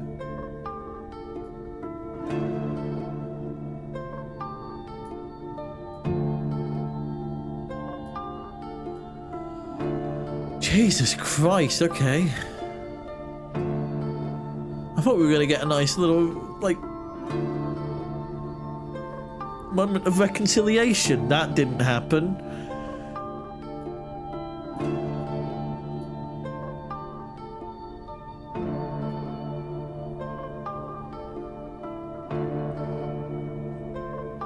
There's the black hole again.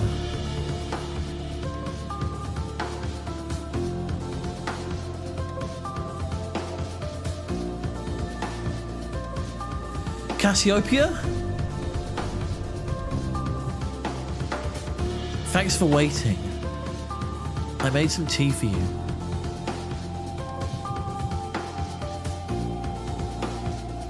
I thought you might be a bit dehydrated from space. You're an accountant?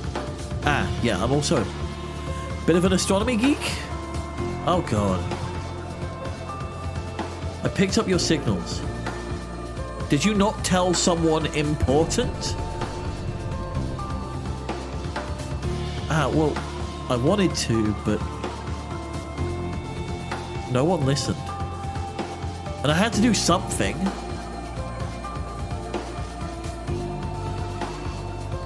Thanks. Thanks, Mac. It's nice to meet you for real. You're shorter than I pictured.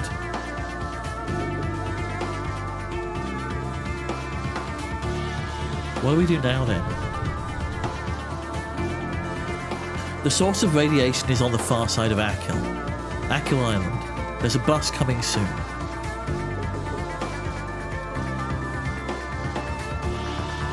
We're waiting on a bus to save the world? This has got very Hitchhikers.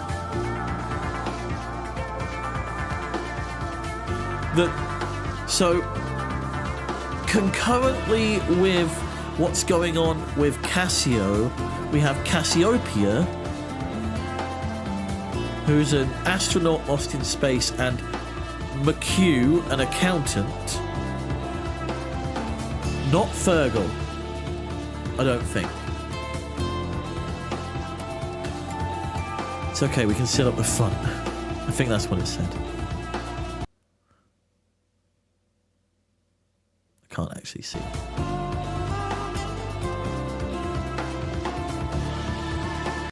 Oh. 29th. It's so cold. I should light a fire, but even if I wanted to, there's no fuel. I'd have to break a chair or something. Getting by with blankets and hot tea. At least the kettle works. Maggie, Colum and Jack came, but I don't want to bother anyone.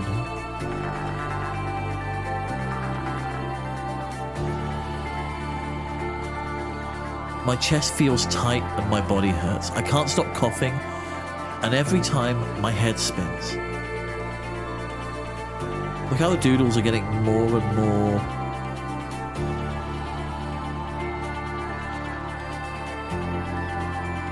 erratic. Oh, it's just the wind. Cassio? Cassio? Come out, pet. You can't live in there. It's not safe. Shan's told us, Cassio. We know you're in there. I'm sorry things didn't work out with your mom, pet.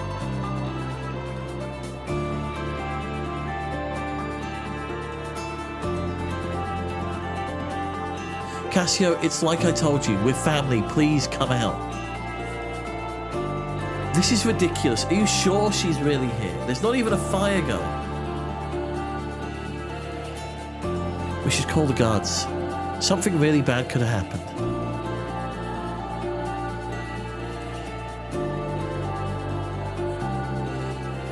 This is ridiculous. She's probably left for Dublin.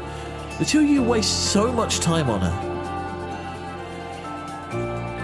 She doesn't even appreciate the half of it. Jack's turning. That's not good. That's enough, Jack. Come on.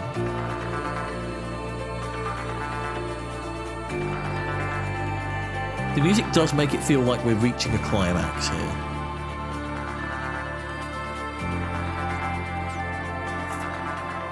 And we're very quickly darting between the two stories. They're on the bus.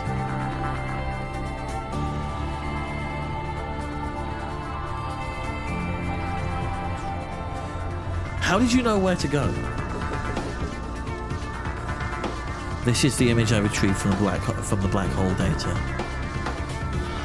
It had an address on the back. I hope you're right. It's getting dark out there.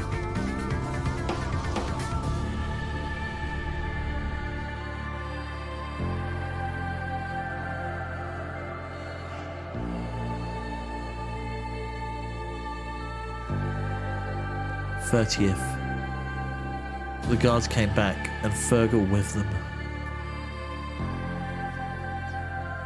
I almost called out, but I knew better.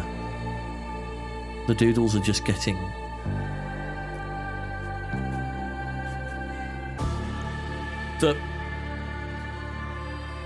The doodles of Cassio are getting fainter and more blurry and less clear. Also, thank you, Rafters. How long have you been there? How long have you been there? Hold on. Okay. Not long. I think this is a good place to take a break.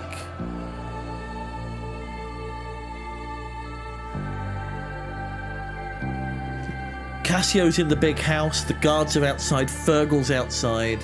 We're trying to stay quiet. Do we get found? Who knows? I'm going to leave this music on in the background because it's really nice. I appreciate the amount of effort put into the soundtrack for this. But we are going to take a 5 to 10 minute break. Let's say come back for 20 to the hour. And it looks like we're approaching the end of this, so we'll finish this off.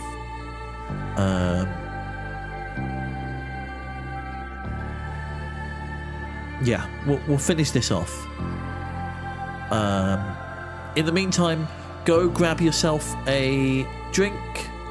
Go fill up on fluids, get rid of fluids, do human things, the usual.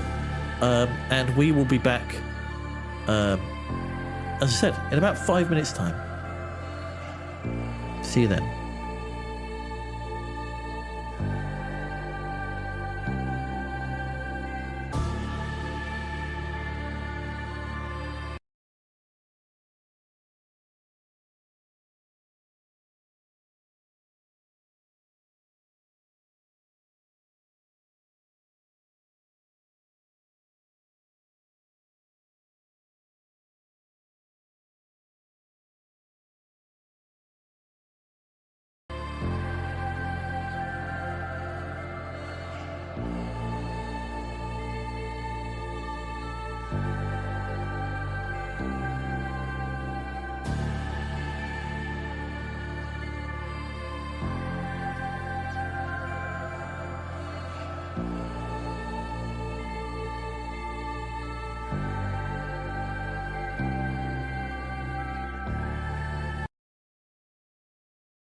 we are back.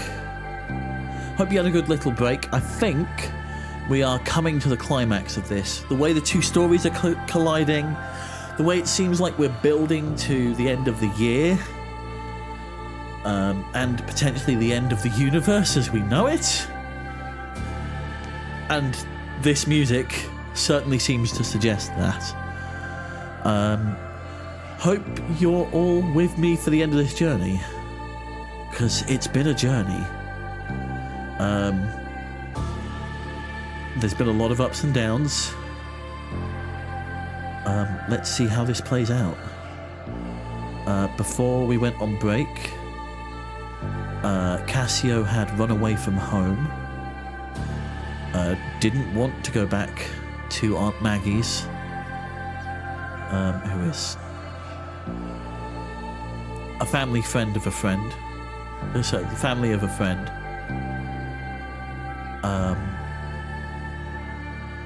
And has gone back to the big house where we first fled to, where we first stayed with these three people. Alone, in the cold. And now LaGuardia is at the door. Basically, the Irish police are at the door with Fergal, who is our brother by blood, but not necessarily by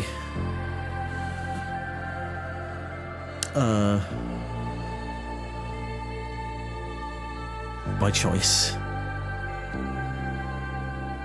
Fergal, this place is a wreck. I don't think there's anyone here. I know there is. I heard movement and I saw lights last night. I can't be wasting time on this. The big search is starting soon. For all we know, we'll find the body on the coastline. Searching this place will only take 5 minutes. So basically she's been reported missing from what I understand. And I'm saying she, we've never really confirmed Cassio's pronouns. So it's sort of mea culpa on my part. I should probably be using they at this point. But they definitely present very femme. Searching this place will only take 5 minutes. I don't want to break the door down and find an empty house. The nuns would have my neck. I'll tell you what. I'll come back tomorrow after dark with PJ, and we'll see what we see. If there's someone in there, I'll get him out. So that's a close call. Unless Fergal's going in on his own. I'm scared. I'm starving. I feel so sick I'm gonna die.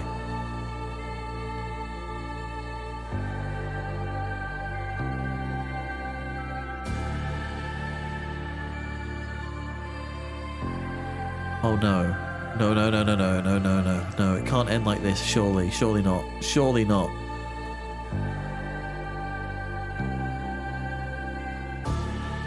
There is Cassiopeia. Ugh! Are you sure this is the right place? It's the only thing we've got. Okay. Pass the image to me and I'll put it through the letterbox.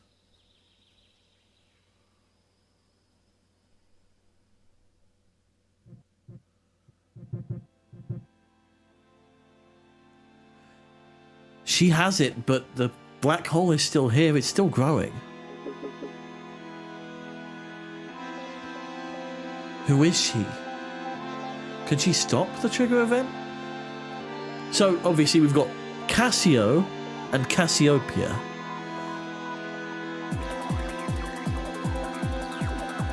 I have my theories.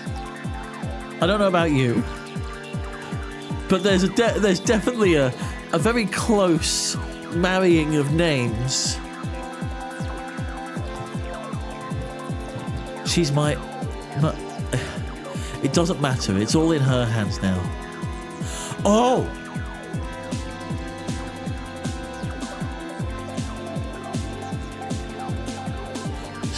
Sorry, what?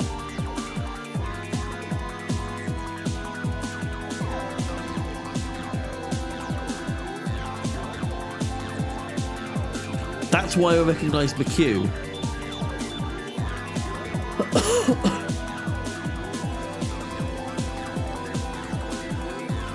Hey, Mac. If Earth survives this, do you want to see the rest of the universe with me?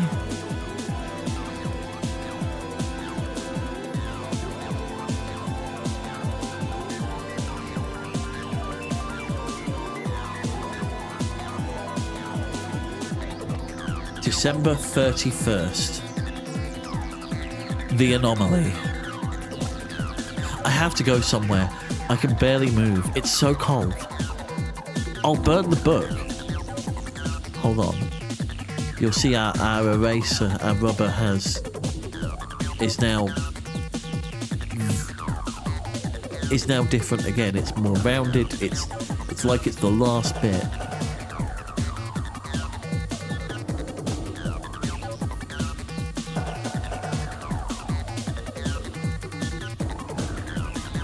Wait, no.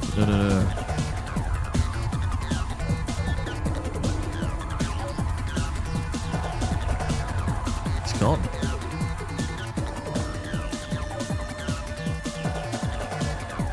Wait, and the house just disappears around us? What?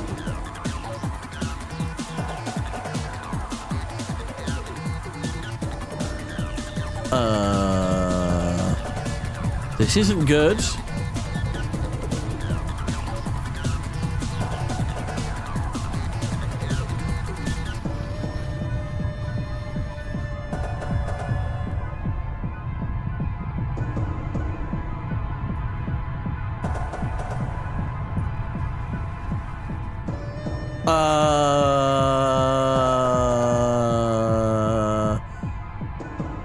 Where did Ireland go?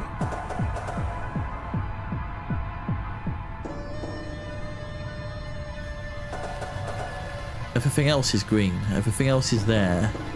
Where did Ireland go? Countries don't just disappear. Hold on, I'm bringing the camera back because...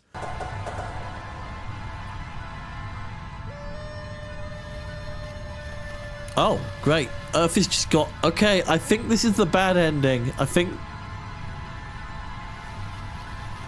the universe is being swallowed up by a black hole.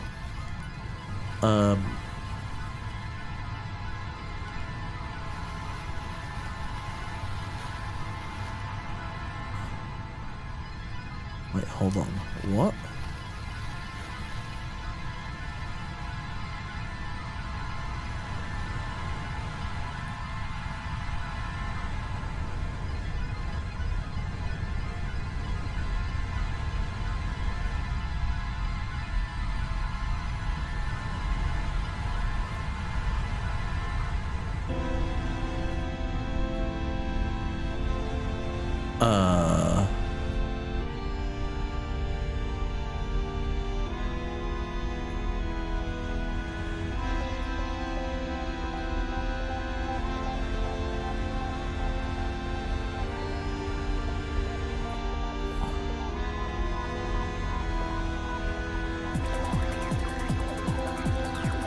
Casio?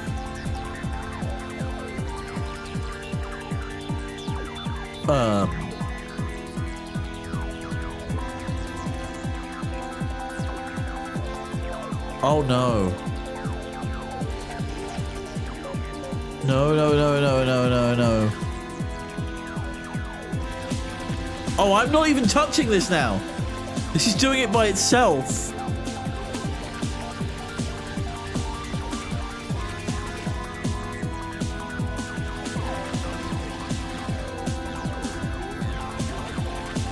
This is... my hand is off the mouse, it's off the keyboard. This is all happening on its own.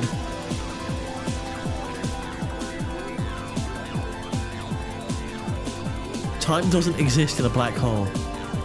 Every moment crushed together, past and present and future in one endless scream.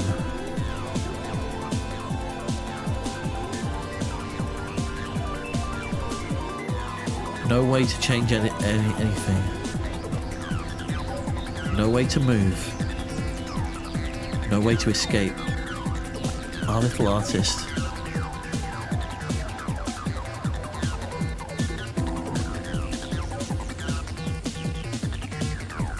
Oh, here we go.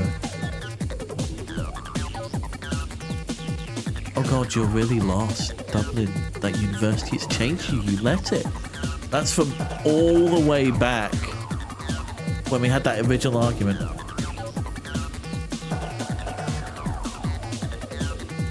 The two of you waste so much time on her. That was very recently. That was Jack, I think.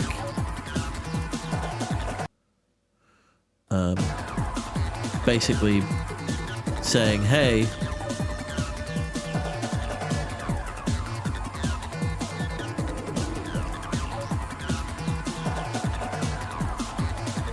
why are we bothering? Shans, and then Fergal, you're the biggest freak around, that's for sure.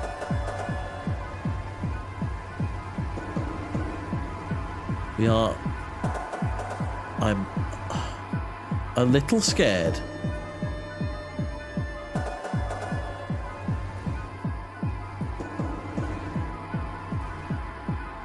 I'm now back in control of the mouse, by the way.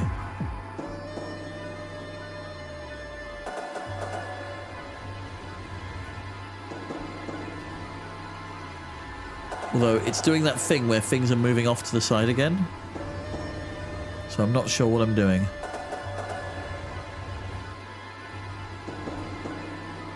Also, I guess...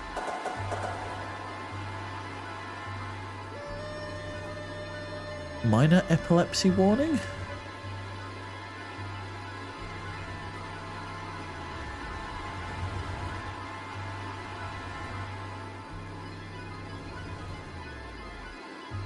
Let's see what's over here.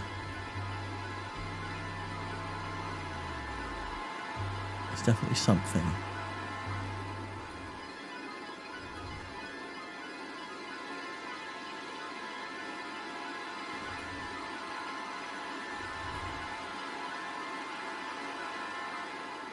I think this is where we're supposed to go. I'm not sure.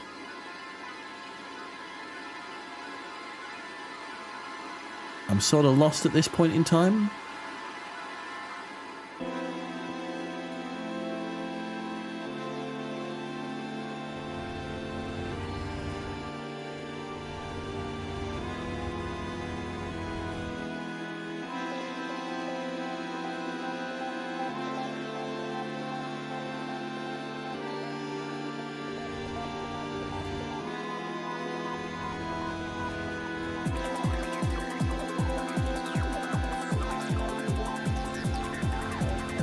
Which is minorly infuriating, considering we are approaching the climax of this by the look of it.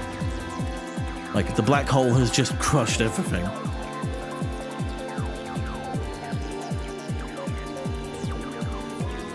What is this? Is this just noise?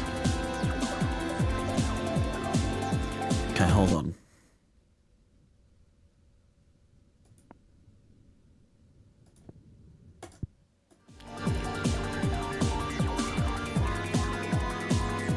Okay, we're gonna close the game and reopen it again. I think we've reached, much like previously, there's been a bit of an issue where the thing that it wants us to deal with has scrolled off screen.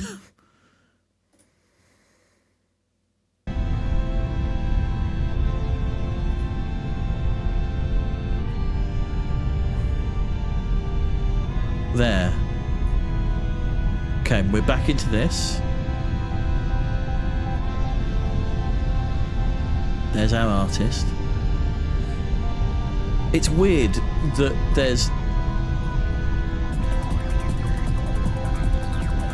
stuff that seems time-bound when there's stuff to read.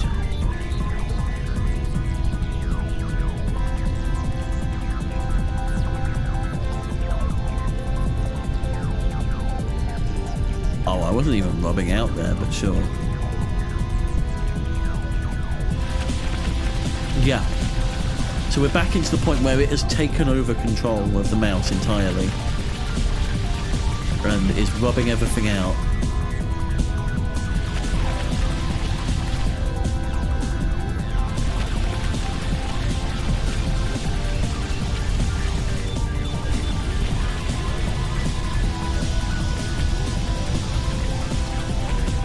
Time doesn't exist in a black hole. Every moment crushed together, past and present and future in one endless scream. No way to change anything. No way to move. Our little artist. No way to escape. Oh god, you're really... okay.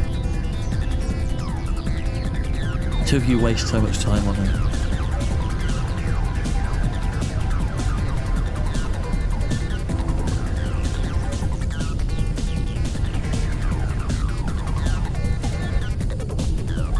There we go. There's the trigger. For some reason it started drifting off to the right, and I'm not sure why.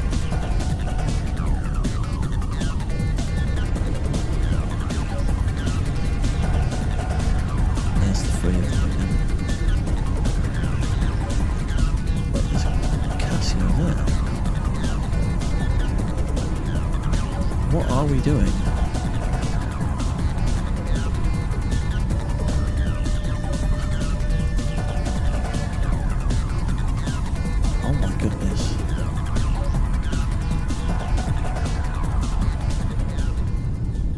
Everything's okay.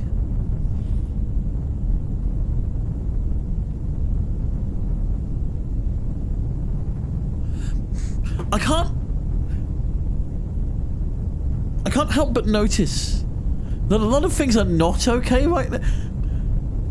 There's a giant black hole that's swallowed up everything. Compressing time in on itself. We have our little artist who's about to die of malnourishment, cold.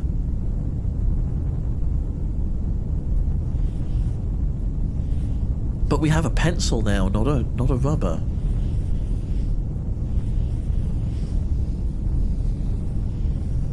Oh no. Everything's okay. Everything's okay. Everything's okay.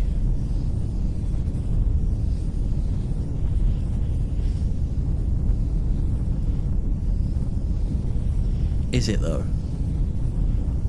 I don't think it is.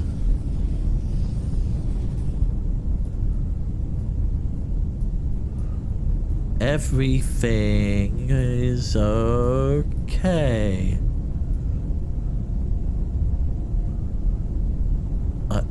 I'm not sure that it is. Everything's okay. We have a fever. You poor thing, you're burning up. It's okay. Everything will be okay.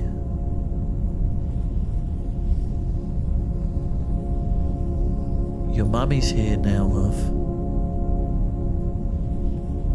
I've got you, dear. Did Mom finally come for us?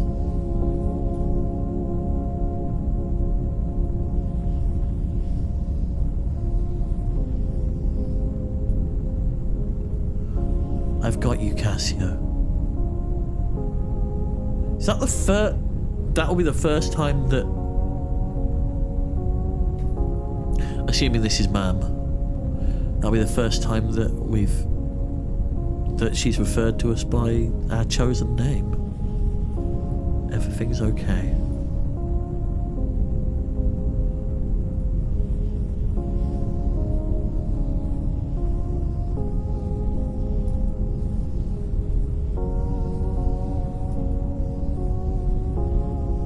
There's a big...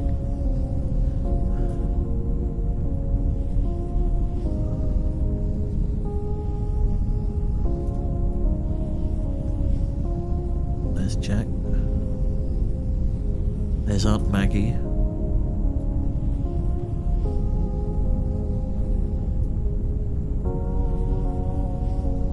There's Shans, there's Colum. Shans, Jack, Colum, Aunt Maggie.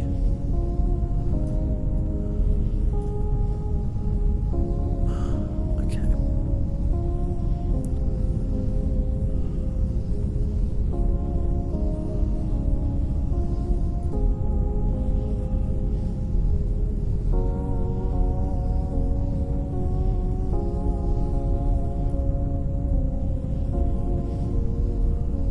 Everything's becoming more vibrant.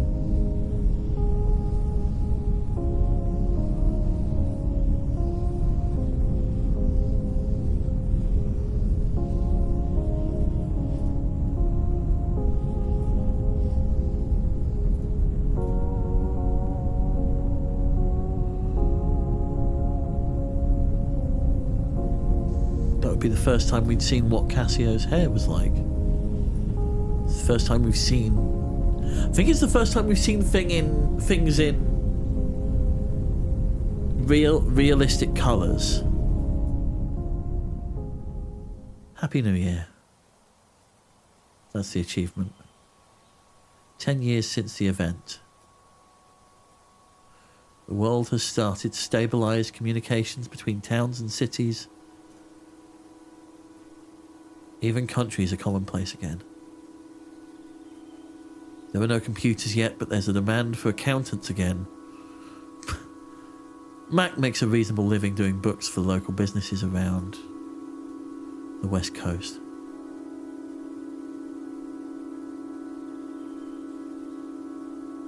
We're constructing the diary.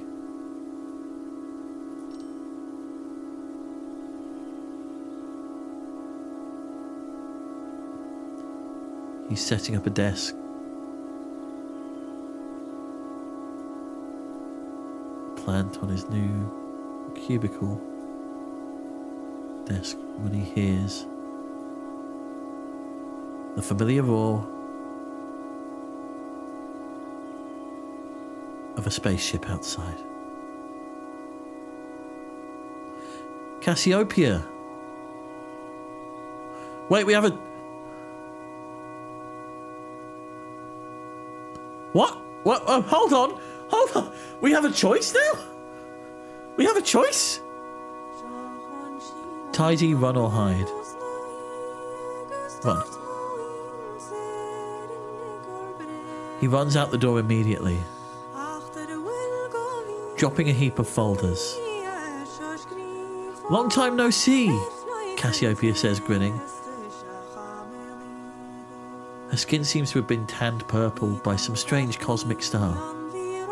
It's only been a year, Max says, but I'm sure for you it's been many more. They both laugh. As he looks at her, Max's chest gets uncomfortably tight.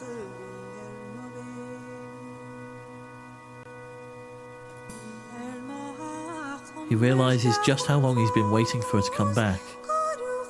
He listens for radio signals most nights every week, hoping to pick up another. I have some great stories for you, Cassiopeia says. I'll tell you about them in the ship. What? Max stares at her.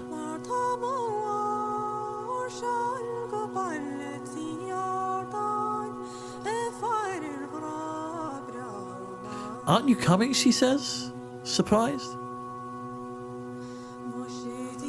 I came back for you, like we said. He doesn't know how to answer. I can't, Max says at last. My family need me here. I'd only slow you down sometime soon, but not now. I've got a project to finish. I'd only slow you down. Cassiopeia stares at him, then nods. Mac? Yeah, Cassiopeia? Whenever you're ready, call me. I'll be there. I'll come get you.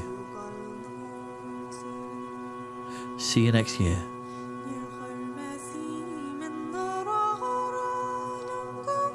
My punctuation is horrendous, by the way. I'm trying to cut it after every new speaker starts a new line. January 5th, 1994. I've been awake for a few days. Eating turkey leftovers, drinking cups of tea and sleeping. I'm finally able to write without my hands shaking.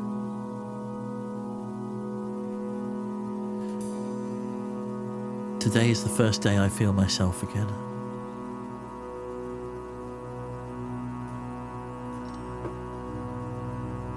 Colm comes around a lot. Every day since I was found. Jack comes too, but he doesn't stay.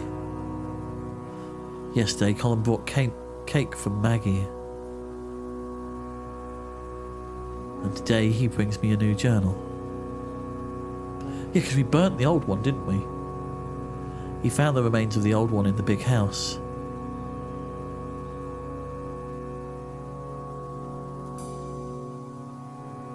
I'm excited to start over. It was almost full anyway. I haven't seen Shans, but Colm says he's asking for me. Say hi to him for me? Visit? Or wait?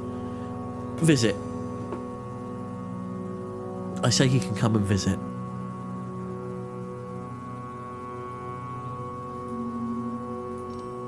So we're placing the pictures and then putting the text. We're still awkward with each other. Jack and Colm too. I think everyone feels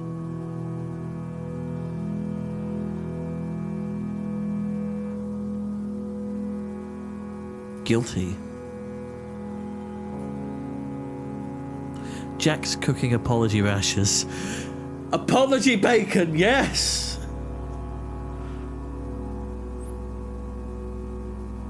Soon I'll be well enough to climb Crowan with them again.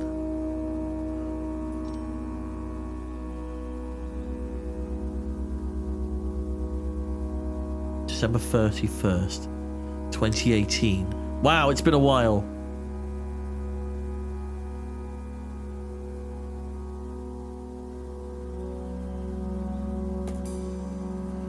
Sometimes I wonder if I'll be remembered. That's not what I was going for, but okay. And what for? The noble part of me says it's enough. Enough to be well loved and live a good life. The ambitious part of me wants a theorem.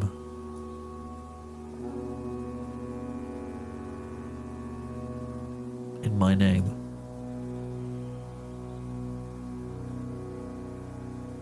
We've run out of space.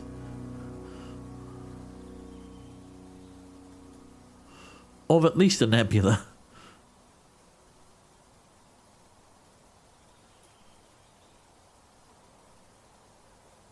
Oh, and now we get to choose what we look like. What?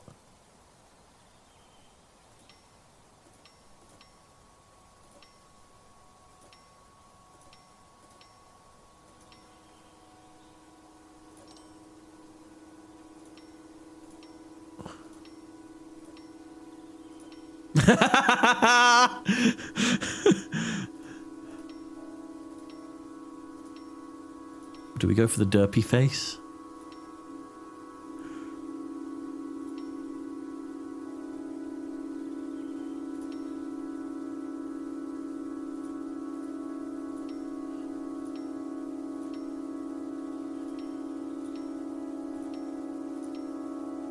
I think we go for this. Oh! We just get to choose our hair. I mean, it's 2018. Right?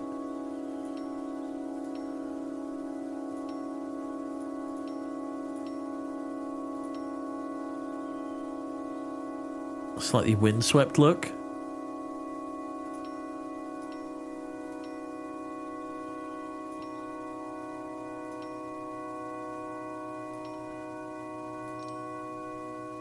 Oh, we can change the colour. Okay, I didn't know that. That changes things slightly.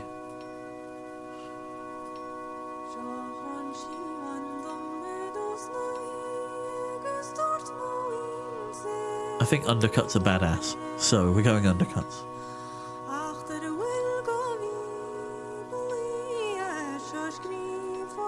Oh, we can choose what a hair decoration we have, or we can have a tattoo,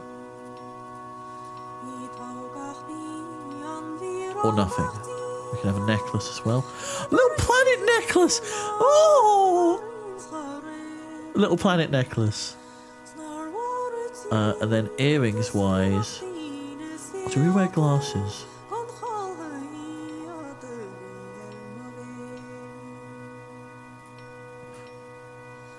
I think the stars and the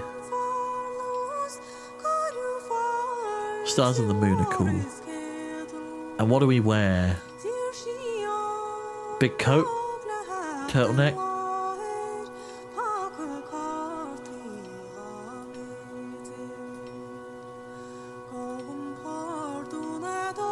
That strikes me as the kind of thing. Oh, we can choose the colour as well. Purple.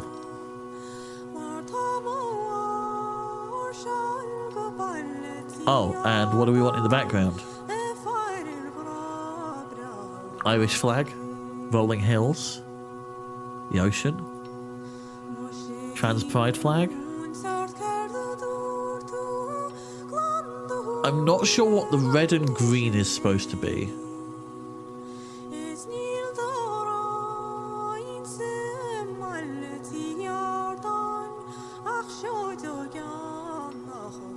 Yeah. We got an achievement that says trans rights.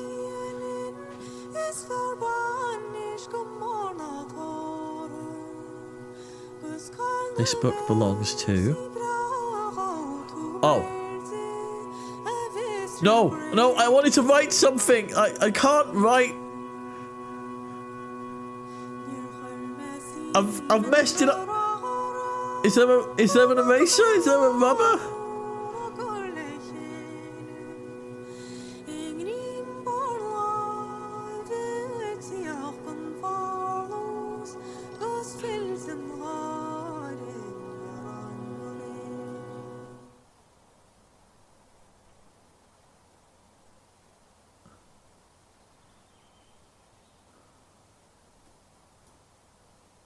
I think we're done.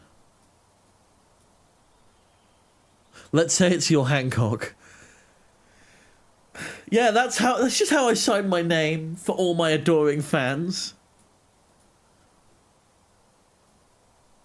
It's dark. There's not really much I can do here.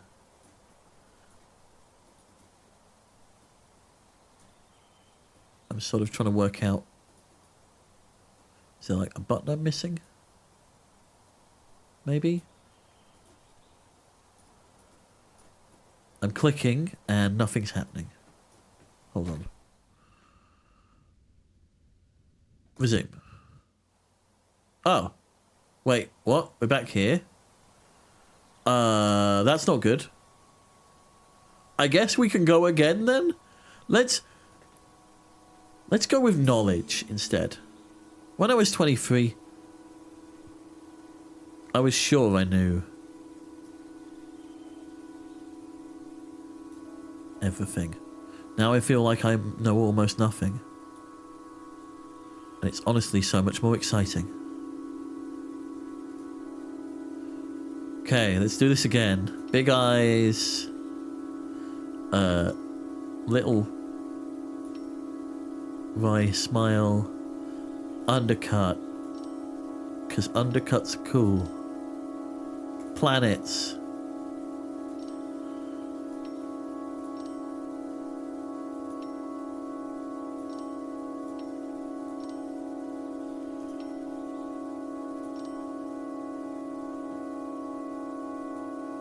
Okay. So it was Casio and then it faded.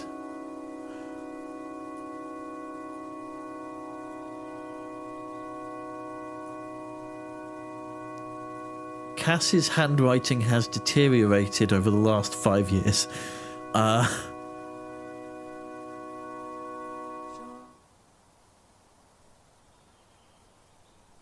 I think it was supposed to run the credits. Yeah, and it just didn't trigger.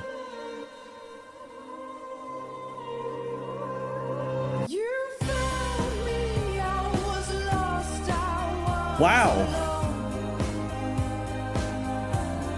That was an experience.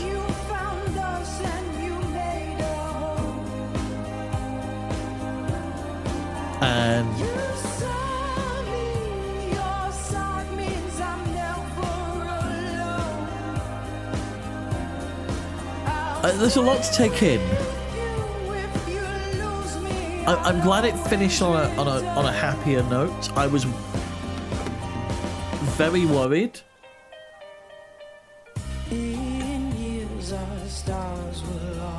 That we were going to end up in a situation where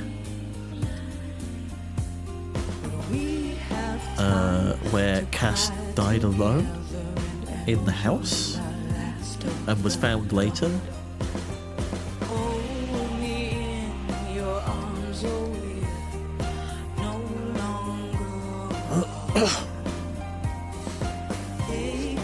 Welcome to the bit that shows me who I'm probably going to get content ID claims from.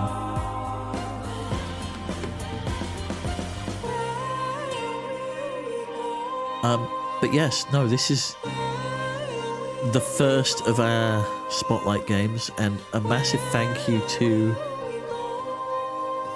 everybody who was involved in this, because it was a journey.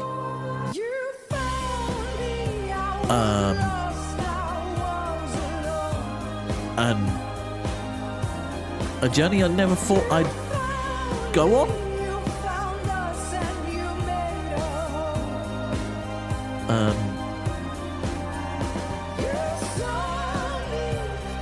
But I'm glad I have.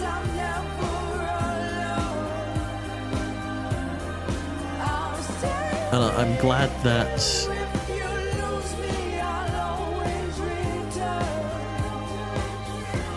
oh, red green is County Mayo. Okay, so the county flag. I guess that says a bit more about what happens afterwards.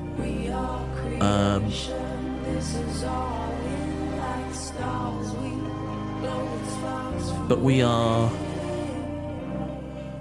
That was a lot.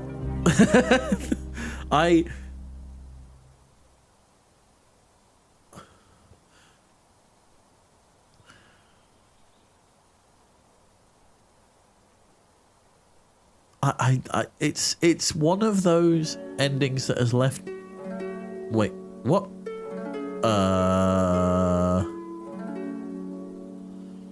Thanks for playing. Oh.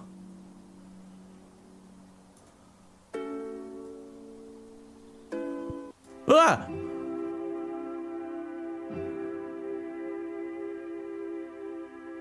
We're not done.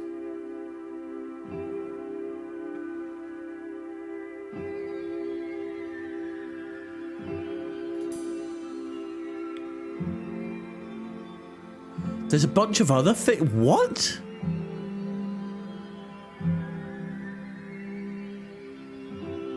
I mean, let's do these in chronological order, right? Shands, May 15th of May 1994.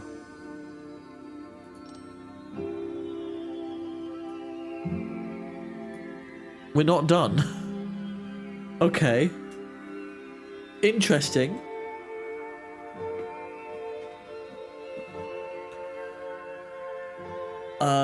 I guess this is an epilogue? Shan's directions lead me to a bar in Galway. And then to a bar. Up the stairs to a tiny room. I can't imagine it fits more than 30 people. Has Shan's got a gig? The new band don't even have a name yet, but he was really excited for me to come on the phone.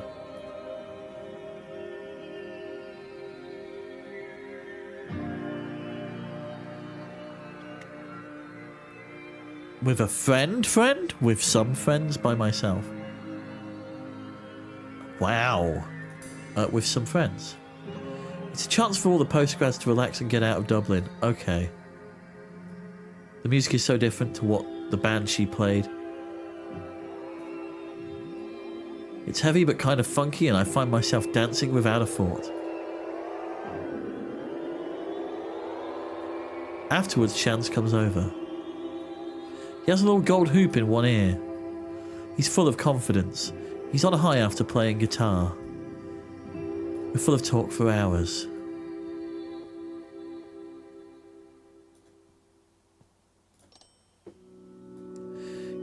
He's excited about doing an audio production course in September. But first he's going to go to New Delhi for the summer with Tara. Who's Tara? They're going to visit some relatives they've never met. Aunts, uncles, cousins, cousins of cousins. Wait, is Tara the sister? I think Tara's the sister. Do you have somewhere to stay tonight? My couch is always open. Sounds good. I haven't slept on a couch in a while. This place is small, but it has a lot of posters. And a few plants too. When it's time to say goodbye, I hug it out. If the option's there, hug it out.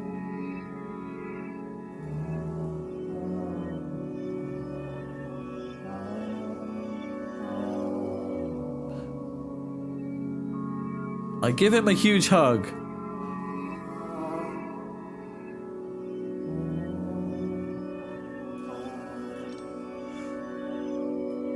Shans. Help. We've helped each other learn and grow. They've taught me a lot I wouldn't have known otherwise, and I hope I've helped them in return.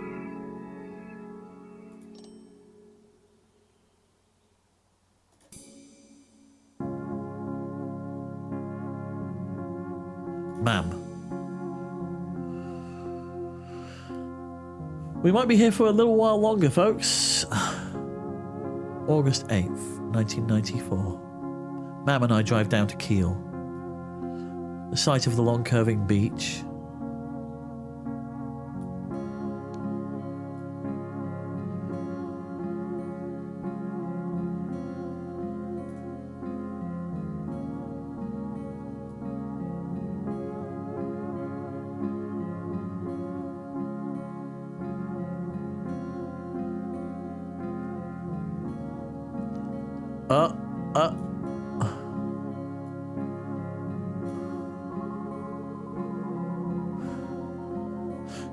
Glory! You can boast to Fergal that you swam before him this year. She shrieks when the waves wash past her. I keep encouraging her.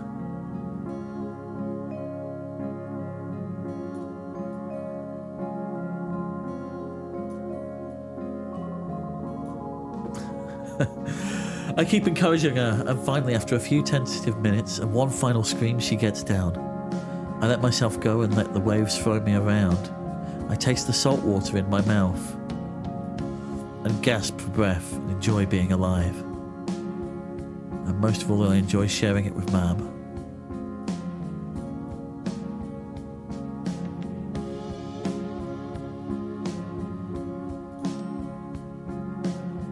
The water's cold, but the wind is worse. So wrapped in towels, we dry as best as we can and head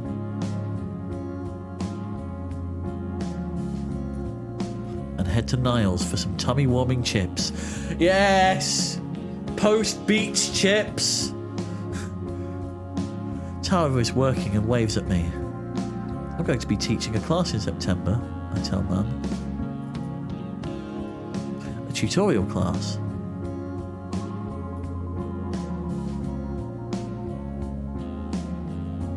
I'll pay you back.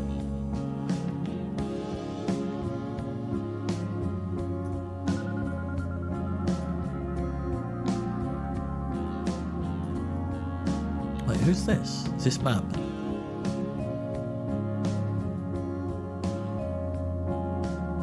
Here.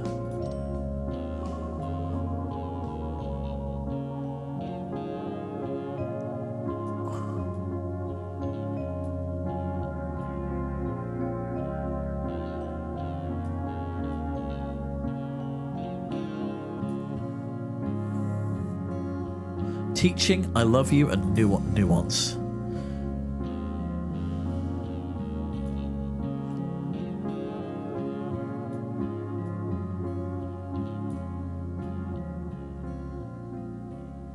Being myself doesn't mean I'm happy every minute, but it means I can experience emotion at all.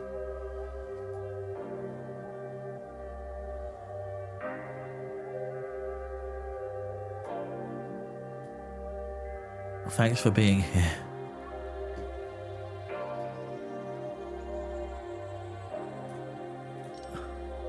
Ma'am. Ma'am and I love each other. We've had our fights and our struggles, but love has always won.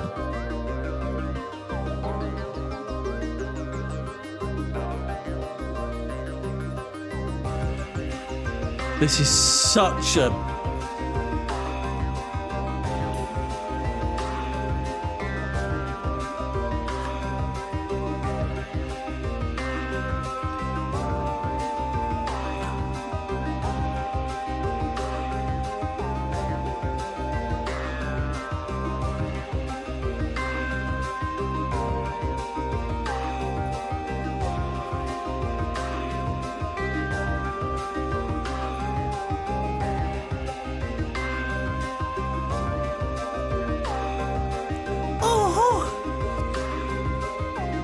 We just about made the 6 p.m. train to Castlebar before it leaves. Colin will be on the lash for the rest of the day, and that's not my thing, so I'm escorting Maggie back to Acomb to make sure she gets home safe.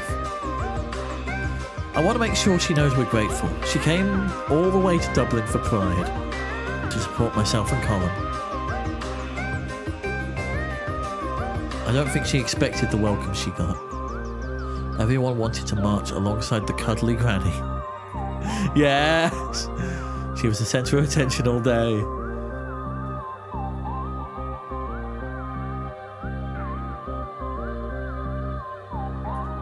Maggie is still absolutely glowing as she reclines in her seat and unwraps the tuna mayo sandwiches she made us this morning. She made sandwiches! She made sandwiches for the... Oh, Maggie!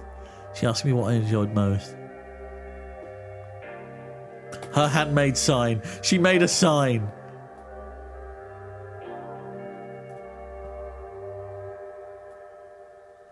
Be nice to the gays.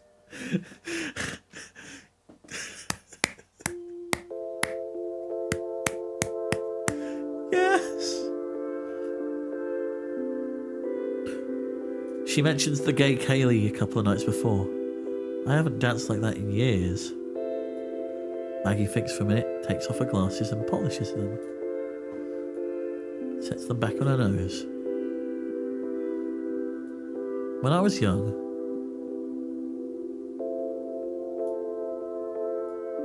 I knew a German woman, Hilda. She was nice. She taught in my school for a few years. She loved a good Kaylee. Hilda taught me about the parties that they used to have in Berlin.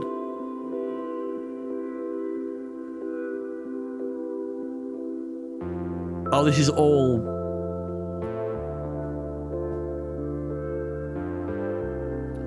Hilda taught me about the parties they used to have in Berlin. She couldn't be herself in Ireland. And I was terribly sad when she left. She would have loved this week. I want to comfort her. Times have changed, always here, visit Berlin. This is 98. So I want to say... Let's go see Hilda. Let's go see Hilda, yes. Maybe you can still go to Berlin sometime.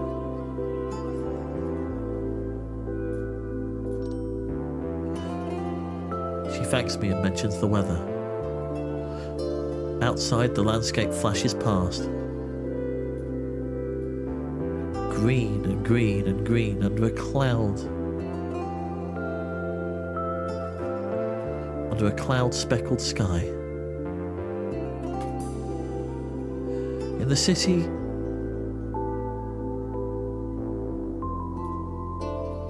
the changing seasons always seems very sudden. I'm running out of space!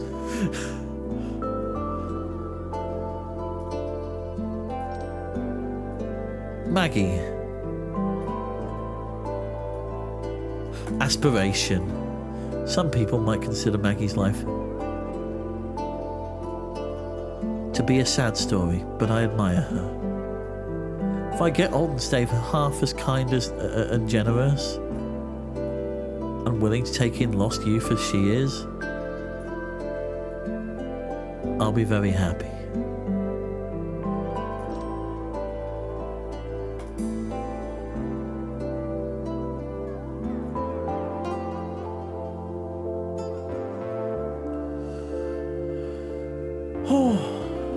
Okay, it looks like we've got events all the way through until 2018. Let's put this up here. Year 1.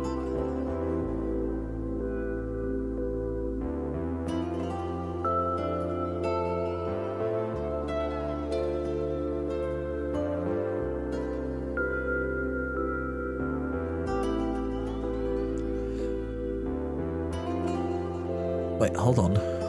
There were dark matter storms?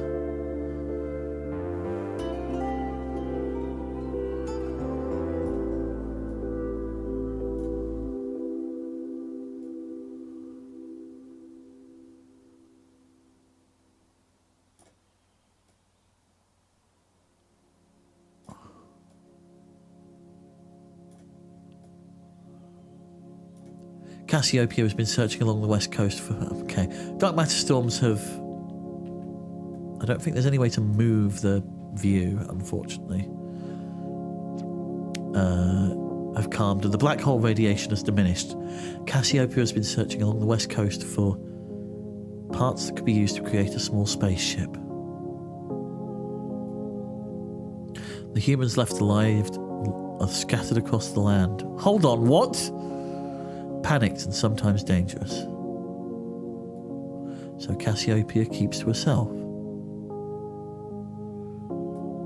It's good for thinking. Everything is so different now.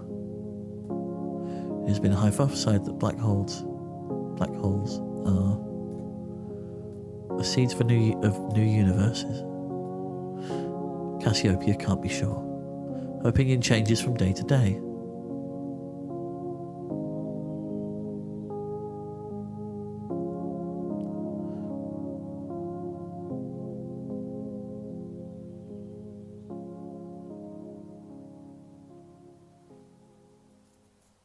Rewritten.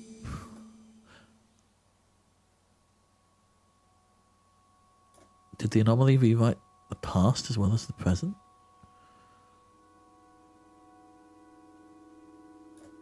As Cassiopeia sits alone by a campfire one night in June, she spots someone watching her from the bushes. She stops playing with her makeshift radio and says hello. Eyes. As they come closer, Cassiopeia's first impression is their eyes shining in the campfire light.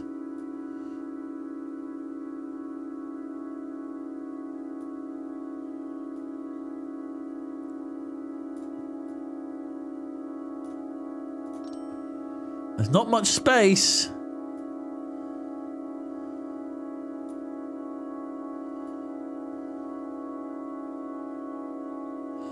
Anew.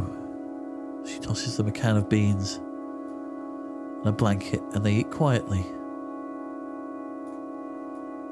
and hungrily.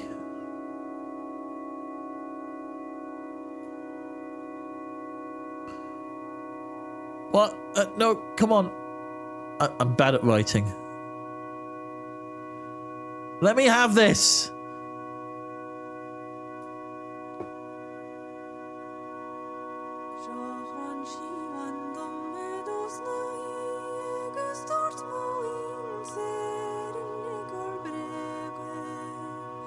No, let me. What? No. I want to finish the sentence. Thank you.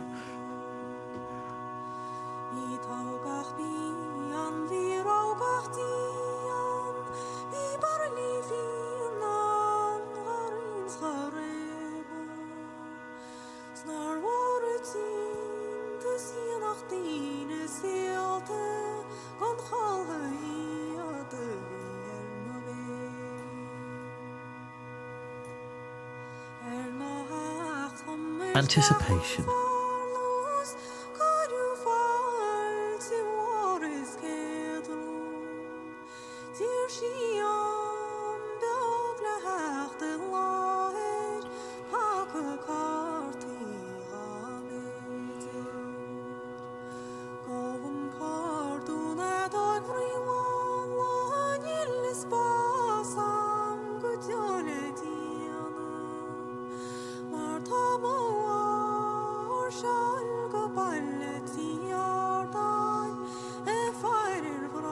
It only takes a few more days to have the ship ready to leave Earth. Anu has gone quiet again. I guess you'll be leaving now, they say, looking down at the crowd. Yep, Cassiopeia says. I'm leaving as soon as I've done my last safety checks. We're? There's room for two if you want to come. Yes! Their eyes light up and Cassiopeia sees them really smile. For the first time.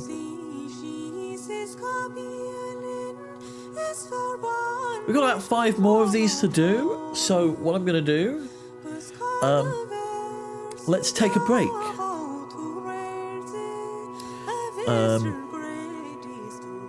I'll be back in a little bit. Do usual stuff, stretch, go get food, all of the things. Grab drink, get rid of fluids, take meds if you need to. We'll be back in 5, I'm going to run some ads. But I'll keep this music on. See you in a bit.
Sorry if the music dipped out there briefly.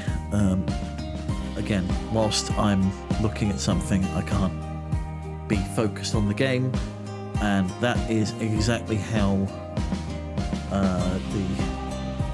how everything works. So let's carry on with the epilogue.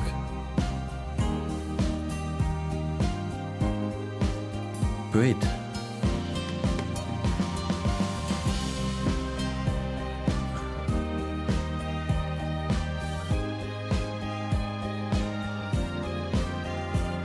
Cassiopeia drops down out of the atmosphere. So this is Cassiopeia, not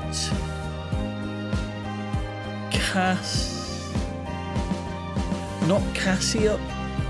I'm confused now.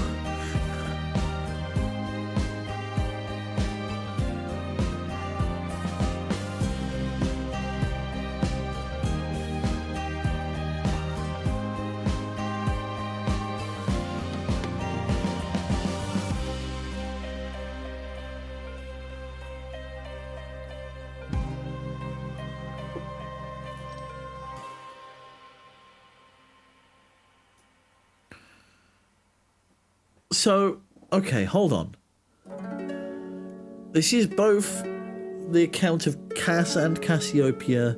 So are they one and the same? And one is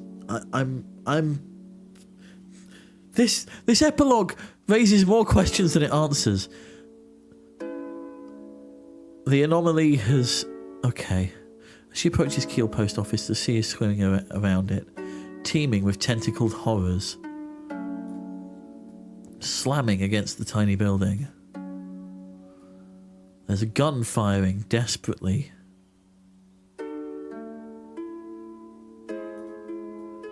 Through its window. Do we want homing missiles, plasma jets, or a shockwave?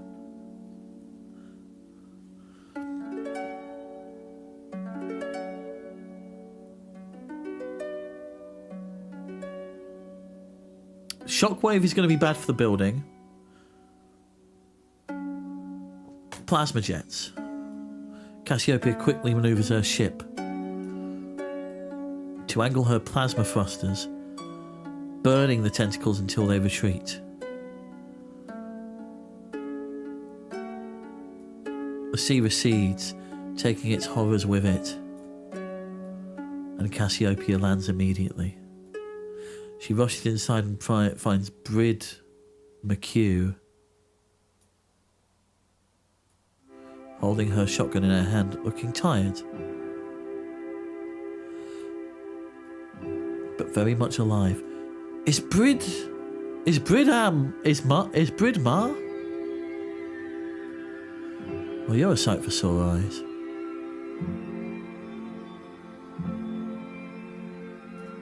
Brid exclaims and hugs Cassiopeia tight.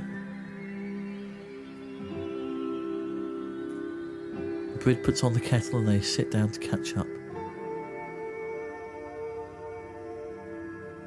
Sometimes I don't know how we keep going, Brid says. It's all we can do to hold this place together since the event.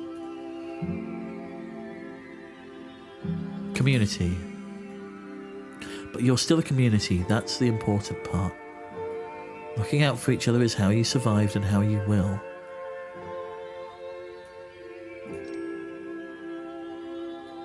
Brid sighs and looks down at the table. At the heap of half-woven crosses she was making before the terrifying interruption. You still make them? Cassiopeia asks. Every year. It's almost February now. Give them out around the villages for people to hang up. No, not this again. Come on. No, come on. No, come on. Let me diary cooperate. No, come on. Fine, we'll do it this way.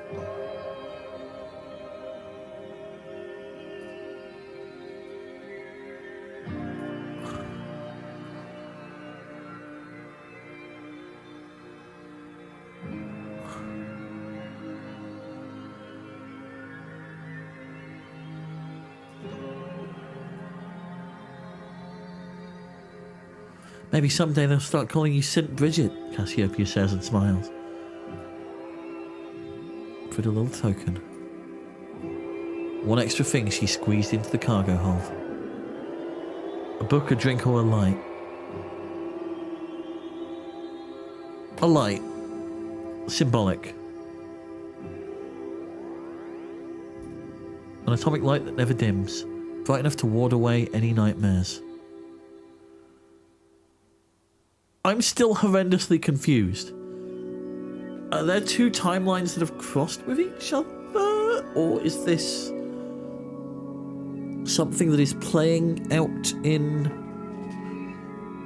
Cassio's head?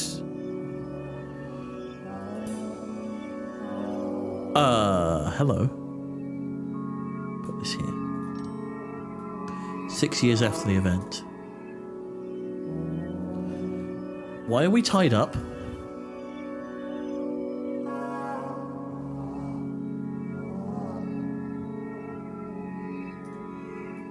Let's take risks in authority space.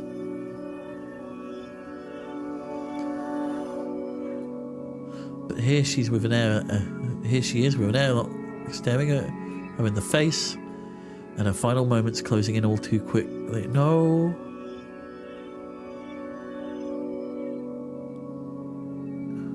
Wait, this is in the third person.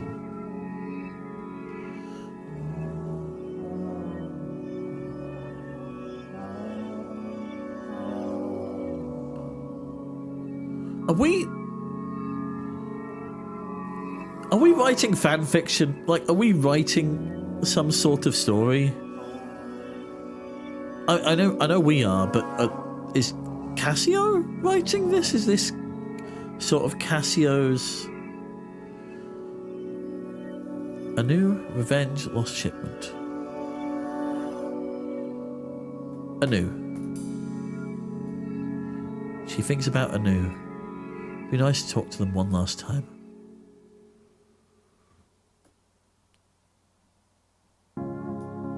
The bone freezing cold of space hits her face and she closes her eyes.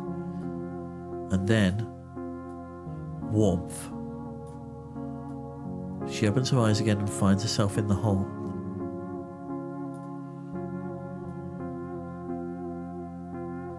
What? Of an old Harris freighter. Two elderly women staring at her.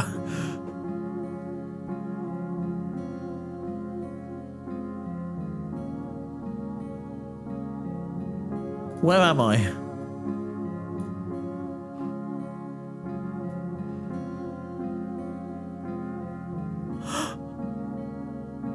Welcome to the CS Akel Sound. I'm Space Pirate Mags O'Malley, the one and only. Yes! Auntie Maggie saves the day again!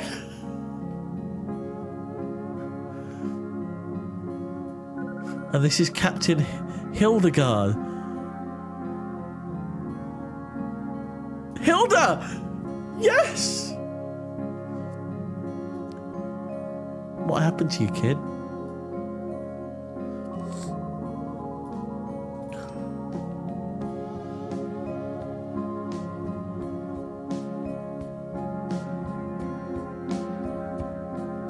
I'm going to move this over a bit. No. Let me have this. There we go.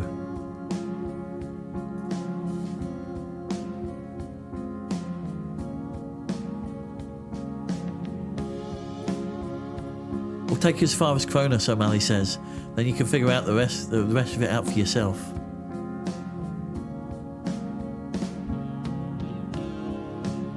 Join me? Danger for you. Join me. Come with me, she says.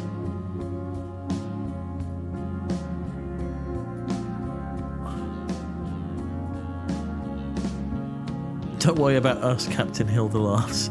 Yes, Hilda. We're old all right, but we're the most experienced space dogs you'll ever find in any corner.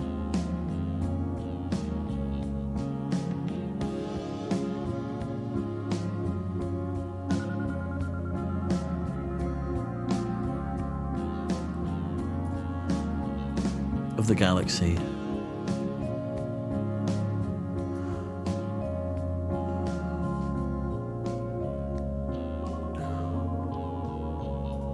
There's something we're forgetting. I've set the ship to warp for now.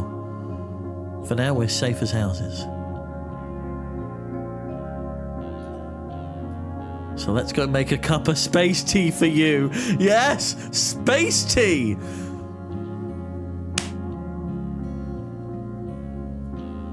My wee lamb, you must be parched.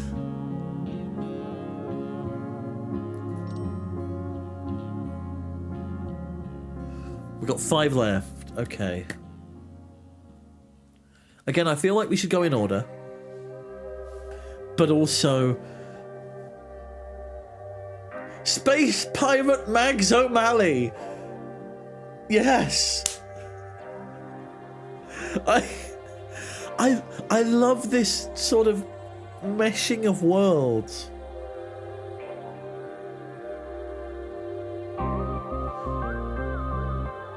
Go for Jack first. October 11, 2014. I'm on the tube, on my way to give a public lecture in the science hall. When I see him, standing on the far side of a very full cabin by the door in a tan coat. Jack! It takes me a moment to put it together in my head. And by the time I realise he has hopped off. He looks old. When did that happen? I get off at Oxford Circus and jog to get to my lecture. I'm already cutting it close. I return to my hotel after an evening of black holes and event horizons, the same old faces or drinks. Black holes and event horizons, baby.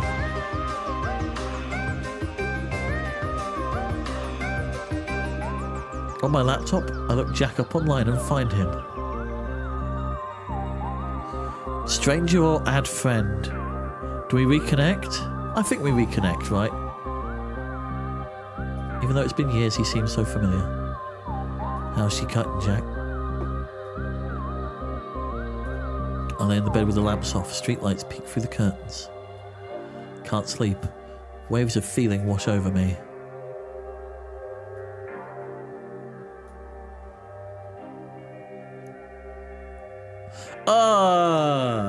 This is a hard choice. Oh, God. Happiness, regret, fondness, nostalgia, or loneliness?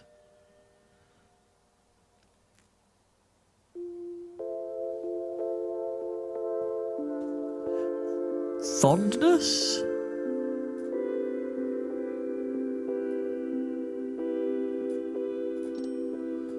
Jack. Jack's journey or Colum and Jack? Let's go through the journey. Jack was the one who left. That's how I always think of him. Ireland was just too small for a personality as big as his.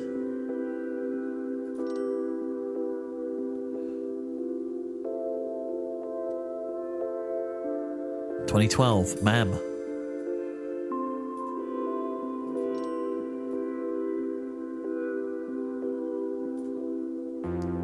Fergal's baby.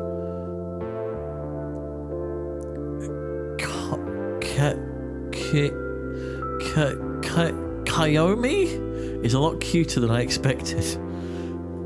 I think she resembles Valerie, but no one else sees it. Valerie is a mousy Donegal woman. She wears a lot of makeup and complains about it. I think she'd look great without it too. But I don't dare say it. Two of us find it hard to make conversation. At the best of times. The christening is uneventful despite all the fuss.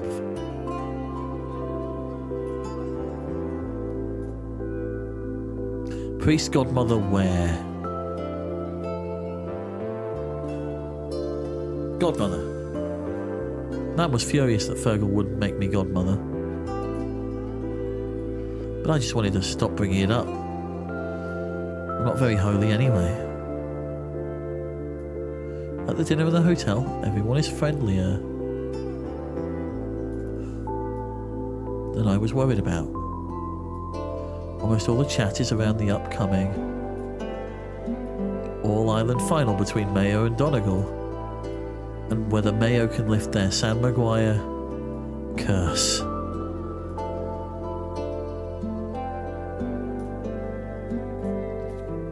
Pronounced Kiva. Oh yeah, because you've got Neve, so, which is spelt the same, so it's Kiva. Okay, yeah, that makes sense. But Mayo can't win the National Gaelic Football League until all members of the 1951 team have dead. As of May 2020, the legend still hasn't been proven false. Just casually put a random local Fine Gael councillor drops by to the hotel. Say hello to Fergal Smug Delight. Yep, smug little bugger. Distant. Me and Fergal are still not very close, but we're polite to each other. He spent years trying to make Mam mad at me for being trans, so I'm happy with politeness. Mam mentions my book, and sure, it isn't as good as a baby. Which kind of book? Are we talking fiction or non-fiction? Because if it's fiction, Space Pirate Mags O'Malley, I want to read that book. I'm not sure if she's even read it.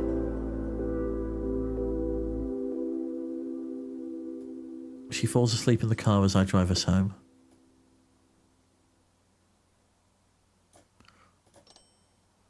Mam. Changed.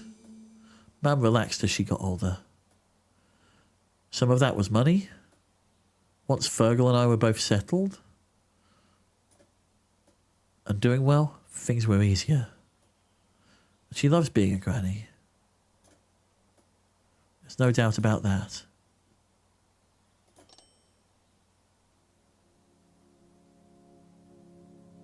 Mags. Space Pirate Mags. December 25th.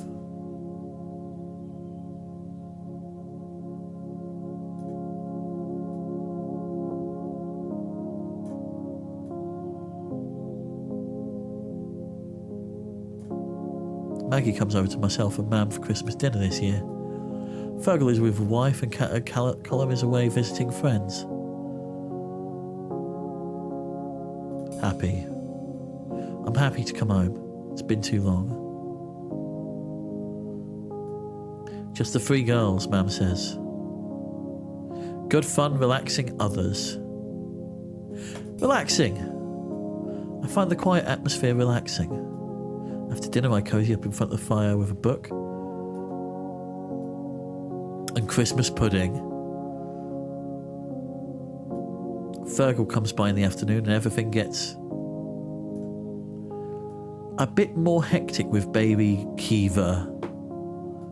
So I bring Maggie home and she invites me in for a last drop of tea. I tell her it was lovely to have her. She should come again next year, and she sighs. No. I don't think there'll be a next year, Lamb, she says. No, Max, no!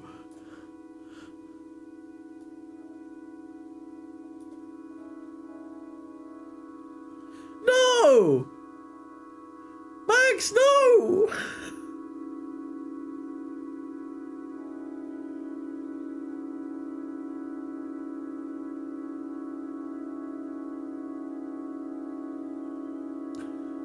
Okay.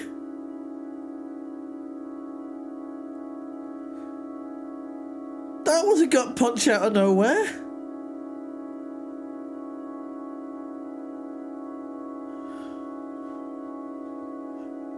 Space Pirate Mags! No!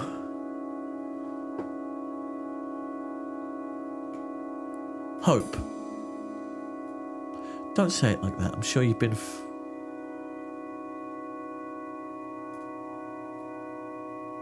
I'm sure you've been through much worse. No, no, no, please don't.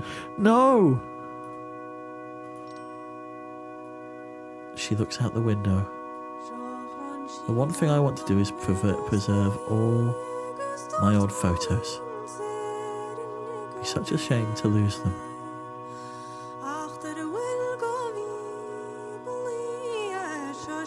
I tell her about how I can digitise them, and she loves the idea.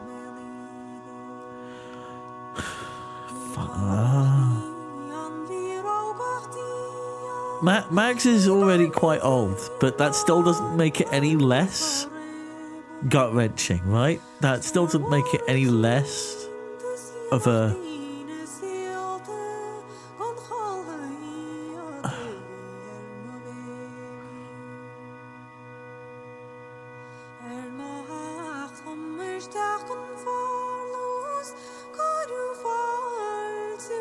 We opened all the presses to find every last album she had. At night I started to look through them. Must have been 1,000. My favourite is Beach. Maggie in her late 20s on Keene Beach.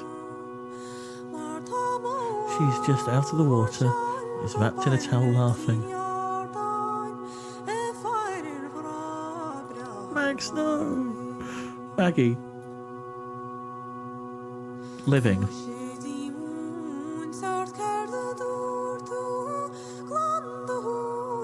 In the last 20 years of her life than she did in the first 60. Oh, God.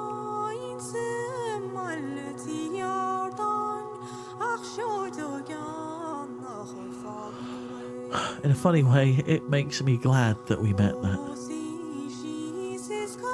December, that she was able to break out of her shell.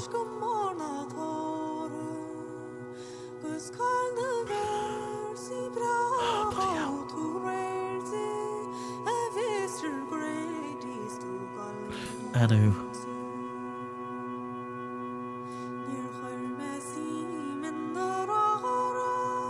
This evening there's a variety of show of trans performers and artists. The walls of the small cafe are covered in art. The place looks amazing. I'm helping Sarah set up in the late afternoon and carefully carrying a big stack of plastic chair.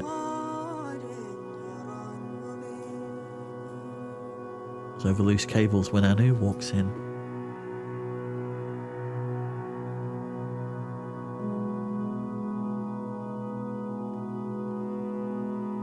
We chat. Between excited conversations, we barely have the place ready in time. We don't get to hang out with each other as much these days. A couple of hours later, the place is buzzing. The audience of a wide mix of people, some dressed to the nines and some shrinking. In the corner, I see Anu's wife when she comes in with the kids. Go over to say hi and watch beside her.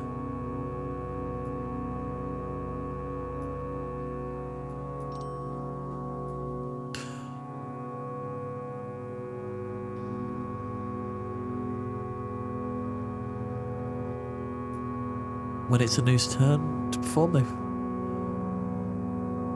This is Sean! Okay. That makes sense now. When it's Anu's turn to perform, they perform a spoken piece about coming out as non-binary and their name changing. From Ishan to Shans to Anu. A name I take as my heritage, a gift from my lineage. Unlike me, they're okay with being called Shans by very old friends. Or Da by their own kids, but Anu is what feels right.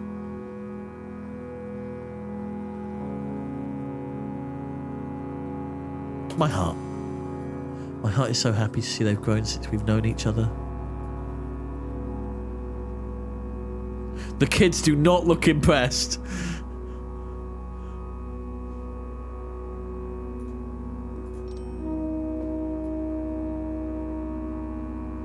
At the end, 3 kids scramble up on stage and the 4 of them perform a song together. They're good, of course, and there has been playing music.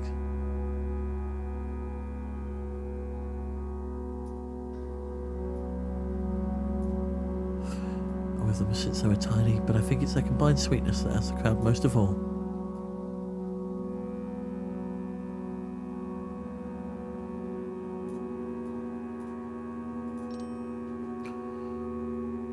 Anew. Pride, not distance. I'm proud of the person they've become. They've struggled against discrimination and fought hard to find their own identity. But they're still generous and compassionate and brilliant.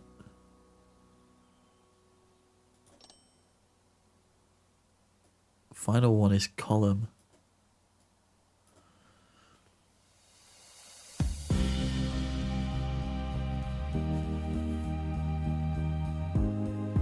Oh God, my eyes. Sorry. The stuff about Mags hit me hard, for various reasons.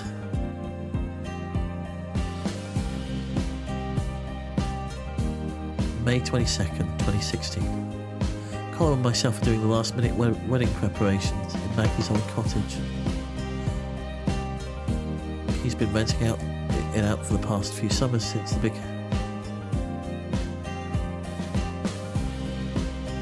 saw the big house renovated into a posh B&B. So Colin ended up with Maggie's place.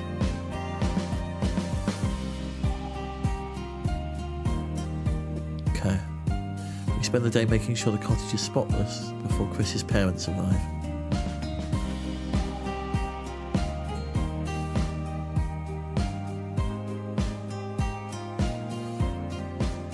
You're brave, we're your family, Colin's brother. Wait, 1998? 1998 is the year... Was it 1998? I want to say it was. Wait, no, 2018. 2018, 2016? I think that's the year. Hold on.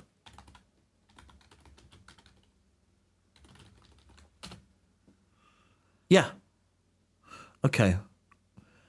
Oh, since November 16th, 2015. Okay. I have an idea of what this is about. It took some neck to have this marriage on air. Fair play. What? Oh, this is...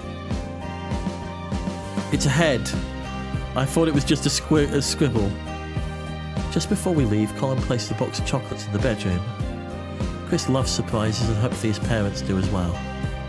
Colin's always fallen for spontaneous people, and when I tell him, he smiles. He says Chris is...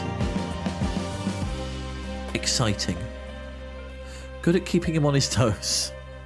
Yeah, that's how I'd put it as well, that's fair. We've wanted to have our wedding today, Colin says. In celebration of the referendum last year. Gay marriage was legalised a year before, yeah. But it was booked out everywhere. Oh God, he asked me if I will ever marry. Marriage is a sham. I couldn't settle, or yes. I couldn't settle. I would love to, but I just love too many people. We burst out laughing. He tells me I never change and pats me on the head with a rolled-up wedding brochure.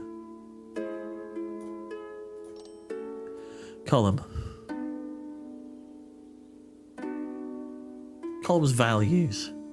Colin puts too little value on his own happiness, and too much value on the happiness of those around him.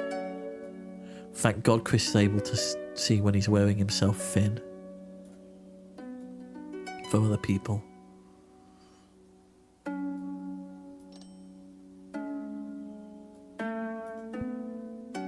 Thanks for drawing. And I think that's it.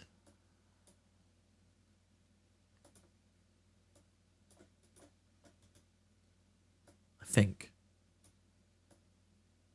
Music's gone.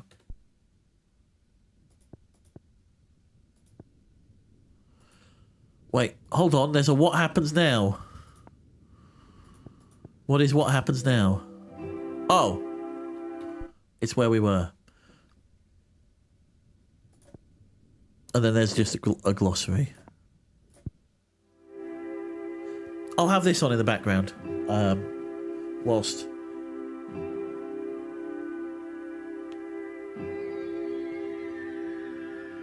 we do stuff. Because I don't think this has a main menu. It just has this chapter select, and that is entirely it. But this is how far we've come. Planet X all the way up to modern day. Ish. 2016, close enough. Glossary. What's in the glossary? Oh, it's just a full glossary. We'll leave it there. So, I'm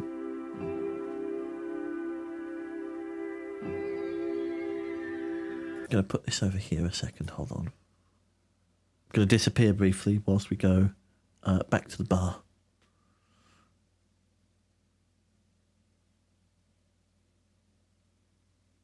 And then, there we go. That was a lot. But I'm glad we wrapped things up, and I'm glad we saw it through.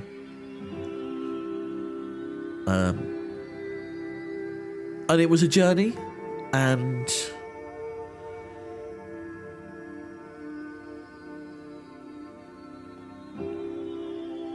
it's made me think about a lot of things.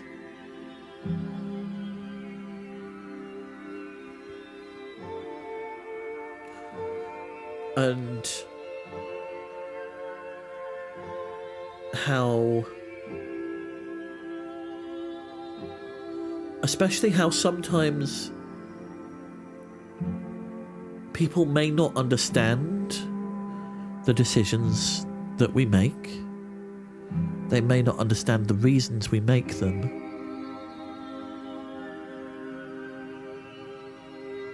But at least you hope they can respect them. Especially when it's to do with ourselves. Whether that's choosing to go by a different name, whether that's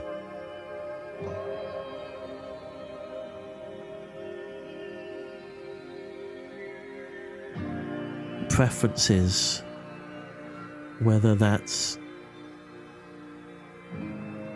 what you want to do with your life,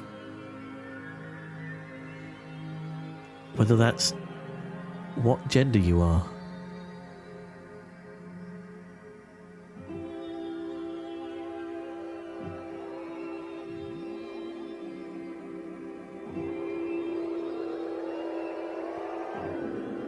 The least we can ask is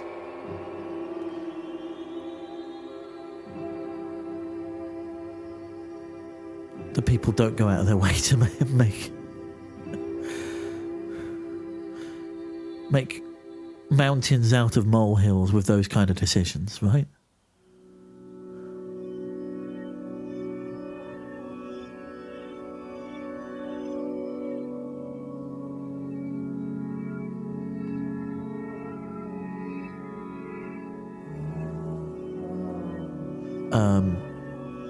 And even though I'm myself very... I'm going to turn the game audio down a little bit, just so I can hear myself a little better. But yeah, just because I myself am not trans or non-binary, I can still identify with a lot of what went on.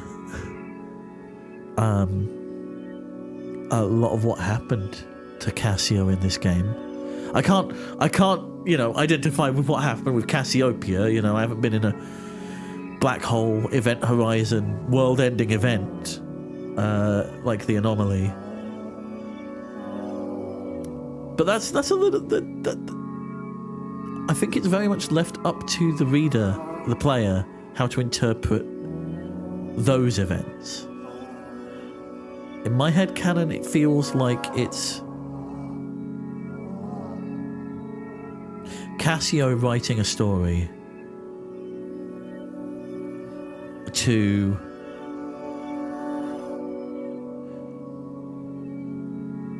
both distance and contextualize what's happening to them.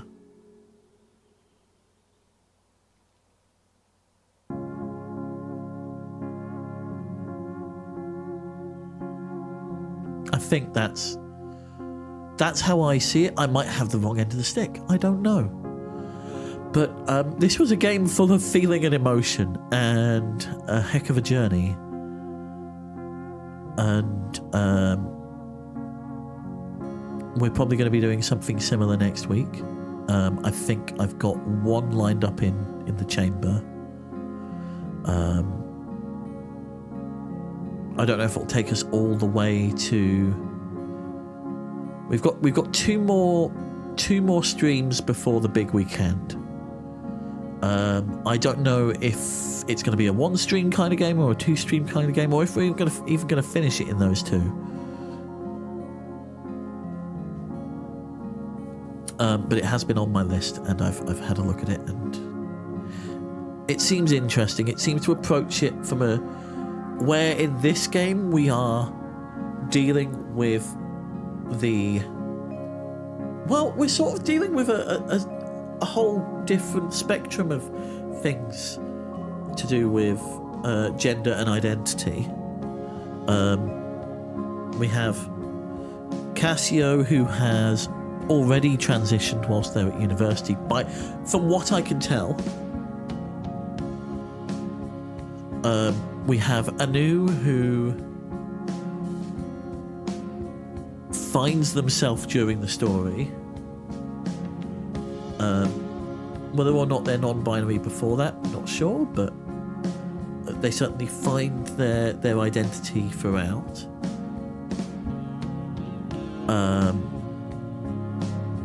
We have a sense of freedom in Aunt Maggie. Someone who has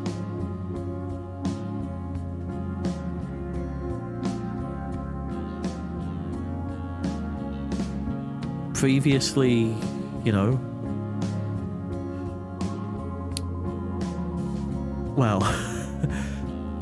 previously been a lesbian, I can assume, or at least has not had a has had a not cishet relationship in some way.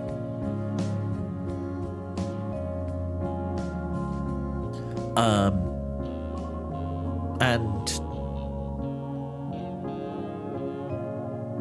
has sort of been closeting that for the last however long, and finally comes to terms with it.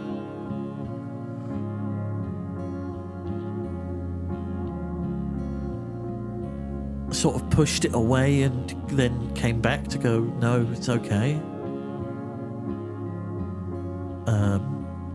So a whole wide range of things. I think the game we're playing next week very much explores the questioning side of things. The period moving into transition. How people kind of realize that they are, experiencing dysphoria, whether that's bodily, physically, or mentally, or socially.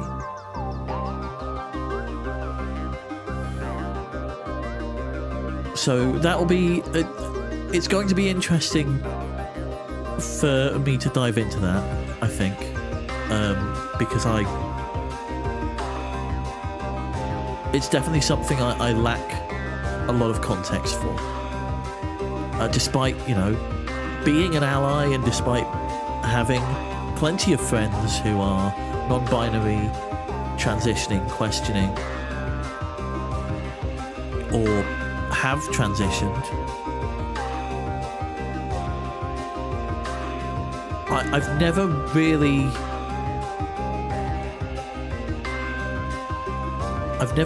got it myself. I've never really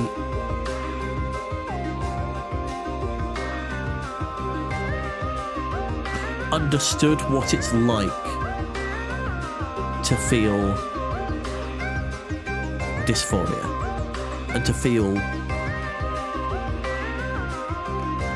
like you don't belong in what you are at the moment, despite being a penguin hosting on the internet. It's not something I can... It's difficult to put myself in those shoes, right? But hey, maybe this game that we try next week will shed a bit of light on that for me. And I hope you'll join me on that journey. We are going to... I'm going to quickly check what time it is and what we're doing.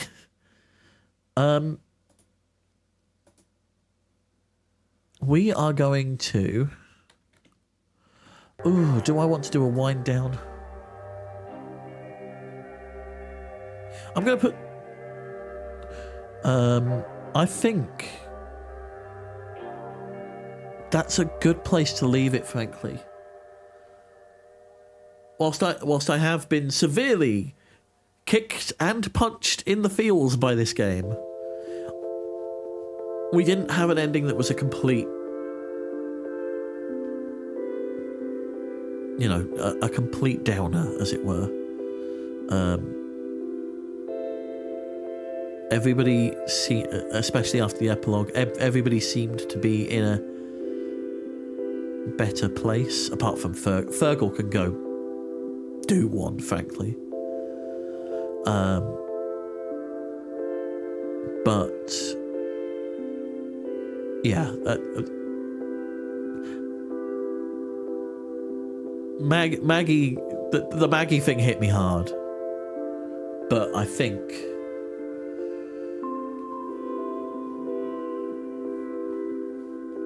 in a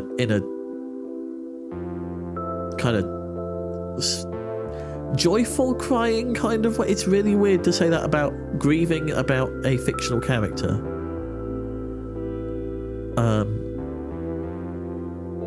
But yeah, I think there's a lot to be said for something that can make you feel and make you cry through just pictures and words and a single interaction of erasing everything. And then to take that control away from you as well in the final stages. And to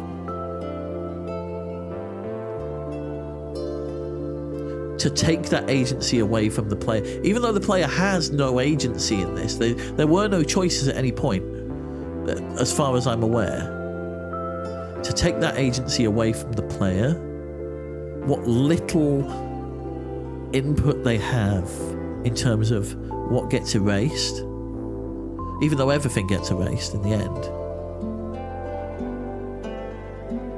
and to watch it done so violently had a raw sense of emotion behind it.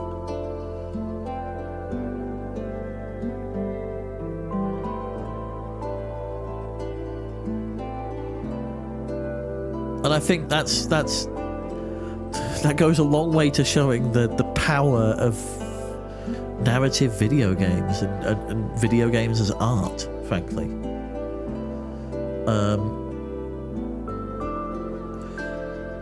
So yeah, I think we're going to leave it there. Sunday we'll be back at 4 o'clock. Probably doing a run of Balatro and carrying on with Botany Manor. I've been really enjoying that and having a good time with it. I think we've got about halfway through. Also, every time I tab out, the game music stops. So I'm just going to put some music on in the background. Why not? There we go. And we're going to close the game for now. Whilst I work out what we are doing.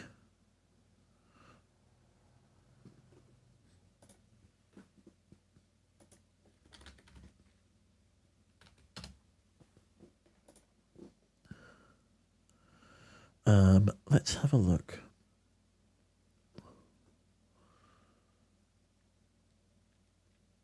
What I'm going to do, actually, so that you're not just... I'm going to mute up whilst we have some music on. I'm going to put the scroll on so that, you know, people know we're not entirely here. And then I'll be back in a couple of minutes once I've found someone to raid into. And for some unknown reason, I can't hear any music. Why can't I hear music? What's happened? It's also not coming through Stream Mix. What's going on? How has this broken? How have...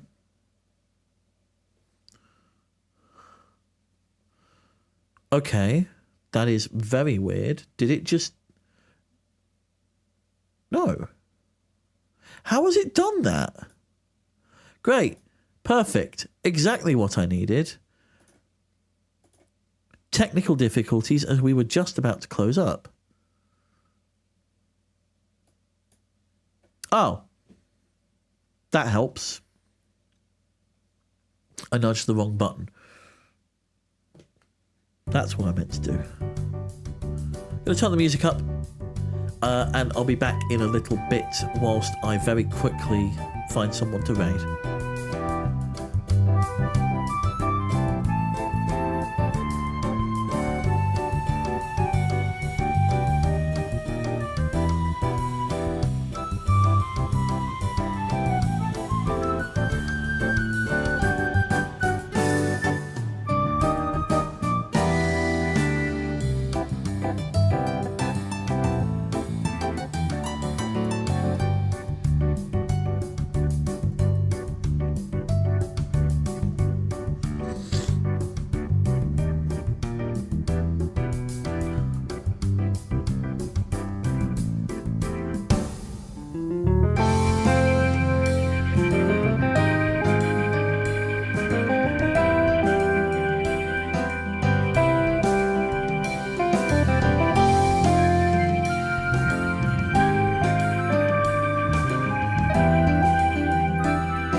Okay.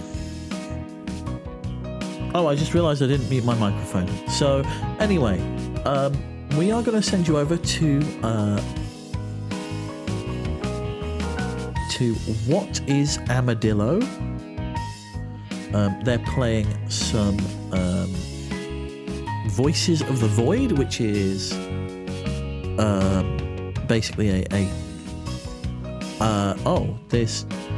Why are you not? What? How are you suddenly quieter? What has happened? Oh my god! Hold on. Oh, I clicked on the wrong bit. Yeah.